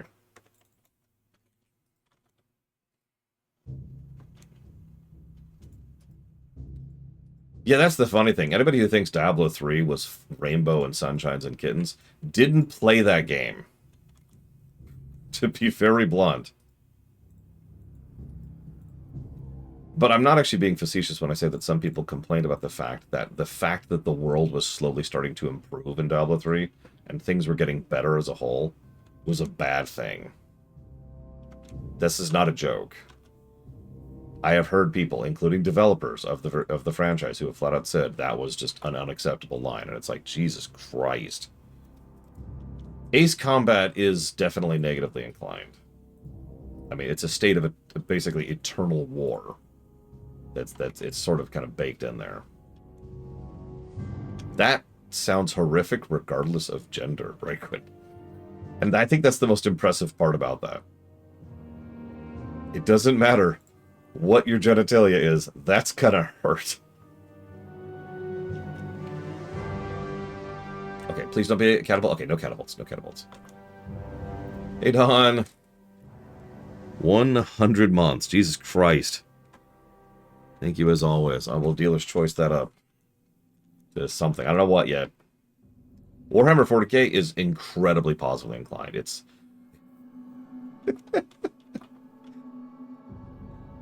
Warhammer Fantasy might be a more interesting question there. Halo is definitely negatively inclined. 100%. The very state of the colonies before the Covenant even showed up answers that. MLP is positive. Fallout is negatively inclined. Fallout's leaning towards neutral, actually, weirdly enough. And I mean this, hear me out for a second. In Fallout, the bombs fell, and then the world got better. And that's weird when you think about it. And that does kind of drift away, because you'd think Fallout would be super dark and negative. And it is still negatively inclined. It is still on that side of the axis. But it's less so than quite a few other franchises, which is just weird to think about. I would actually personally argue that Fallout is more positively inclined than Elder Scrolls is. Don't worry about it. I apparently can't explain it, Walker. It has to do with the overall vibe and tone of the entire setting.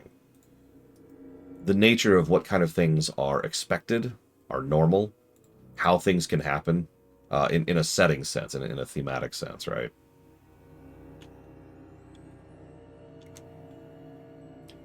Yeah, exactly. Elder Scrolls is...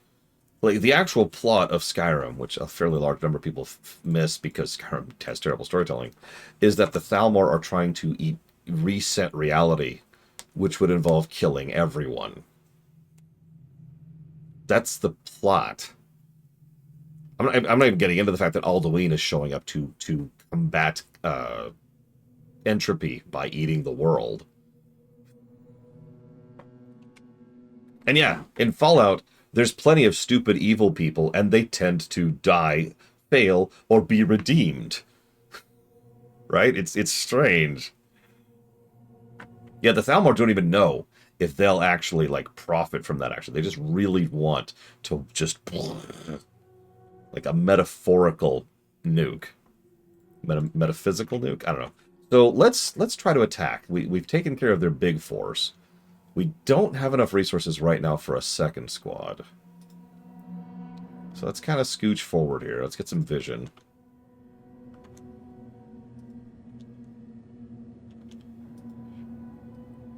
Yeah, something I've mentioned before, and it's actually a weird thing to think about, at least for me, is that one of the biggest background vibes, like setting vibes of Elder Scrolls, this is especially true in Oblivion, is that life is cheap. It's everywhere. In almost every quest, in almost every story, even like the little stuff, there's this overwhelming sense that life is just cheap, and people just, oh my god, it's catapult. And people just don't value lives. Like, there's plenty to go around, so screw it. Most FFs, I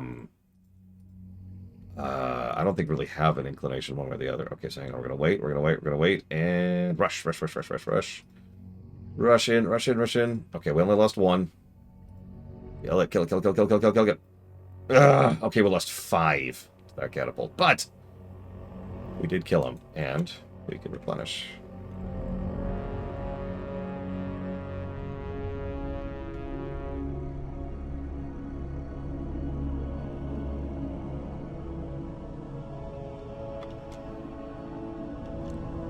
Just cause.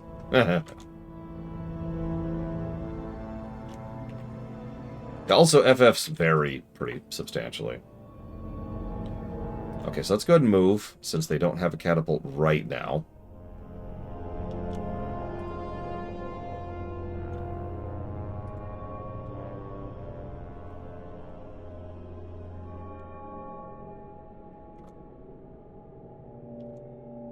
No, you don't have to. Never mind, Mister. I'm just moving on here.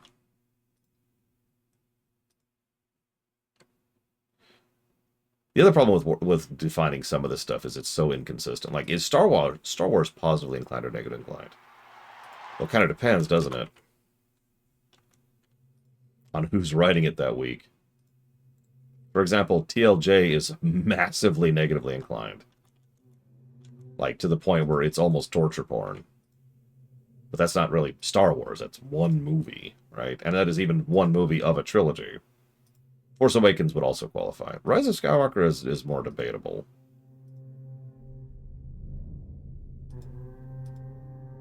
Then again, Rise of Skywalker...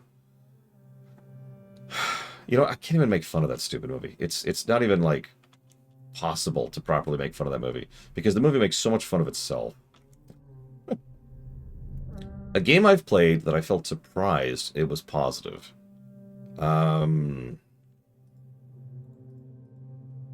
I suppose Fallout really would be the answer to that. If I had to pick one specifically, I would say Fallout 3. Near as I can tell, they cannot build in new spots. They can only rebuild buildings exactly where they're set. I have a feeling it's similar to what happened in Age of Empires 1. Which is that it's programmed, right? Like, this is where this building goes. This is where this building goes. This is how you should build this. This is how you should build this, etc.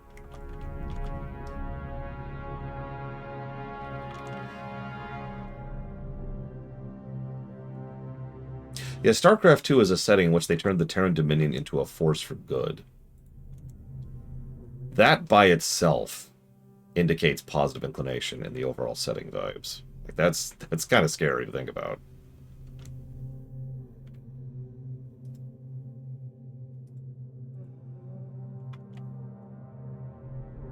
Portal is massively negatively inclined. Like, it's part of the kitsch. It's part of the humor. It is, in fact, it actually has a term. It's called dark humor.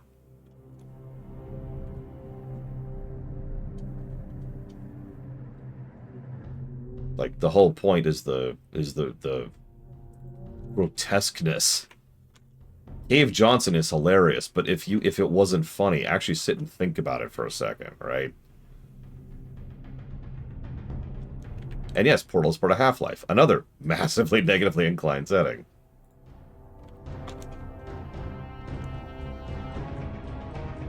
Was it the 7-hour war or whatever? The very existence of the Combine and what they do on a interdimensional level. Intra? No, inter. I'm right.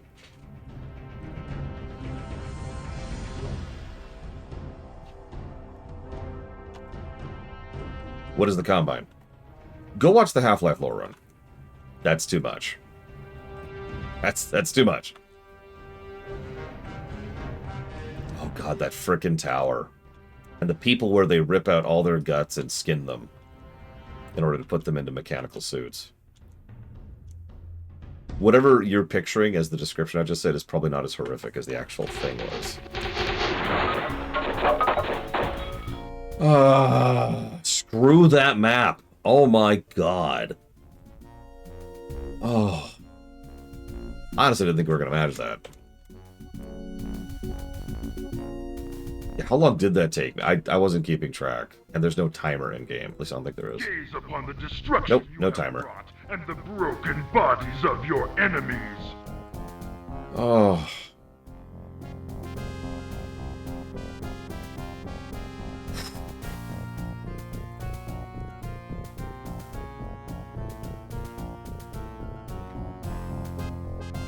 Why is so much of fiction negative? Actually, that's easy to answer. Because real life is negative. Real life is negatively inclined. So, people write what they know, or people write variances based on what they know, or people write to examine what is real, or people write in order to vent, or people write because there's an idea that interests them. Most of our real life experience is negative, or I should say negatively inclined. Excuse me, let me be more clear about that.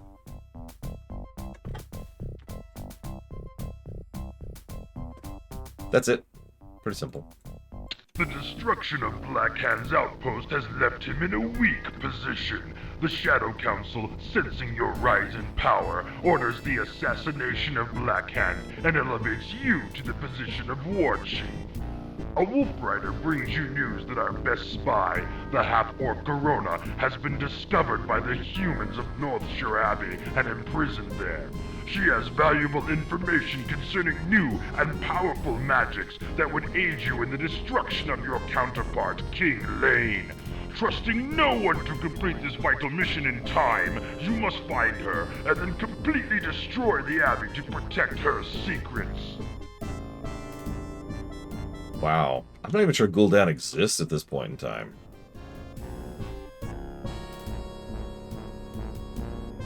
I like how they just call her a half-orc, but they don't say what the other half is at this point in time.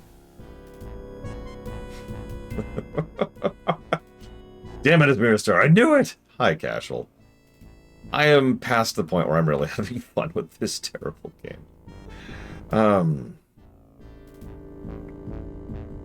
So, in case you missed that, as of mission, I believe, 8 now, we've already accomplished what our human counterpoint did, and we have now taken over our faction. We are currently the leader of the faction. So...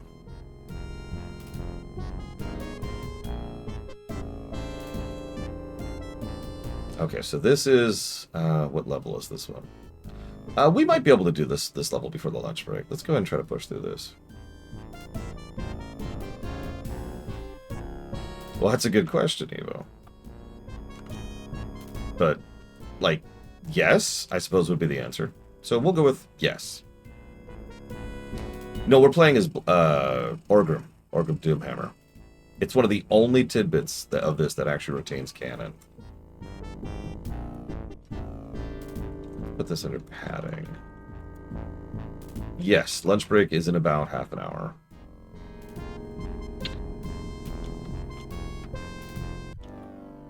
Okay, so no build missions, my favorite. Oh my god, brigands! I forgot those even existed in this game. Seriously, I really did. Oh my god, why is this... why did you give me these units? These are the worst possible units you could give me for this setup. Oh my god, this is gonna suck. Loktar. No, as our human person, we aren't playing anybody, and as the orcs, we are playing as Orgrim, like I just mentioned. Is there like a place where I could stop being in a narrow hallway? Why would you have a mission set in narrow hallways with this game's pathfinding? What's their slimes over here? Yeah, by the way, this is Northshire Abbey. For those of you who remember the human starter zone in World of Warcraft. It's a little different than I remember. As you can see, the Defias are already here. Even though they don't exist yet.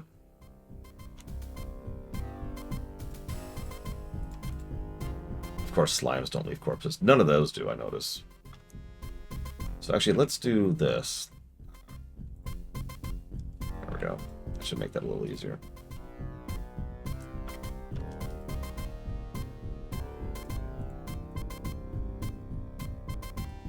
Okay, so we get some peon. Please tell me this isn't a build mission. This Mirror Star, listen. I'm on a mission here. To save Corona.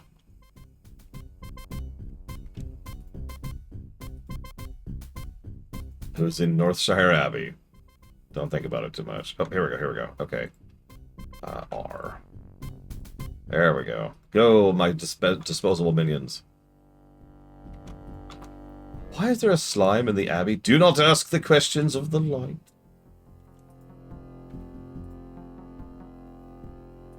God, these corridors are so narrow. Look at this.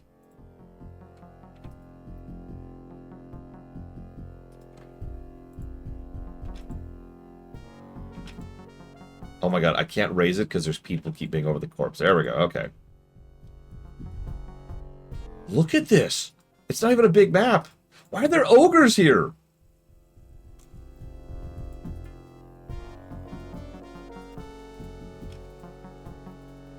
Go scout for a minute.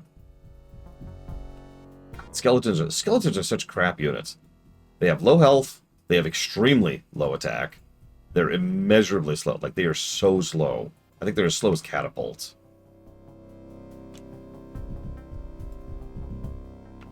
And you notice they couldn't even kill, like, one brigand earlier. Which has got to be one of the lowest tier units in the game. Skeletons are crap.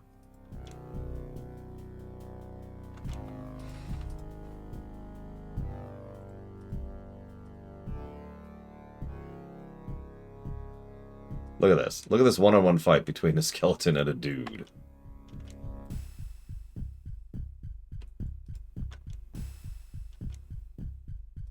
Okay. Scout a little bit. Yeah, these are scouts and meat shields, and that's kind of it.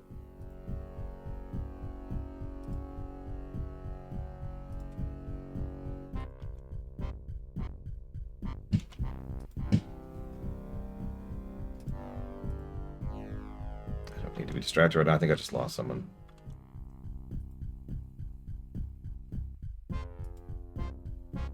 Where's my dude? Where's my dude? Oh, I lost him. God damn it. Distracted for 1 second.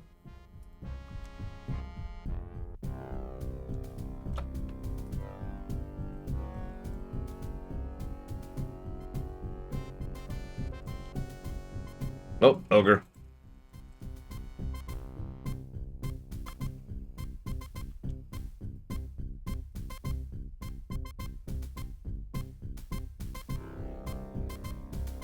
Insert it's all ogre joke here.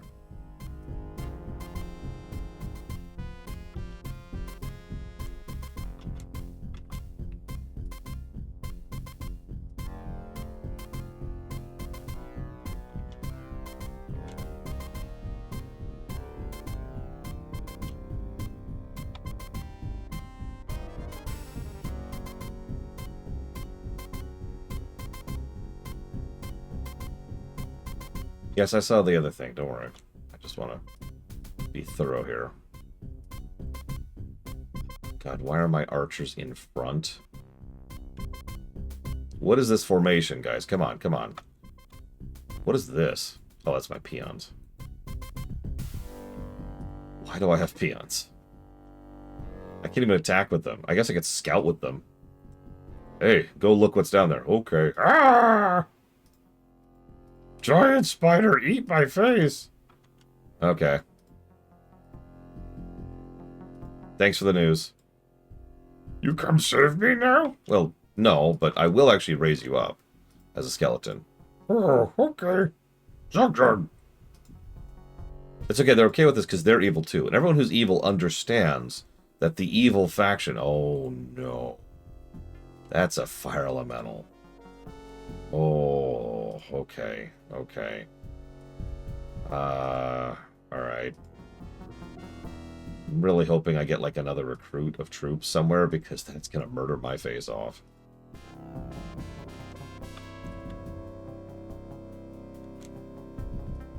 Yeah, Lunk, go check that out. Good job, Lunk. Appreciate you. He's chasing me, too. Do you see this? Okay, okay. Let's set up an ambush. Oh, my gosh. Oh, my gosh. Okay, okay. Get up there. Get up there. Block the way. Block the way. Get in position. Get in position. Get in position. Go, go, go, go, go, go, go. We're over here, buddy.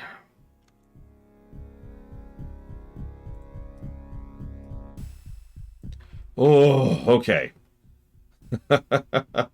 He only got off one explosion.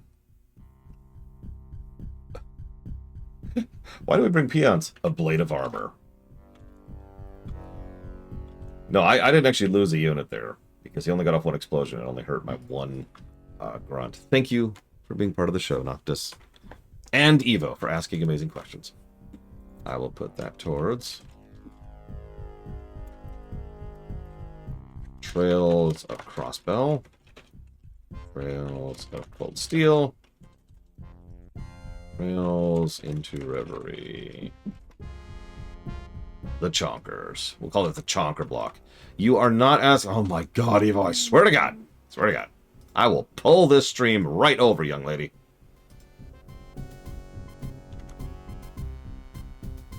That is a good question, Heather. I've been wondering that too.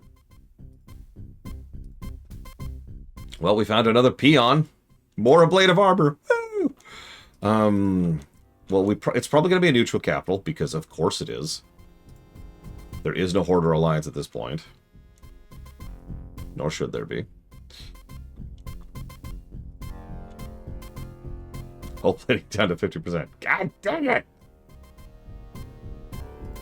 Also, why is Northshire Abbey being used as a prison at all for anything other than, like, wine?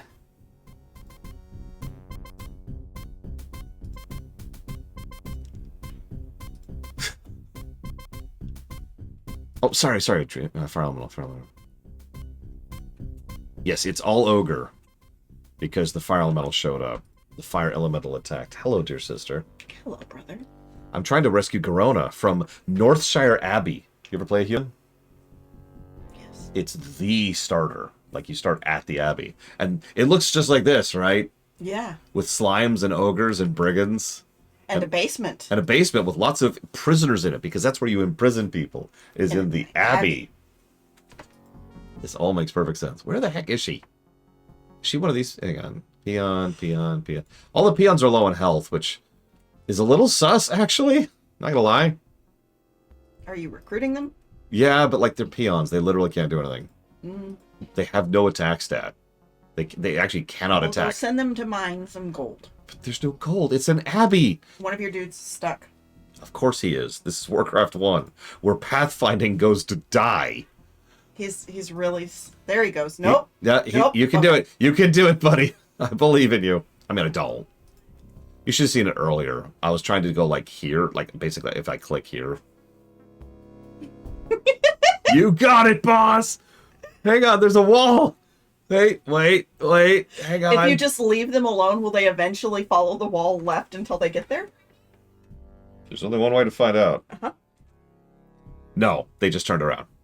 They're self-correcting. They're like, wait, we're going too far from our destination. We're going away from where we're... Oh, wait, Hold no, on, those three. Hold on. Those three are going... Hang on, let's speed this up. Okay. Oh, no! You were doing so well! You could have. You could have made it. I haven't given an order since that initial order. This is all just there. My hands are off the keyboard. They're going down again. They are, and they turned around. No, No, they did. Nope, there Look, it comes. you can see on the Never minimap. mind. You can see on the minimap. They're turning around again. This is the Orcish escape room. A wall. That's it. Can you figure it out? Can you figure out a wall? No! They keep turning around. They keep turning around, like down here. I still haven't given. Wait, some of them gave up. Some of them just straight gave up, and they're like, "We're done. We're done. We can't. Oh my god! We can't." Are you playing as the orcs now? Yes, we're a little over halfway through the campaign, Oh. which is nice. Those two guys are still okay. So I don't think they're gonna make it. I think we're gonna have to baby them over here. That is funny. What's up, sis? Nothing. I was going to do something annoying and ironic, and then I got distracted. Well, in fairness, these guys are very distracting with their terrible pathfinding. Where is she? Oh my god. Okay, let's try up here. What about down there? I don't think there's a down here. Yeah. But no, there's a corner you haven't explored right there. Done. Okay. I like how there's arrows. Exit is over here. Maybe she's not down here. Because there's a rescue mission on both sides. The human one's really early Oh, on. it's a hallway. When you rescue Lothar. This is rescuing Garona, and yeah, there's like thing here. Is that I think wall I right think there? this is it right here, personally, because that's oh that has to. Oh no. There's one other place it could be. So let's see if they can get over here. It's relatively straight. You can do it, guys. Oh, hang on. Let's actually just do it this way. They should be able to make that. They should do that. What motivates you to write positively inclined fiction? That's actually a good question. Since that question applies to me, since the extant is positively inclined. I could mention that not wanting to see the yuck in the world? yeah, that. But also, I feel like It's not there. It's just there's nothing there, so it has to be up here. Yeah, they're tired of misery porn. Exactly. Like, obviously, not all negatively inclined fiction is misery porn. It's a gradient, but every now and again, you get sick of seeing a politician who's scummy and evil because he's a politician. End statement. Right? Like, every now and again, it's just nice to see something where a person sees someone hurt on the side of the road and says, "Oh God, I've got to help them." Right? There was a door. There is a door. Now Hiding there in isn't. nothing of space. Oh, there she is. Okay, so I'm going to turn on the sound really quick, okay? Sis, all right, you ready for this? Sure. Here's the right. Okay, so here's the voice acting for the troop. Here's the voice acting for the spearman. But Garona's a woman. Mm-hmm.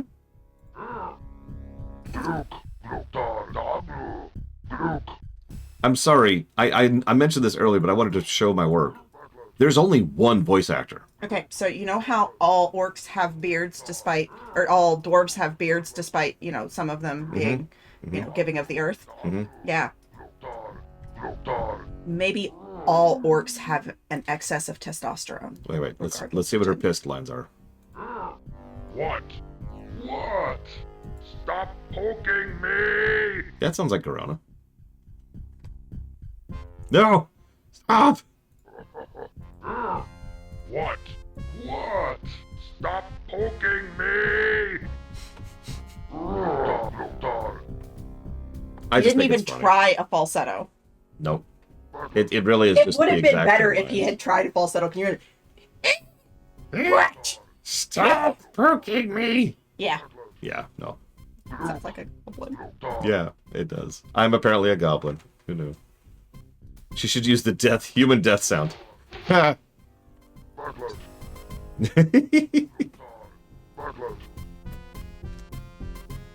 But yeah, I just think that's funny. I'm not actually making a commentary or anything. I just think it's funny. Even when I was a kid playing this for the first time, I thought it was funny that there was just one actor for every unit on the so there's actually two sets of lines. There's the orc set of lines, and then there's the human set of lines, and that is it. Can you That's a good question. Can we, before we get Garona out of here, can we evacuate the peons?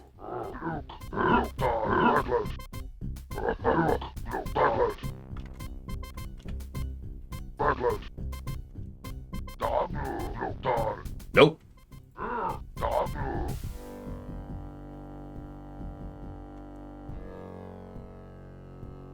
Yay. Gaze upon the destruction you have wrought and the broken bodies of your enemies.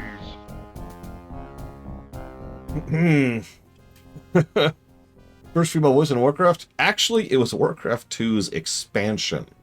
It was Illyria. Yes, that Illyria. She was the very, very, very, very, very first female actress in all of Warcraft. Because Warcraft 2 had some hero units, but it didn't really do much with them. Not really. One of the things that Dark Portal did, for the worse, in my opinion, was it leaned heavily on the concept of hero units. Now you're probably thinking, why is that worse? So they weren't very strong compared to normal units. Like their stat boost wasn't a big stat boost. And if they die, you instantly lose the mission. So a lot of missions became binary fail state, which I'm not a big fan of. But anyways, Illyria was a archer, you know, the elven ranger type. She was that hero unit. Turelian was the paladin. Kurgan was the griffin rider, I'm pretty sure. And I can't even think of his name. Was a footman, I'm pretty sure. Yeah, Illyria was our very first windrunner. It's strange to think about. Daneth, thank you. Or Danoth? I've actually heard his name said recently, and I don't remember how they pronounced it. It is not the same voice actress.